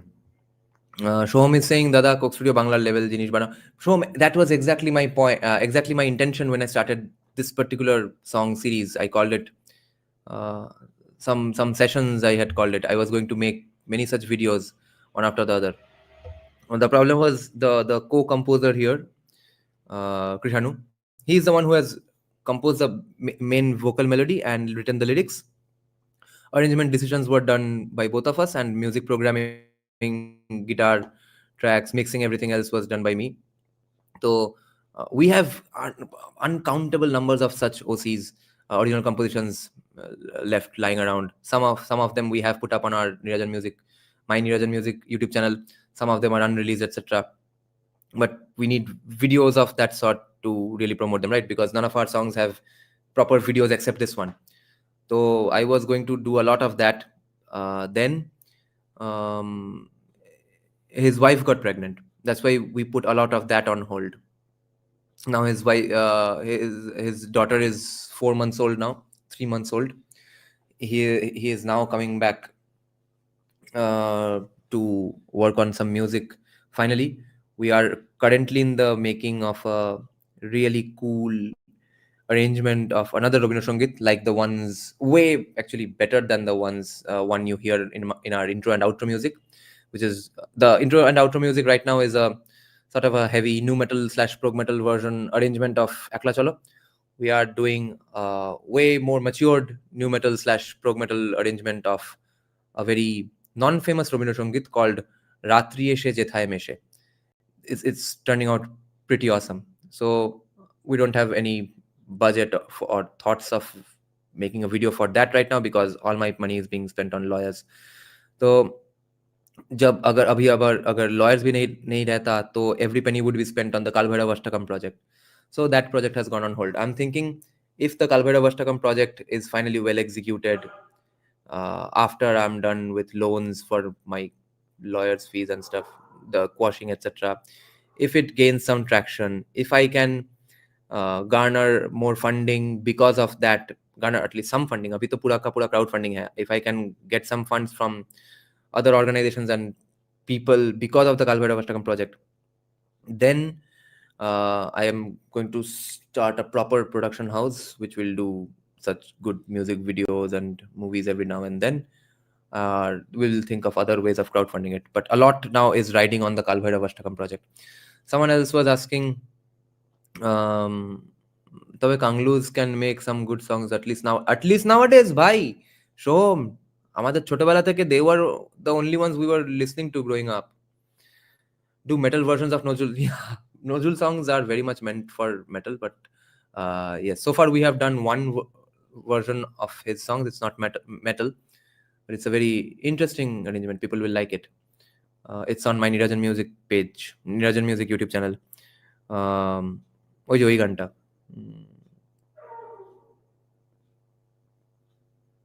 আরে কি যেন গানটা wait it's a very very fascinating Nazrul গীতি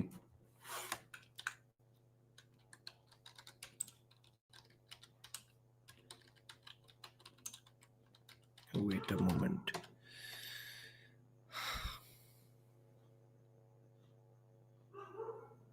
what was that song we did নিজেই ভুলে গেছি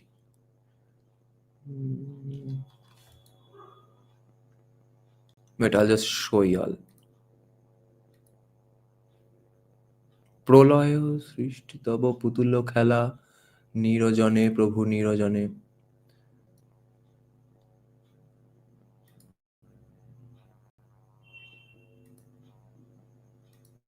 খেলিছোয় বিশ্বলয়ে yes that's the song we have a nice version of খেলিছোয় বিশ্বলয়ে which you must check out even Dijendolal and Atul Prasad yes of course বাংলাদেশিদের গান বেশি শুনিনি now there's no point listening to the artists we grew up listening to anymore now because their sound has been almost done by every blind alley in Bengal today can write music like that, write lyrics like that, and even play guitar like that. So it's not going to be very fascinating to you anymore today, but it was insanely fascinating when we were growing up because no one else was doing it in India. So Stuff like LRB, Art Cell, Miles, you'll think, it's just another rock band. But they were phenomenal stuff back then. Yeah. Coke Studio, if you want today's best of Bangladeshi music, you have to listen to Winds of Change, not Coke Studio. Winds of Change by Kaushik Hossain Taposh is way more awesome than Coke Studio Bangladesh. Kaushik Hossain Taposh is also absconding. वो देश में लौट नहीं पा रहा है, हसीना का supporter था इसलिए. Kandari Hushiar, yes. There's a band called Power Surge in Bangladesh who had a hilarious metal version of what Kandari Hushiar only probably.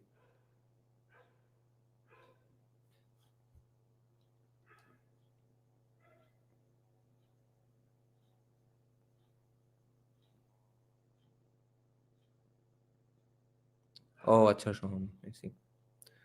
কারারই লৌহ কপাট, কারারই লৌহ কপাটের একটা metal version, yeah, was done by Power Surge. It turned out hilarious. But not every metal arrangement has to sound hilarious. Good songs come out of misery and struggle most of the times. Wow. Is Bihar victory a good news for us? No. It's not bad news or good news for us. It's immaterial. Dada, your review on Dhano Dhanno, that was pretty awesome. It was really great. আমাদের বাংলা গানগুলো অনেক better. আমাদের হ্যাঁ মানে if they are presented in today's style, then yes. Otherwise there are great songs there as well. But when they have remade their songs, I have noticed that the original songs are not that great. So you might be right. Old Bengali songs are better than old Bangladeshi songs. Bangladeshi songs are better when they are rearranged versions of older songs. Our songs, so nobody does rearrangements anyway. But our old Bengali songs are inherently on their own only pretty insanely awesome. When she sings Bashanto Esheche, it gives me goosebumps. Thank you, Retroave. And she's not even a singer. She's a theater actress. We got her for free. That's why we used her vocals.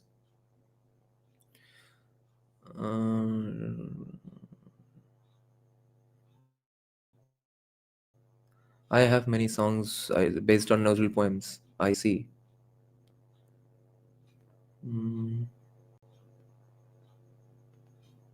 Let me mess with this iPad. Lol.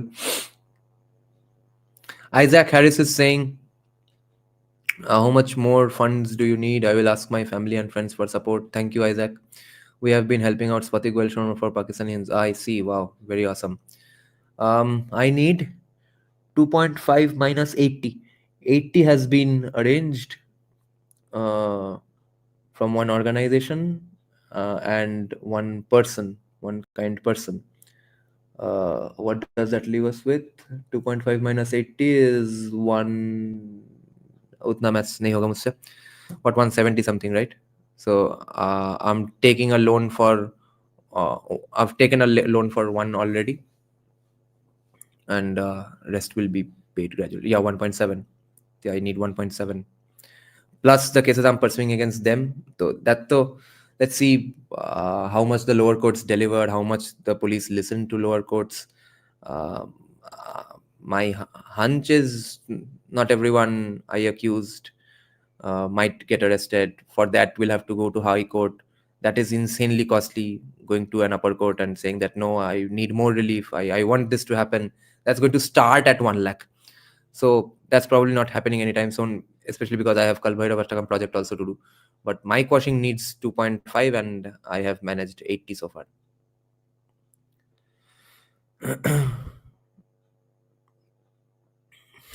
Lakh, AK Brahmo, lakh. Kapil Sibal ko thodi le liya maine.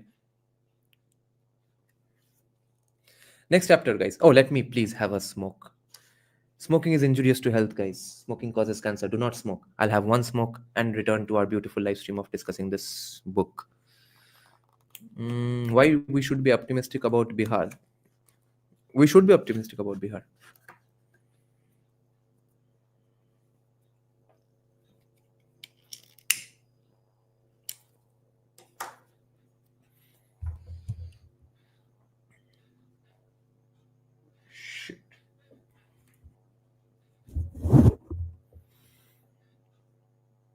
Bengal should be optimistic about Bihar elections. Let's see your point.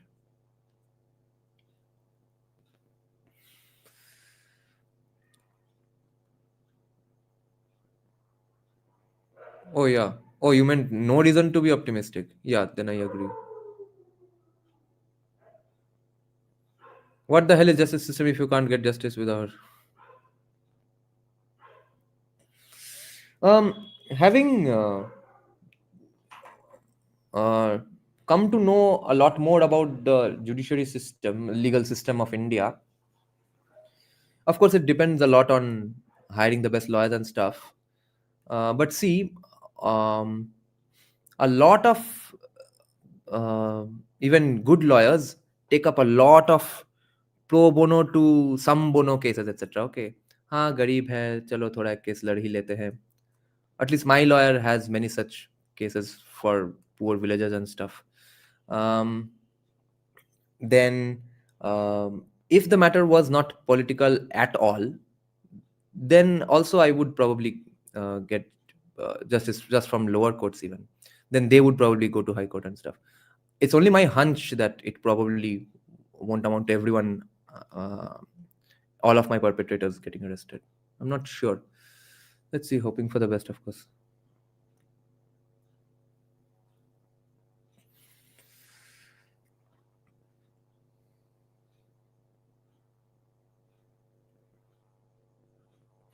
নিরাজন দা rap music produce করি চলো ইয়া কাল ভৈরব অষ্টাকামে তো rap থাকছে আর I did one some other hip hop productions as well. Excuse me. When are you going to quit smoking? I need to quit smoking as soon as possible. Not because of health, because of the long-term repercussions of health only. Not right now, at least it's not affecting. Or maybe it's affecting. I would be better off by not smoking, of course, even right now. I'm not finding a path forward as of now. Let's not be too optimistic after Bihar. In the past, BJP has held. Yes.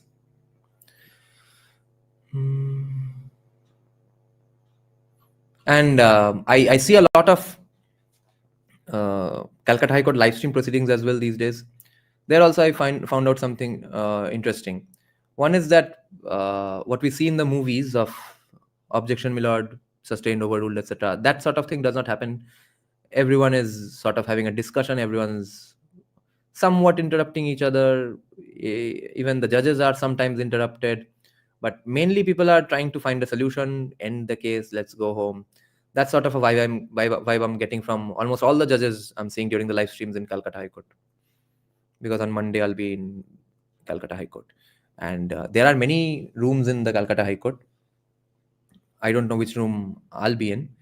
So every day 4 to 5 rooms are continuously live streamed from the Calcutta High Court, from one random YouTube channel that streams the Calcutta High Court proceedings. So that will be hilarious. I have done live concerts.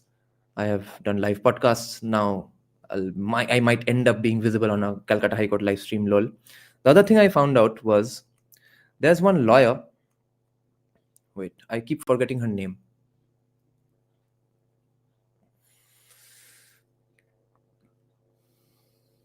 There's one lesbian lawyer with short hair. She's very skinny, very experienced and respected lawyer in Supreme Court. Her surname is probably Singh. So I remember her because she was opposite J. Sai Deepak when they were arguing about having same-sex marriages in Hindu code bill, Hindu personal law, whatever it's called. And J. Sai Deepak was saying that no, let's not modify the Hindu laws further.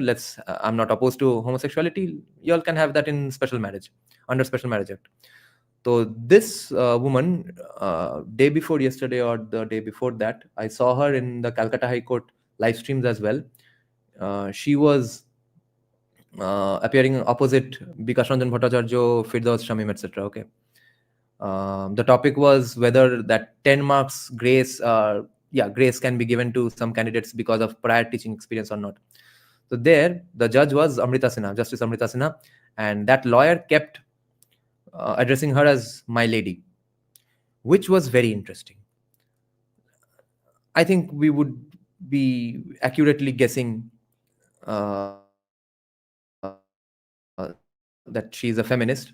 And now see, where organically people have just reached a consensus that the term my lord is a gender neutral noun, pronoun, and so men, women, all lawyers address all judges of all genders as my lords.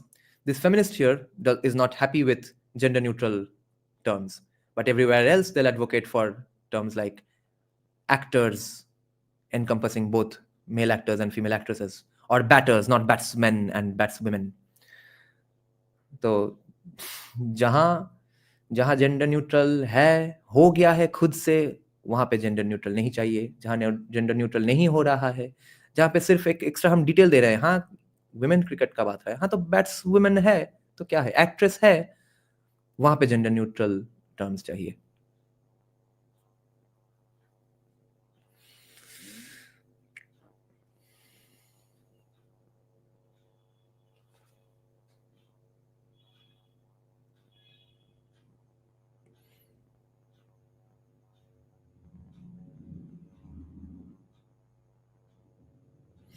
Yes, I do follow that channel, Bengal Mafia. Yes.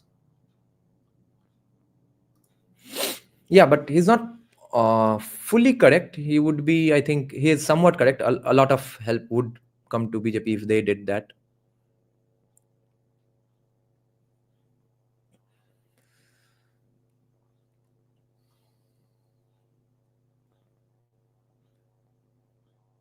Humankind, mankind is too patriarchal. Yes. My cigarette is almost done. I'll resume the book anytime now.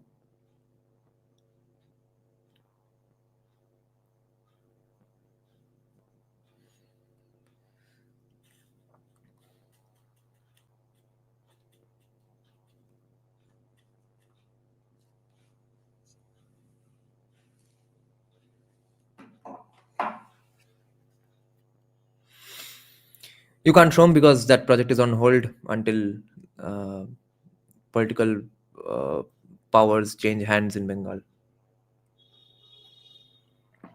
Because I'm getting a hunch that power is not going to change hands, and if that is so, it's going to be insanely risky, and people are going to have to take up risks for being in a group which I'm going to be running. That's going to be very unfair. Dada, do you know that within 6 to 12 months of quitting cigarettes, your risk of cancer and other... yeah, absolutely. Yeah. Counter enlightenments. Who could be against reason, science, humanism, or progress?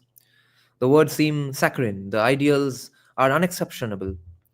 They define the missions of all the institutions of modernity: schools, hospitals, charities, news agencies, democratic governments, international organizations. Do these ideals really need a defense? They absolutely do. Since the 1960s, trust in the institutions of modernity has sunk, and the second decade of the 21st century saw the rise of populist movements that blatantly repudiate the ideals of the Enlightenment. They are tribalist rather than cosmopolitan, authoritarian rather than democratic, contemptuous of experts rather than respectful of knowledge, and nostalgic for an idyllic past rather than hopeful for a better future, because one is certain and one is uncertain. But these reactions are by no means confined to 21st century political populism, a movement we will examine in chapters 20 and 23. Far from sprouting from the grassroots or channeling the anger of know-nothings, the disdain for reason, science, humanism, and progress has a long pedigree in elite intellectual and artistic culture. Indeed, a common criticism of the Enlightenment project, that it is a Western invention, unsuited to the world in all its diversity. Oh, a critique of decoloniality. Unsuited to the world in all its diversity is doubly wrong-headed. For one thing, all ideas have to come from somewhere, and their birthplace has no bearing on their merit. Though many Enlightenment ideas were articulated in their clearest and most influential form in 18th century Europe and America, they are rooted in reason and human nature, so any reasoning human can engage with them. That's why Enlightenment ideals have been articulated in non-Western civilizations at many times in history. Shuru se main kya bol raha tha? Holy shit, Steven Pinker actually admits this. My God, I don't think anyone knows that about Enlightenment era thinkers or pro-Enlightenment era thinkers, or even about Steven Pinker. Wow. This was pretty awesome. Let me try to underline this. I'll just bracket it. Enlightenment ideals have been articulated in non-Western civilizations at many times in history. सब कुछ Western style capitalism है बोल के reject करना छोड़ो. সাত্বিক Das has had a breakup. Fuck. 8 বছর relationship পঙ্গা হয়ে গেছে. Fuck. The bigger question is, why is Satvik Das addressing to himself in the third person? That's a more interesting question.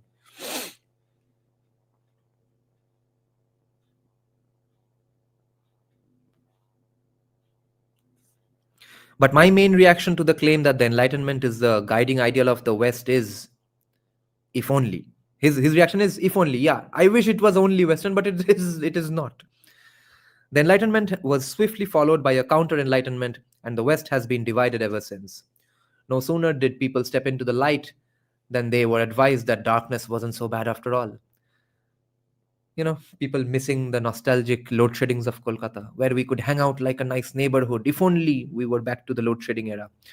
That they should stop daring to understand so much, that dogmas and formulas deserved another chance, and that human nature's destiny was not progress but decline. I wonder where it comes from. Not life-affirming Hinduism, definitely. The Romantic movement pushed back particularly hard against Enlightenment ideals. Rousseau, Johann Herder, Friedrich Schelling, and others denied that reason could be separated from emotion, that individuals could be considered apart from their culture, that people should provide reasons for their acts, that values applied across times and places, and that peace and prosperity were desirable ends.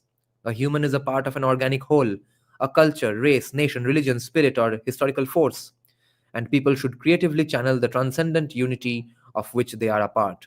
Heroic struggle, not the solving of problems, is the greatest good. Asceticism, guys, garib khelna, garibi dikhana, as a way to gain more power, of course.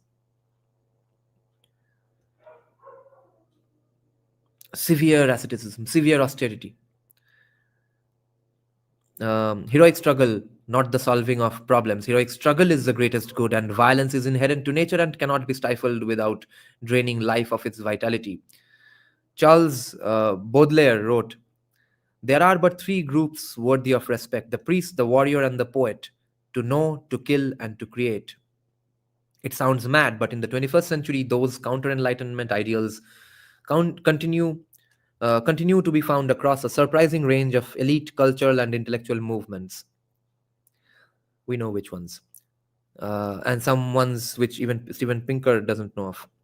The notions that we should apply our collective reason to enhance flourishing and reduce suffering is considered crass, naive, wimpy, square.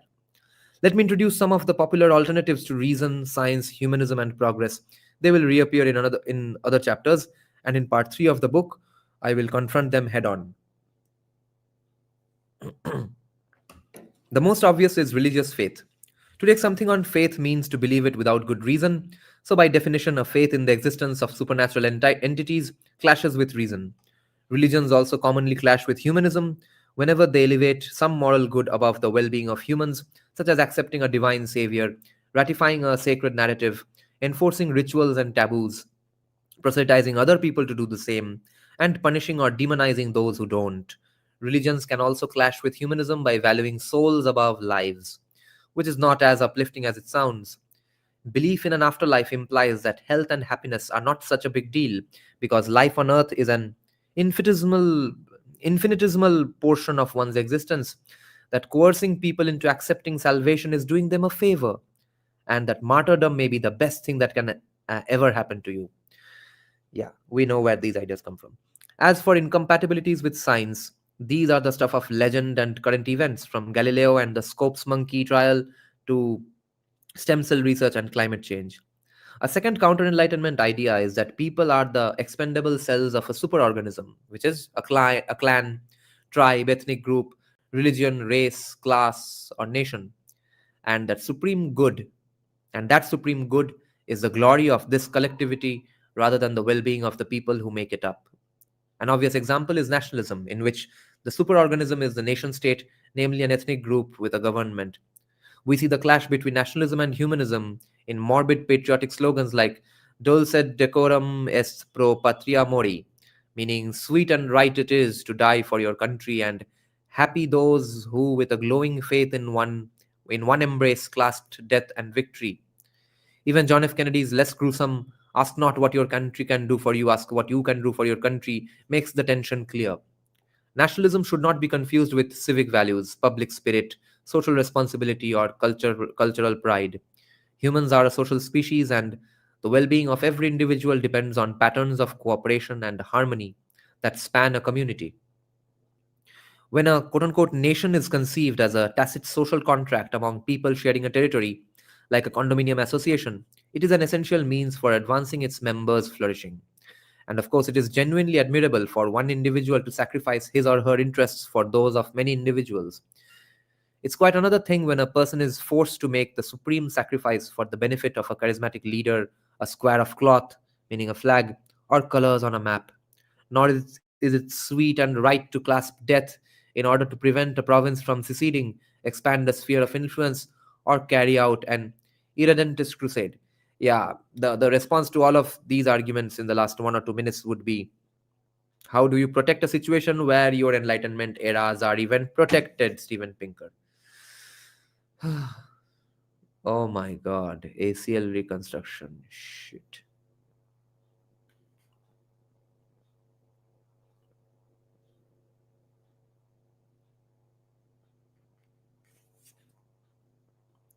Religion and nationalism are signature causes of political conservatism and continue to affect the fate of billions of people in the countries under their influence. Many left wing colleagues who learned that I was writing a book on reason and humanism egged me on, relishing the prospect of an arsenal of talking points against the right wing. But not so long ago, the left was sympathetic to nationalism when it was fused with Marxist liberation movements. And many on the left encourage identity politicians and social justice warriors who downplay individual rights in favor of equalizing the standing of races, classes, and genders, which they see as being pitted in zero sum competition. Religion, too, has defenders on both halves of the political spectrum. Even writers who are unwilling to defend the literal content of religious beliefs may be fiercely defensive of religion and hostile to the idea that science and reason have anything to say about morality. Most of them show little awareness that humanism even exists. Defenders of the faith insist that religion has the exclusive franchise for questions about what matters, or that even if we sophisticated people don't need religion to be moral, the teeming masses do, or that even if everyone would be better off without religious faith, it's pointless to talk about the place of religion in the world because religion is a part of human nature. I kind of fall in this category of all the last 3 4 arguments, which is why mocking Enlightenment hopes it is more tenacious than ever. Yeah, that's what I don't do. In chapter 23, I will examine all these claims. Nice. The left tends to be sympathetic to yet another movement that subordinates human interests to a transcendent entity, the ecosystem. The romantic green movement sees the human capture of energy not as a way of resisting entropy and enhancing human flourishing, but as a heinous crime against nature. Like someone was saying, okay, nature को protect करने के लिए AC बंद रखना चाहिए, but as a heinous crime against nature which will exact a dreadful justice in the form of resource wars, poisoned air and water, and civilization ending climate change, and hopefully make way for great cyberpunk movies and games. Our only salvation is to that's not what he wrote, by the way. That cyberpunk point was applied by me. Our only salvation is to repent, repudiate technology and economic growth, call it Western style capitalism, and revert to a simpler and more natural way of life. Of course, no informed person can deny that damage to natural systems from human activity has been harmful, and that if we do nothing about it, the damage could be catastrophic. The question is whether a complex technologically advanced society is condemned to do nothing about it. In chapter 10, we will explore a humanistic environmentalism, more enlightened than romantic, sometimes called eco-modernism or eco-pragmatism. Left-wing and right-wing political ideologies have themselves become secular religions, exactly, providing people with a community of like-minded brethren, a catechism of sacred beliefs, a well-populated demonology, and a beatific confidence in the righteousness of their cause. No doubt, only certainty. In chapter 21, we will see how political ideology undermines reason and science. It scrambles people's judgment, inflames a primitive tribal mindset, and distracts them from a sounder understanding of how to improve the world. Our greatest enemies are ultimately not our political adversaries, but entropy, evolution, in the form of pestilence and the flaws in human nature, and most of all, ignorance, a shortfall of knowledge of how best to solve our problems. The last two counter Enlightenment movements cut across the left right divide. For almost 2 centuries, a diverse array of writers has proclaimed that modern civilization, far from enjoying progress, is in steady decline and on the verge of collapse. The idea of decline in Western history, in this book called The Idea of Decline in the West in Western History, the historian Arthur Herman recounts 2 centuries of doomsayers who have sounded the alarm of racial, cultural, political, or ecological degeneration. Apparently, the world has been coming to an end for a long time indeed. One form of declinism bemoans our Promethean dabbling with technology. By wresting fire from the gods, WRESTING, okay? By wresting fire from the gods, we have only given our species the means to end its own existence. If not by poisoning our environment, then by losing nuclear weapons, nanotechnology, cyber terror, bioterror, artificial intelligence, and other existential threats upon the world. And even if our technological civilization manages to escape outright annihilation, it is spiraling into a dystopia of violence and injustice, which is a brave new world of terrorism, drones, sweatshops, gangs, trafficking, refugees, inequality, cyberbullying, sexual assault, and hate crime. So, again, a cyberpunk video game scene. Another variety of declinism agonizes about the opposite problem. Not that modernity has made life too harsh and dangerous, but that it has made it too pleasant and safe. According to these critics, health, peace, and prosperity are bourgeois diversions from what truly matters in life. In serving up these Philistine pleasures, technological capitalism has only damned people to an atomized, conformist, consumerist, materialist, other directed, rootless, routinized, soul deadening wilderness. In this absurd existence, people suffer from alienation, angst, enemy, apathy, bad faith, ennui, malaise, and nausea. They are quote unquote hollow men eating their naked lunches in the wasteland while waiting for Godot. I will examine these claims in chapters 17 and 18. In the twilight of a decadent, degenerate civilization, true liberation is to be found not in sterile rationality or effete humanism, but in an authentic, heroic, holistic, organic, sacred, vital being in itself and will to power. In case you are wondering what this sacred heroism consists of, Friedrich Nietzsche, who coined the term will to power, recommends the aristocratic violence of the blonde Teuton beasts and the samurai, Vikings, and Homeric heroes, hard, cold, terrible, without feelings and without conscience, crushing everything and bespattering everything with blood. We'll take a closer look at this morality in the final chapter. Herman notes that the intellectuals and artists who foresee the collapse of civilization react to their prophecy in either of two ways. The historical pessimists dread the downfall, but lament that we are powerless to stop it. The cultural pessimists welcome it with a ghoulish schadenfreude. Modernity is so bankrupt, they say, that it cannot be improved, only transcended. Out of the rubble of its collapse, a new order will emerge that can only be superior. A final alternative to Enlightenment humanism condemns its embrace of science. Following C.P. Snow, we can call it the second culture, in the worldview of many literary intellectuals and cultural critics, as distinguished from the first culture of science. C.P. Snow decried the iron curtain between the two cultures and called for a greater integration of science into intellectual life. It was not just that science was, quote unquote, in its intellectual depth, complexity, and articulation, the most beautiful and wonderful collective work of the mind of man. Knowledge of science, he argued, was a moral imperative because it could alleviate suffering on a global scale by curing disease, feeding the hungry, saving the lives of infants and mothers, and allowing women to control their fertility. Though Snow's argument seems prescient today, a famous 1962 rebuttal from the literary critic F.R. Leavies was so vituperative that the Spectator magazine had to ask Snow to promise not to sue for libel before they would publish it. After noting Snow's quote unquote utter lack of intellectual distinction and embarrassing vulgarity of style, Levi's scoffed at a value system in which standard of living is the ultimate criterion, its raising an ultimate aim. Libertarians will agree here that standard of living is the ultimate criterion. As an alternative, he suggested that, quote, in coming to terms with great literature, we discover what at bottom we really believe. What for? What ultimately for? What do men live by? The questions work and tell at what I can only call a religious depth of thought and feeling, end quote. Anyone whose quote unquote depth of thought and feeling extends to a woman in a poor country who has lived to see her newborn because her standard of living has risen and then multiplied that sympathy by a few hundred million might wonder why coming to terms with great literature is morally superior to raising the standard of living as a criterion for quote unquote what at bottom we really believe, or why the two should be seen as alternatives in the first place. Yeah, nice.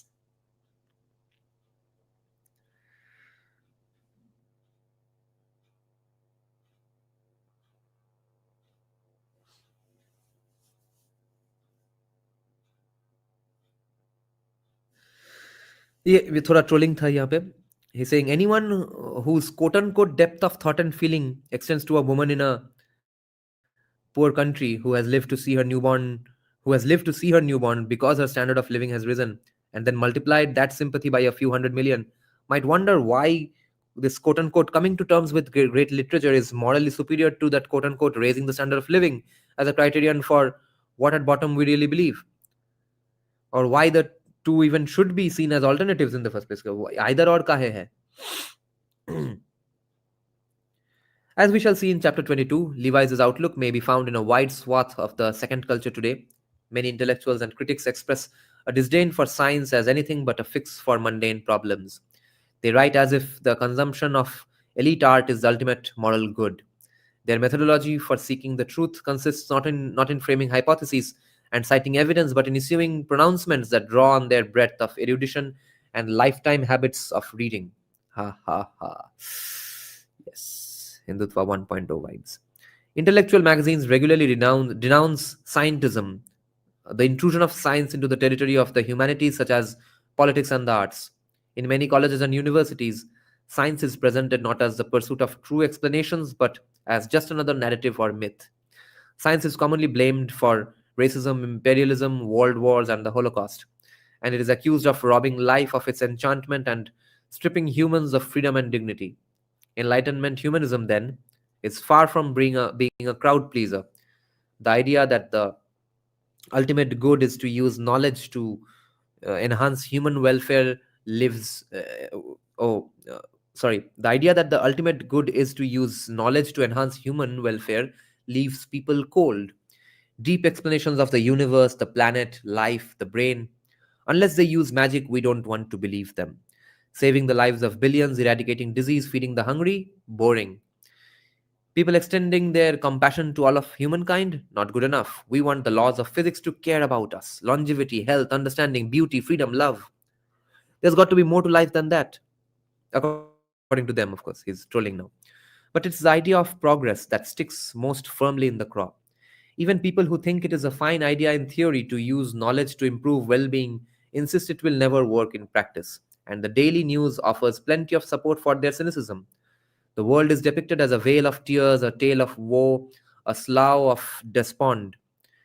Since any defense of reason, science, and humanism would count for nothing, 250 years after the Enlightenment, we are no better off than our ancestors in the Dark Ages. An appraisal of human progress is where the case must begin.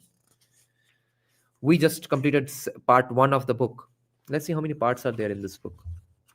What a book. I don't want to get up at all, but I will have to because my brain can't take up anymore. Part 1 was enlightenment and we finished that. Part 2 is progress with many chapters. Part 3 is science and humanism. Wow. Part 1 enlightenment एक दिन में ही हो गया. Part 2 है progress, वो हम next दिन start करेंगे.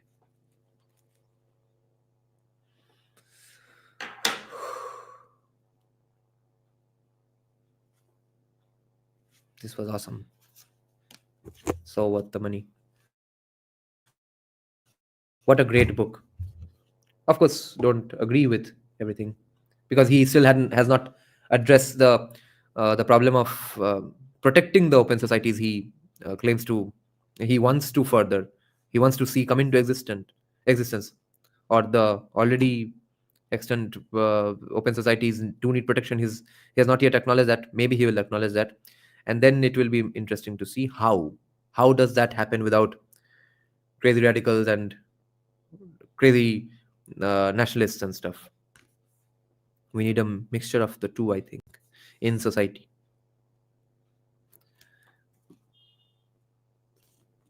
What a great book.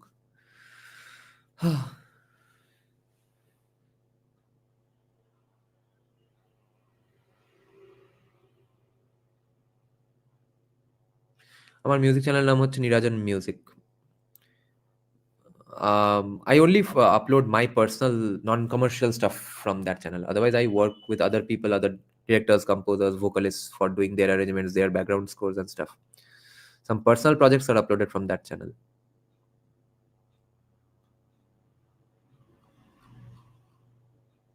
Okay then, thanks a lot for joining the live stream today, guys.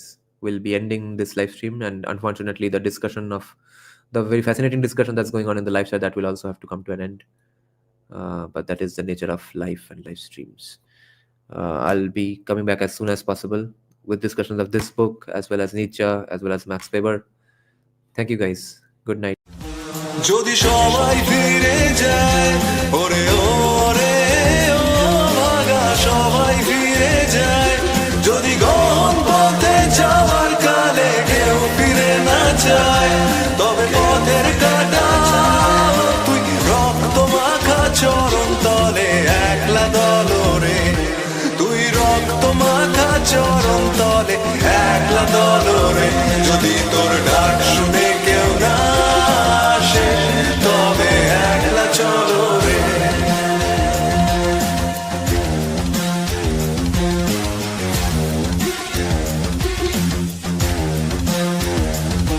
যদি আলো না ধরে, ওরে ওরে ও ভাগা আলো না ধরে, যদি ঝড় বাদলে আধার রাতে দুয়ার দেয় ঘরে, তবে বজ্রানলে আপন বুকের পাঁজর জ্বালিয়ে নিয়ে একলা চলো রে, আপন বুকের পাঁজর জ্বালিয়ে নিয়ে একলা চলো রে, যদি তোর ডাক শুনে কেউ না আসে, তবে একলা চলো রে।